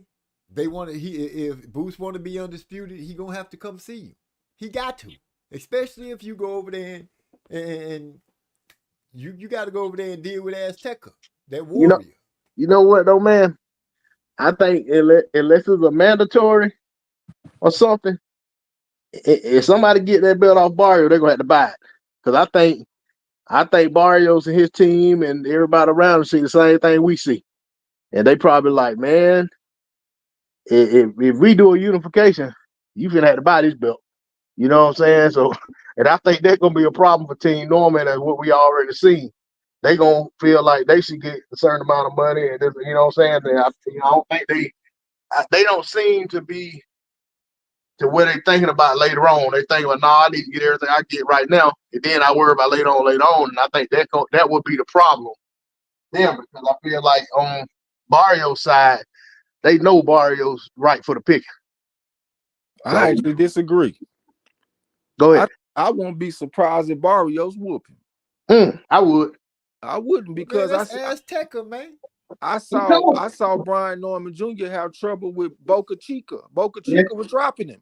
He did. Yeah, he did. Yeah, and this motherfucker Barrios got a frame that's like Boca Chica, with tall and shit. He got a good right hand, and he only lost to elite guys.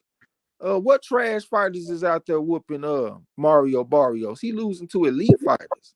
Yeah, I mean, they brought in Uncle Abel, but Uncle Abel, he despite the losses, I think Uncle Abel too. I thought, you know what I'm saying, a lot of him going into that fight, and I felt like he had a good shot. You know what I'm saying? They're upsetting Barrios, but you know what I'm saying. And all honesty, I felt like he should have won the fight. But that's why I say he looked like he right for the pick. Yeah, I mean, but Ramos got experience and shit though. He'd have been around the block a few times. You know what I'm saying? I can't be too surprised that motherfucker Abel Ramos gonna step it up and come with something, man. Because even the guys that he lost to, he ain't out there losing to no. No, he ain't losing no. Yeah, he ain't losing no. You know, Joe Flipperhead. Yeah, he fighting all kind of good ass fighters and shit. So he came with all that experience. Brian Norman Jr. ain't got that type of resume yet to draw on. No, he don't. I think it's an interesting fight. I don't really see Brian Norman Jr. being head and shoulders above guys yet, because even the fight he just had, I didn't see that as a flawless victory. I saw old boy coming back with some shots a few times on Brian Norman and making him back up a few times and reassessing this shit. I think we don't seen enough of Brian Norman to know that we ain't gonna get flawless victory from Brian Norman. He just gonna overwhelm somebody early. And like once he got to a certain level, you finna get some two-way traffic. You know what I'm saying? And in spots he gonna look vulnerable. You know what I'm saying? So I don't expect him to, you know, even if he fought Barrios, I mean, just off of toughness and the way Barrios come, you know what I'm saying? I think it will be an intriguing fight. I just feel like that if you know, especially with how PBC is about their fighters and their belts and defending them against somebody else, I just don't see it being no easy fight to make. That like, yeah, we'll just do this and we'll just make the fight like they're on the same side. You know, that side of the street nonsense and all that foolishness. Yeah. I would take Norman to win the fight. Don't get me wrong. I think he should be favored to win the fight. Out with the old, in with the new, all that type of shit. But I don't think it'll be an easy fight fighting no Barrios, man. Barrios is gonna come fight. That's one thing that I know he gonna do. And like you said, this motherfucker ain't coming with no flawless victories, man. I think the most impressive thing I saw in Brian Norman Jr.'s last fight was the combination he used to get the man out of there. And that was a 4-1 combination, and that's not something that you see every day, where a motherfucker loop the right hand and come back with a power jab or a swivel jab with the new school, like to call it, and got the man up out of there with that shit. I thought that was impressive. But overall, like if I look at the combination of offense and defense, I'm not sure I see an A-level fighter. I'm thinking I'm seeing like a B+ level fighter, because I think his offense is better than his defense. And also, he was on the chopping block with Top Rank. That's why they put his ass off in there with Santillan. He went out there and had trouble with Boca Chica. That shit was like a no contest or something, because the fight got stopped on cuts. And then they threw him to the wolves against Santillan, and he ended up shining like new money. But it ain't like this motherfucker been riding his wave with just beating the brakes off people and looking good while he do it. Like, he done had some choppy moments off in his career so far as a young fighter. So I'm interested to see what's gonna happen when he steps up to another level. Well, it like I want to say MZ. I heard MZ say this a while back. I might be wrong, but seemed like I heard MZ say something about these Cameron Duncan fighters. You know what I'm saying? Seemed to have once Cameron Duncan was no longer doing a matchmaking, they started struggling. You know, I'm talking about this latest crop of them. Brandon. What's his name? The Asian Mexican kid. Oh, you talking about I fuck. forgot. Brandon Lee. Brandon Lee, right? Yeah, Brandon Lee. There we go. Yeah, I kept seeing his amateur background a little yeah, more. yeah. Brandon Lee, and then you know what I'm saying, even with Norman, you know what I'm saying, it seemed like once they moved along, they started having you know what I'm saying, they stopped looking so, they didn't look so menacing, because one time they were stopping everything. And I don't even think Brandon Lee done had a knockout in a while. I mean, maybe they don't put him in with a soft touch somewhere. He had one, but I've been, you know what I'm saying, I remember on Champ Ross, he probably done had about 3 straight fights that went the distance, and I think in some of them he didn't actually, you know what I'm saying, really look that good. So that could be part of it too, is that these guys, were really just, feasting on a certain level of competition. Now they they really gotta step up. Not to say that they ain't risen to the occasion, but it ain't, the separation ain't there that it was when they were fighting these lower level guys, which ain't uncommon. But Yeah. you don't want to see you don't want to see guys at a certain level seeming like they having trouble. Kind of like, I can't remember who it was, but it was some fighter I remember complaining about. Like, man, I think the guy is good, but like, I don't like seeing a guy get hit with the same shot. And I don't remember who it was, but it was a fighter. I think y'all might have called it, Trey. And I was like, we talked about it after the fact. I'm like, man, yeah, he looked good, but my problem is, dude kept getting hit with the same shot. And I just think that's, what I'm saying, that's always a bad sign. And then sometimes when you got a guy that's, he's so focused on offense, he might not be getting hit with the same shot, but you see him get hit with shots you feel like he shouldn't get hit with it. You know what I'm saying? But it's like, some of these guys don't know how to balance their focus on, one versus the other in the heat of the moment. It's like, either I'm all offense or I'm all defense. Yeah, like when I looked at Norman, it made me think of like a rapper. Like, you hear some rappers, they got some flow, but they ain't necessarily got no bars. When I look at Brian Norman Jr., I see a mean fighter, but I don't really catch myself saying, man, that was pretty, or man, that was smooth. Like his last fight when he threw that 4-1 combination, I was very impressed with that, especially his ability to generate power with that one. But outside of that, I don't really catch myself saying that's pretty or that's smooth right there with him. He seems like he got more meanness and more power, and got some decent speed, but not necessarily like the special effects like Mayweather used to say, where he's setting up shit. Like I looked at a fight with Roy Jones one time. Roy Jones set up a left hook up top so smooth. Like, he touched him to the body and came back with the hook a few times and had the man looking for it. And then when the man tried to block that hook, it was like the 3rd attempt. He tried to block that hook downstairs, but it was coming upstairs this time. And he set that shit up so pretty. I saw Caleb Plant do some pretty shit one time. He kept on fainting the motherfucker like he was going to throw the right hand. It was really like head movement, though. Like, he was moving his head like his right shoulder towards his left foot. And he kept on doing the shit. Like, he did it like 3 times in a row. And then on that 4th time, instead of just moving the shoulder, he brought the punch with the motherfucker. And he ain't even see the shit coming. Like, one of my favorite, James Toney touched the motherfucker, went to the body with the hook, kind of like what Roy Jones did. He did this about 3 times in a row. I can't even remember who he was fighting. And then on that 4th time, it looked like he was going to touch him with the jab and go to the body again, but this time he touched him with the jab and then brought a right hand and then went to the body. He didn't even see that right hand coming. Like, just some pretty looking shit. You know what I'm saying? I don't see that with Norman yet. And I'm not surprised, like, when they say he sparred against Jerron Ennis, he was getting his ass whooped. You know what I'm saying? I think Jerron Ennis is just more talented than him. You know what I'm saying? I think Brian Norman Jr., I like his genes, don't get me wrong. Like, his genetics, his pops is strong as a motherfucker. You can see where he get his genetics from. Yeah. But I think he need a little bit more seasoning. You know what I'm saying? And I think Barrios is a fight that'll get him some seasoning. He probably will win the fight, but I definitely expect Barrios to offer some resistance at the very least. I was sitting here just thinking. I would like. I wouldn't be surprised if Barrios upset the apple cart. How old is Barrios? He's still young enough. I think he's about 30, 31, somewhere off in there. Damn, If he I up ain't there mistaken. already. He might be Neo. 29 or something. I gotta see. Okay, Neo's RKH. He says so. What's going on? Welcome to the show.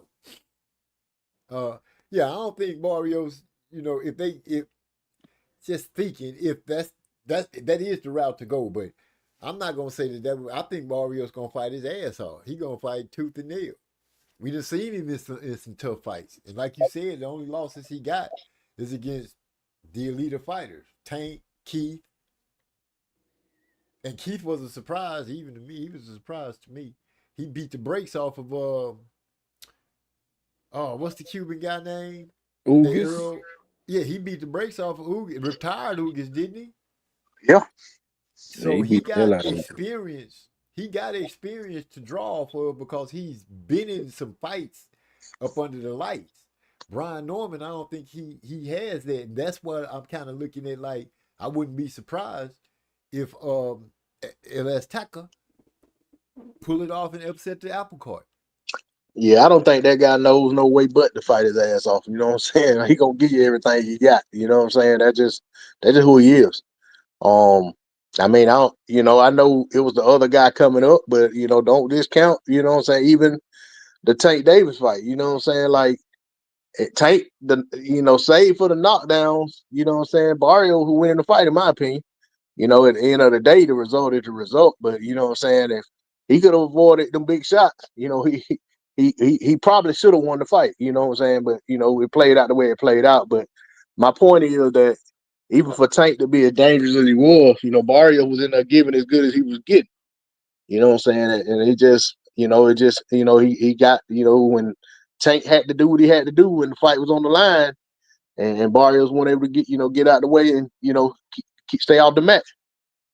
But you know what I'm saying? That's a fight dude. Now, I will say, I don't remember the guy's name, but I did feel like Barrios lost a fight. No, you talking That about one he against was like running Akhmedov up. on the. Akhmedov. Yeah. I felt like he lost that fight.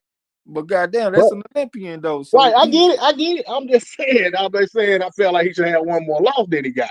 But that's cool. But that's still one of them right, guys. yeah, he is. And you got to give Barrios credit. He That's fought hard enough to get the decision. Even if I felt like it wasn't no egregious robbery. I just felt like he should have went the other way. So I got to give him credit for making the fight close enough to where they could give it to him. Yeah, and then like that was on the Spence versus Sean Porter card. I remember calling that fight. Okay, yeah. They almost stole the show.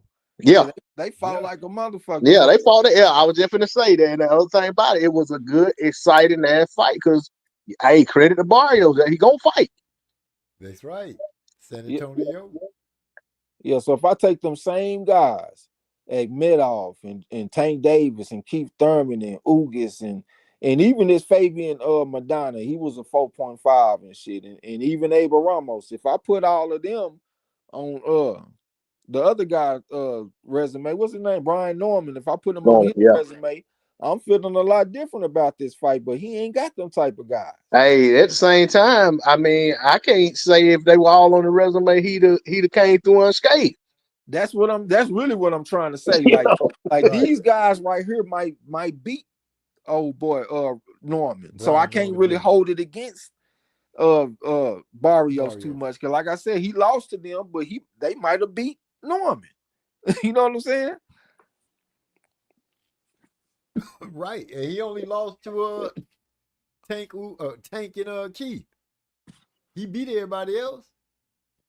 Yeah, I mean, he might could have lost to Akhmedov and shit. So we'll say I ain't that. gonna lie, when I saw that fight, even though it was a hard fight, I did kind of feel like I was finna see Mario lose his first fight. I did feel like that. I was happy that he got the nod, and like y'all said, maybe because it was such a exciting close fight that he fought hard enough to get the nod. But looking at it in real time, like Debo said, I thought he had lost. Yeah, see, but this is the thing though. At Madoff, he 10-4, and he might be the best 10-4 fighter in the motherfucking world. He like that. What's that dude that should have beat Golovkin on PBC, but they robbed him, man. He should have beat Golovkin 7-5. He lost to Danny Jacobs in his first fight, his first big fight, I should say. Oh, you talking about Derevchenko?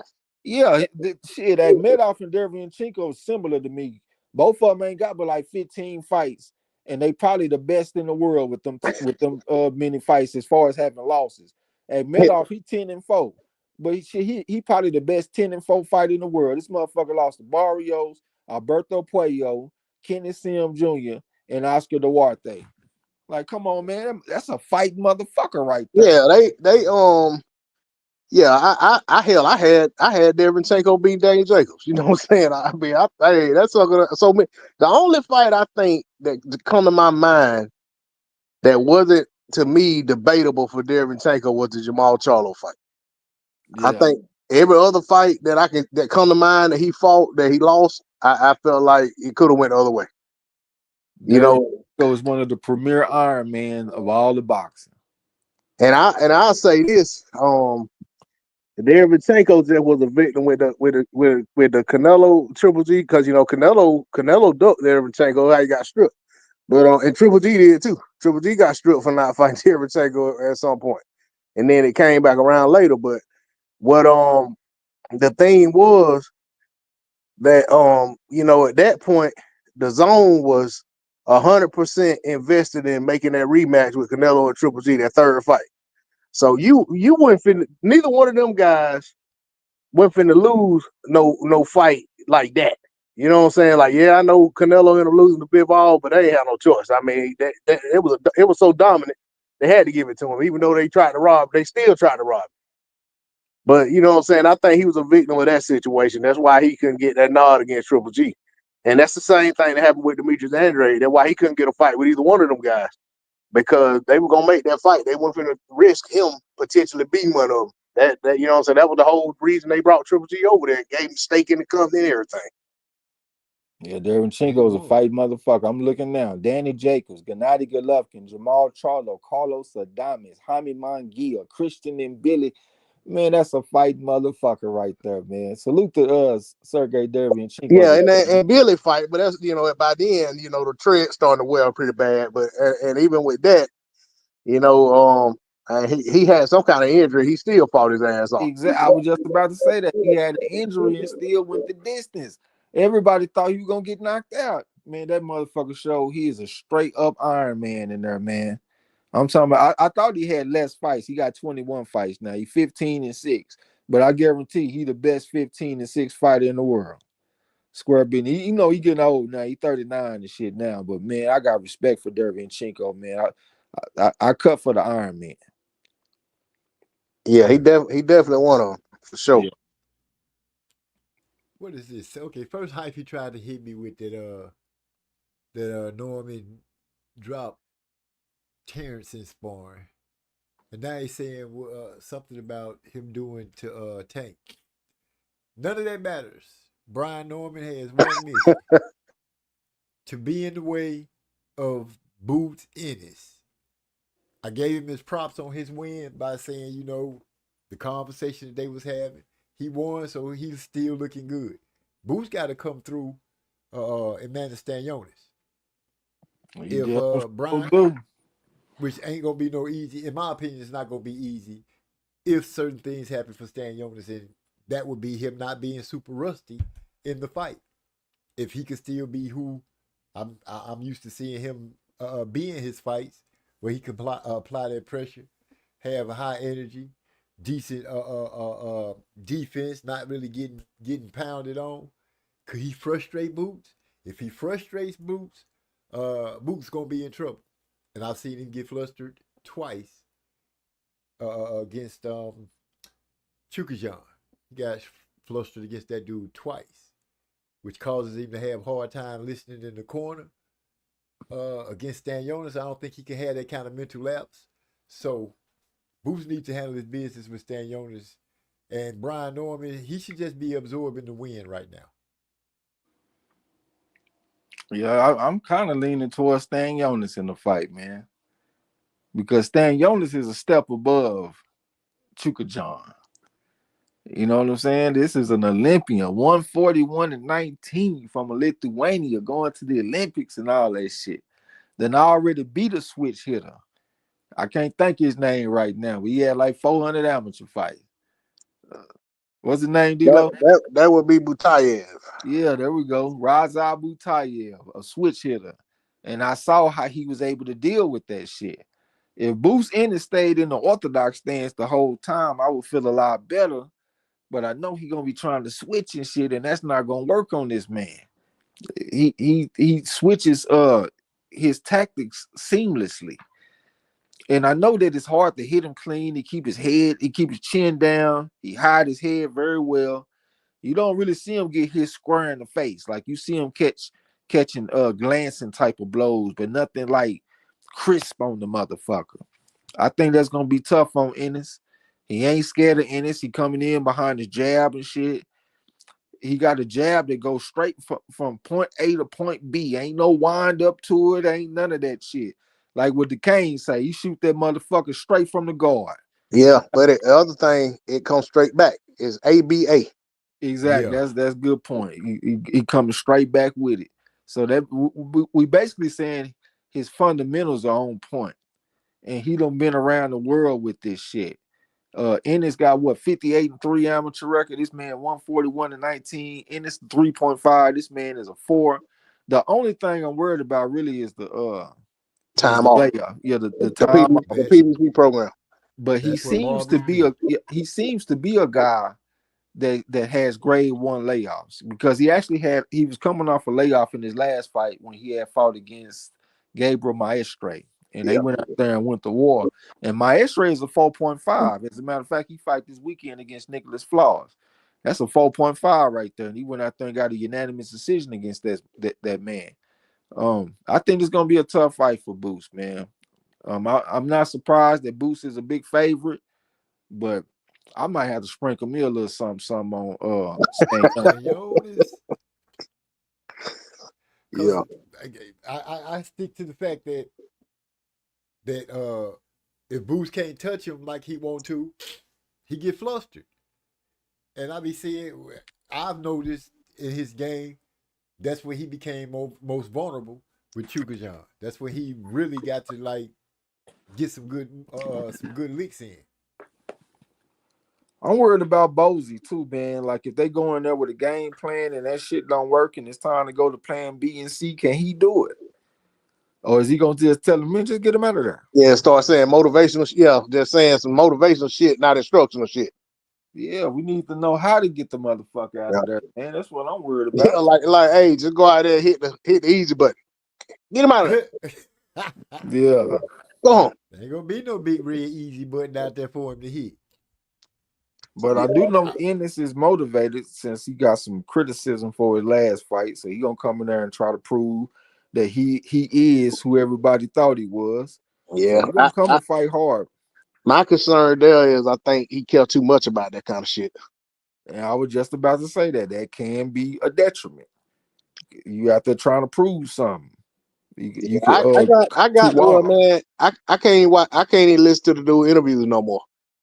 Because he talked too much about the shit that people talking about out there. You know what I'm saying? I'd be like, man, you got to be, some of this shit you got to ignore.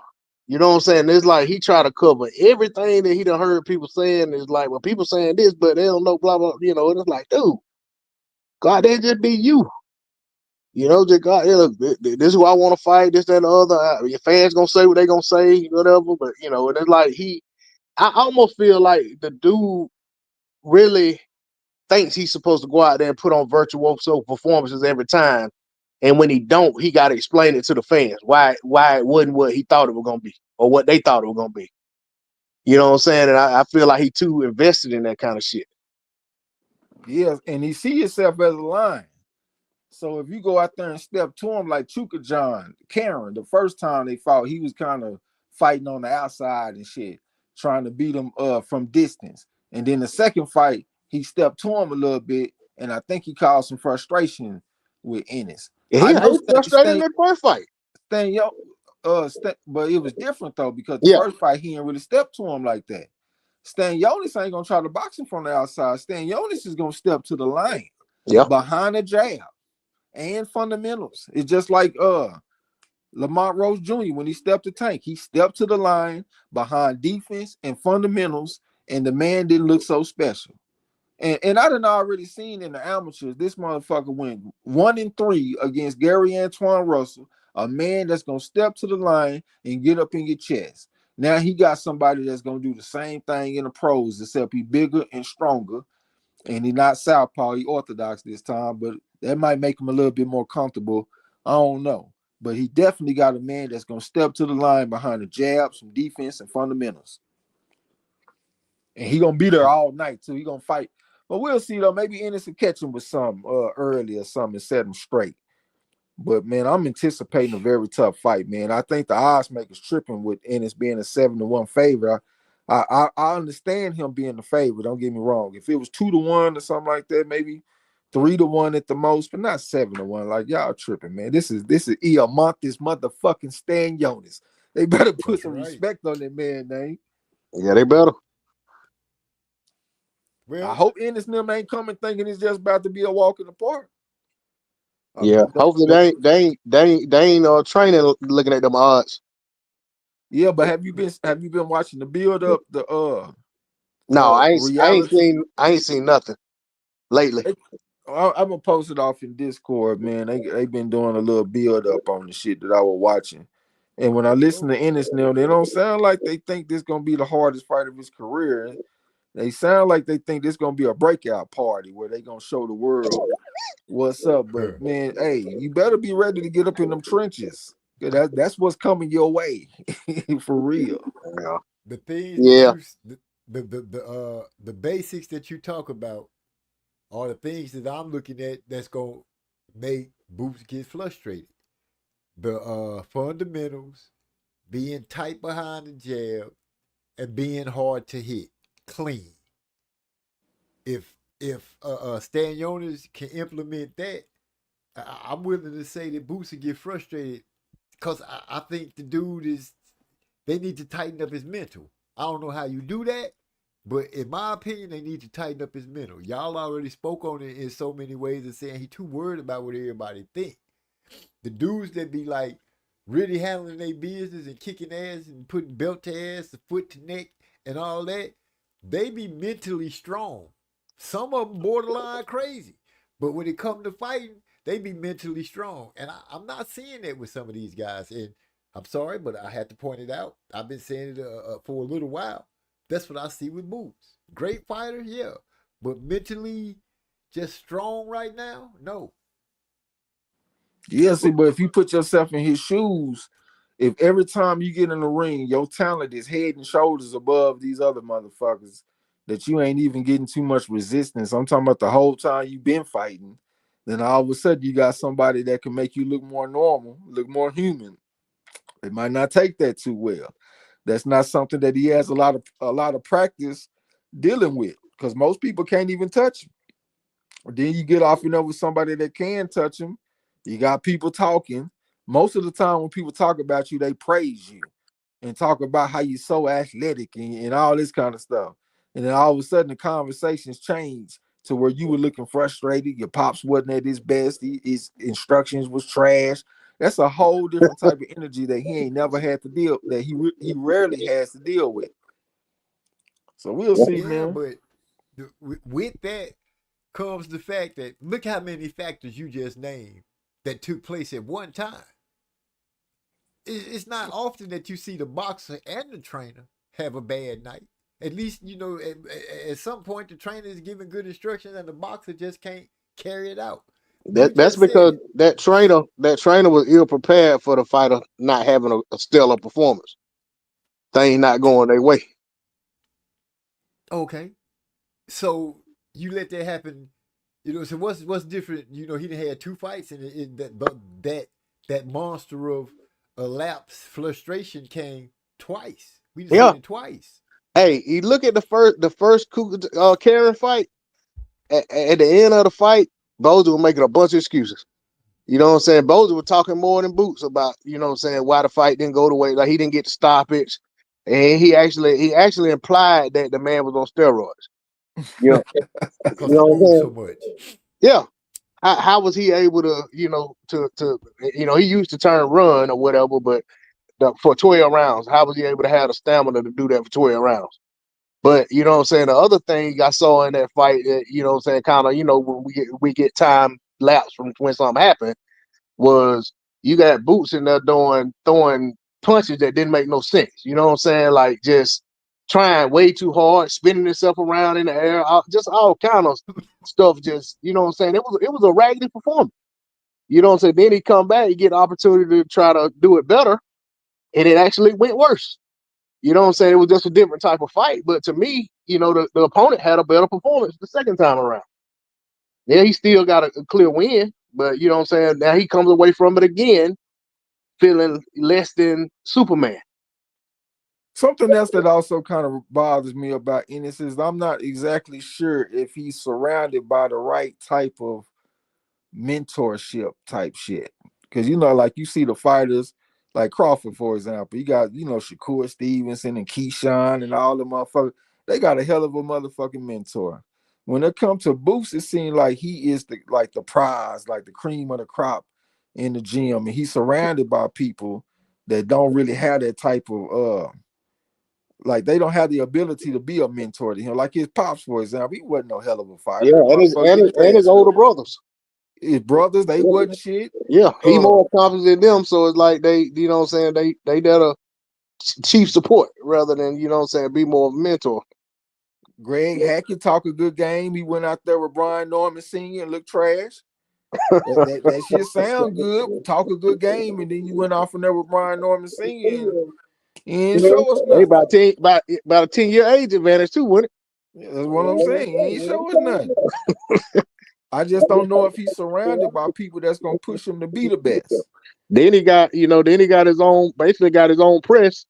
You know what I'm saying? Got a dedicated YouTube channel that, pretty much gonna, prop him up. Say what he need. Hold him up and hold him high.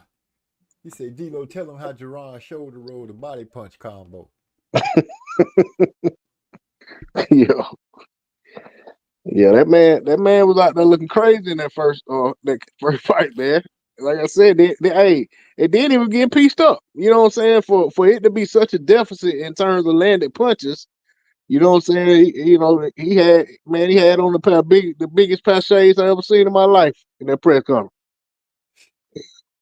Yeah, and plus Ennis is a beat your ass fighter. He's not a plus minus fighter. Like he ain't the type of guy that's gonna land 35% of his punches and only allow you to land 12. If you punch with him, you can hit him. And that's something that kind of worried me for him. It kind of got me thinking about Abdullah Mason, the fight before last, when he got dropped like 2 or 3 times in the fight. Yeah, he fighting that guy with that Jorge Gonzalez haircut. Yeah, that motherfucker beat your ass fighter. So he gonna give you some opportunities to hit him. I'm interested to see how Ennis is gonna deal with Stanionis' punches if he able to get to him. Yeah. Hopefully Ennis ain't listening to these fools on social media who talking that even before the fight was made, when it was being hinted at, they start hollering that they was comparing Stanionis to old boy. What's the kick guy that came kickboxing? The guy that made his noise at 140. Had to draw against War Machine. Against War Machine? Who the fuck is War Machine? Called Custio Clayton. Oh, Custio Clayton. The dude that retired Lamont Peterson. What's his name? Oh, you talking about I see him in my mind. Man. Dang, I done went blank. The dude that was working with Buddy McGirt when he was at his best. Yeah, a tough fight against Mikey Garcia. Right. Well, Boots beat this dude already.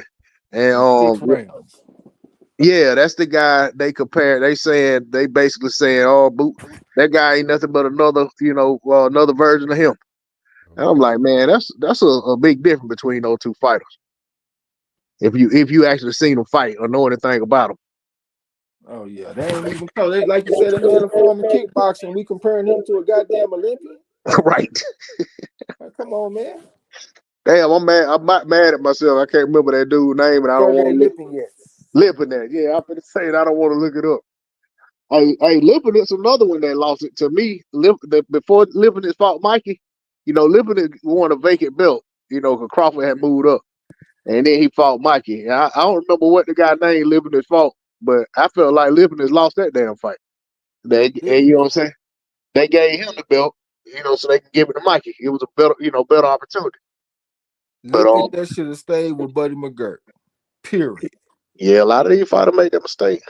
Because he looked outstanding when he fought against Mikey Garcia. If you look at the feints and the head movement, he did not have that after that. After he lost Buddy McGirt, that shit stopped. He started being more of a stationary, like as far as his head movement, he started being more of an upright, stationary fighter instead of having that twitch with him. You know what I'm saying? That head movement and fainting the motherfucker, getting him out of position.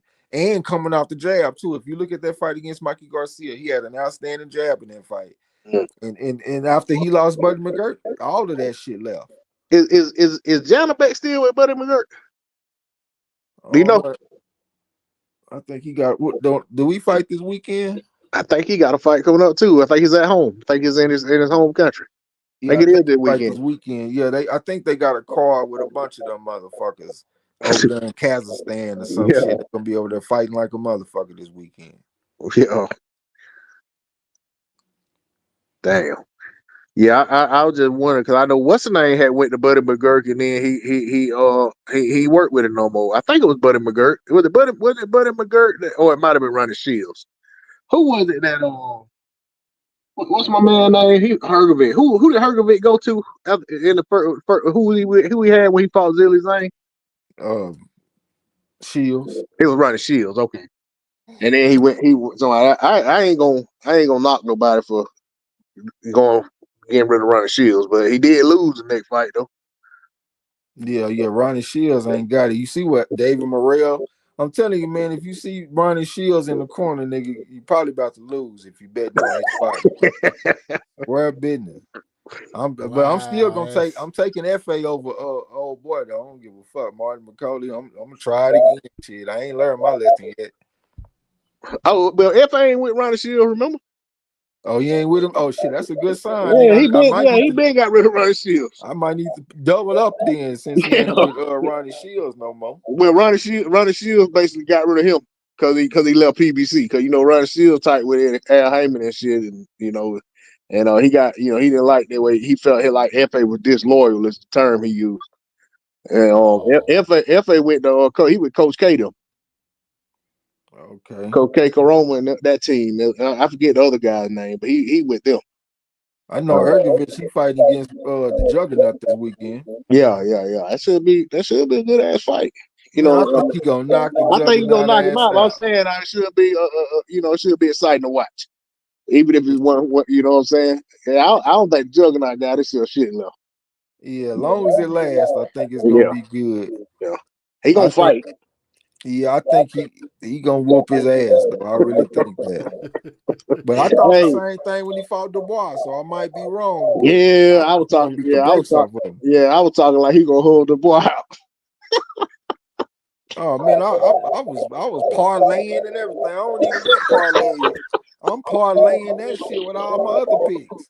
Hey, that was one of the worst weekends I had. I lost every goddamn. Eddie went 0-5. I might have went 0-5 with it. Yeah, that was just a bad weekend right there. And every time I say something, y'all niggas shit vibrating like a motherfucker, echoing and shit. That's D-Lo with the extra echo. Yeah, I see. He just went on mute, then the shit stopped. Yeah, I've been having headphones on. I'm like, damn, I'm getting blamed again. It's past midnight though. I'm about to go ahead and jump off, man. Go find. I was just about to say we have to pull it to an end. We've been here since 7:30. This has been a great show. I enjoyed the conversation. How I drove all night. Would you like to say your great words before you pull out? Yeah, appreciate you letting me get on the panel, man. Salute to everybody in the chat. I ain't gonna talk y'all to death. Catch you on the next one. Yes, sir. Hey, same here, man. Appreciate you having me on, man. Good chopping it up, which been a while.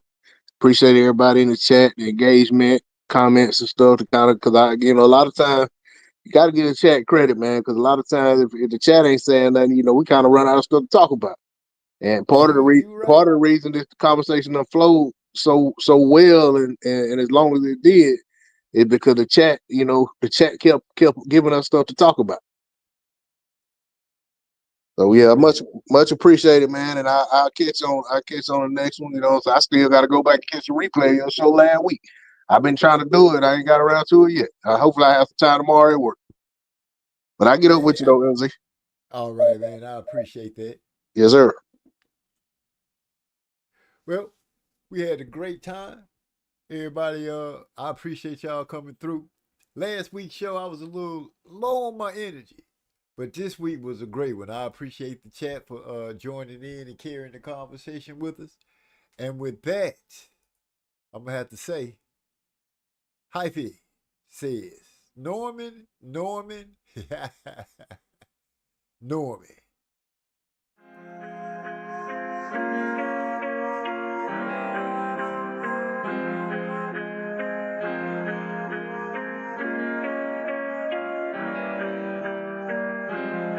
I tell them you can't get like me, yo man, ain't shit like me. Pack strong, hit like me, broke, can't sit by me. Gang, beside me, we ride till we D.I.E. Bang, bang, don't try me, that fire always be by me. You can't get like me, yo man, ain't shit like me. Pack strong, hit like me, broke, can't sit by me. Gang, beside me, we ride till we D.I.E. I'm gassed up, ignite me, my cash up, too lit, I be up. I'm a type of nigga that says shit straight. I never did hate, that's a bitch nigga trait. By any means, baby, I'ma get to the cake. I been a real nigga, so it ain't for debate. Beefing with me, get you hit with a stake. She left you for me, saying you the mistake. I can't be replaced. No. Saving what hoes? Do you see me with a cape? I hustle from sun up to sundown. If a hater run up, he get walked down. We be up in that stick on who talk down. Reaching for my shit, 5-5. I be putting in work, I don't clock out. Talking dirty, you niggas get mouthed out. Shout it like how I kick it like Kung Lao. Cause these niggas be chicken, compound. I ain't wanna do it, but have to. I'm the shit like I live in the bathroom. Pull up, eat it, and dip, she fast food. Girl, let me show you what this cash do. I'm going nuts like the cashews. My name in they mouth with a bad move. Not a brokey, I go with a cash move. I'ma set this shit off if I have to. Hey, niggas ain't built like me, Bionicles, but you self-made. It's ironic though, you original but you be copying. I'm by my coins, I got that sonic flow. Bruce Lee, Roy, bitch, I got the glow. Probably run a ticket up at Papa Do's. Call me Young Atomic cause I'm about to blow, nigga.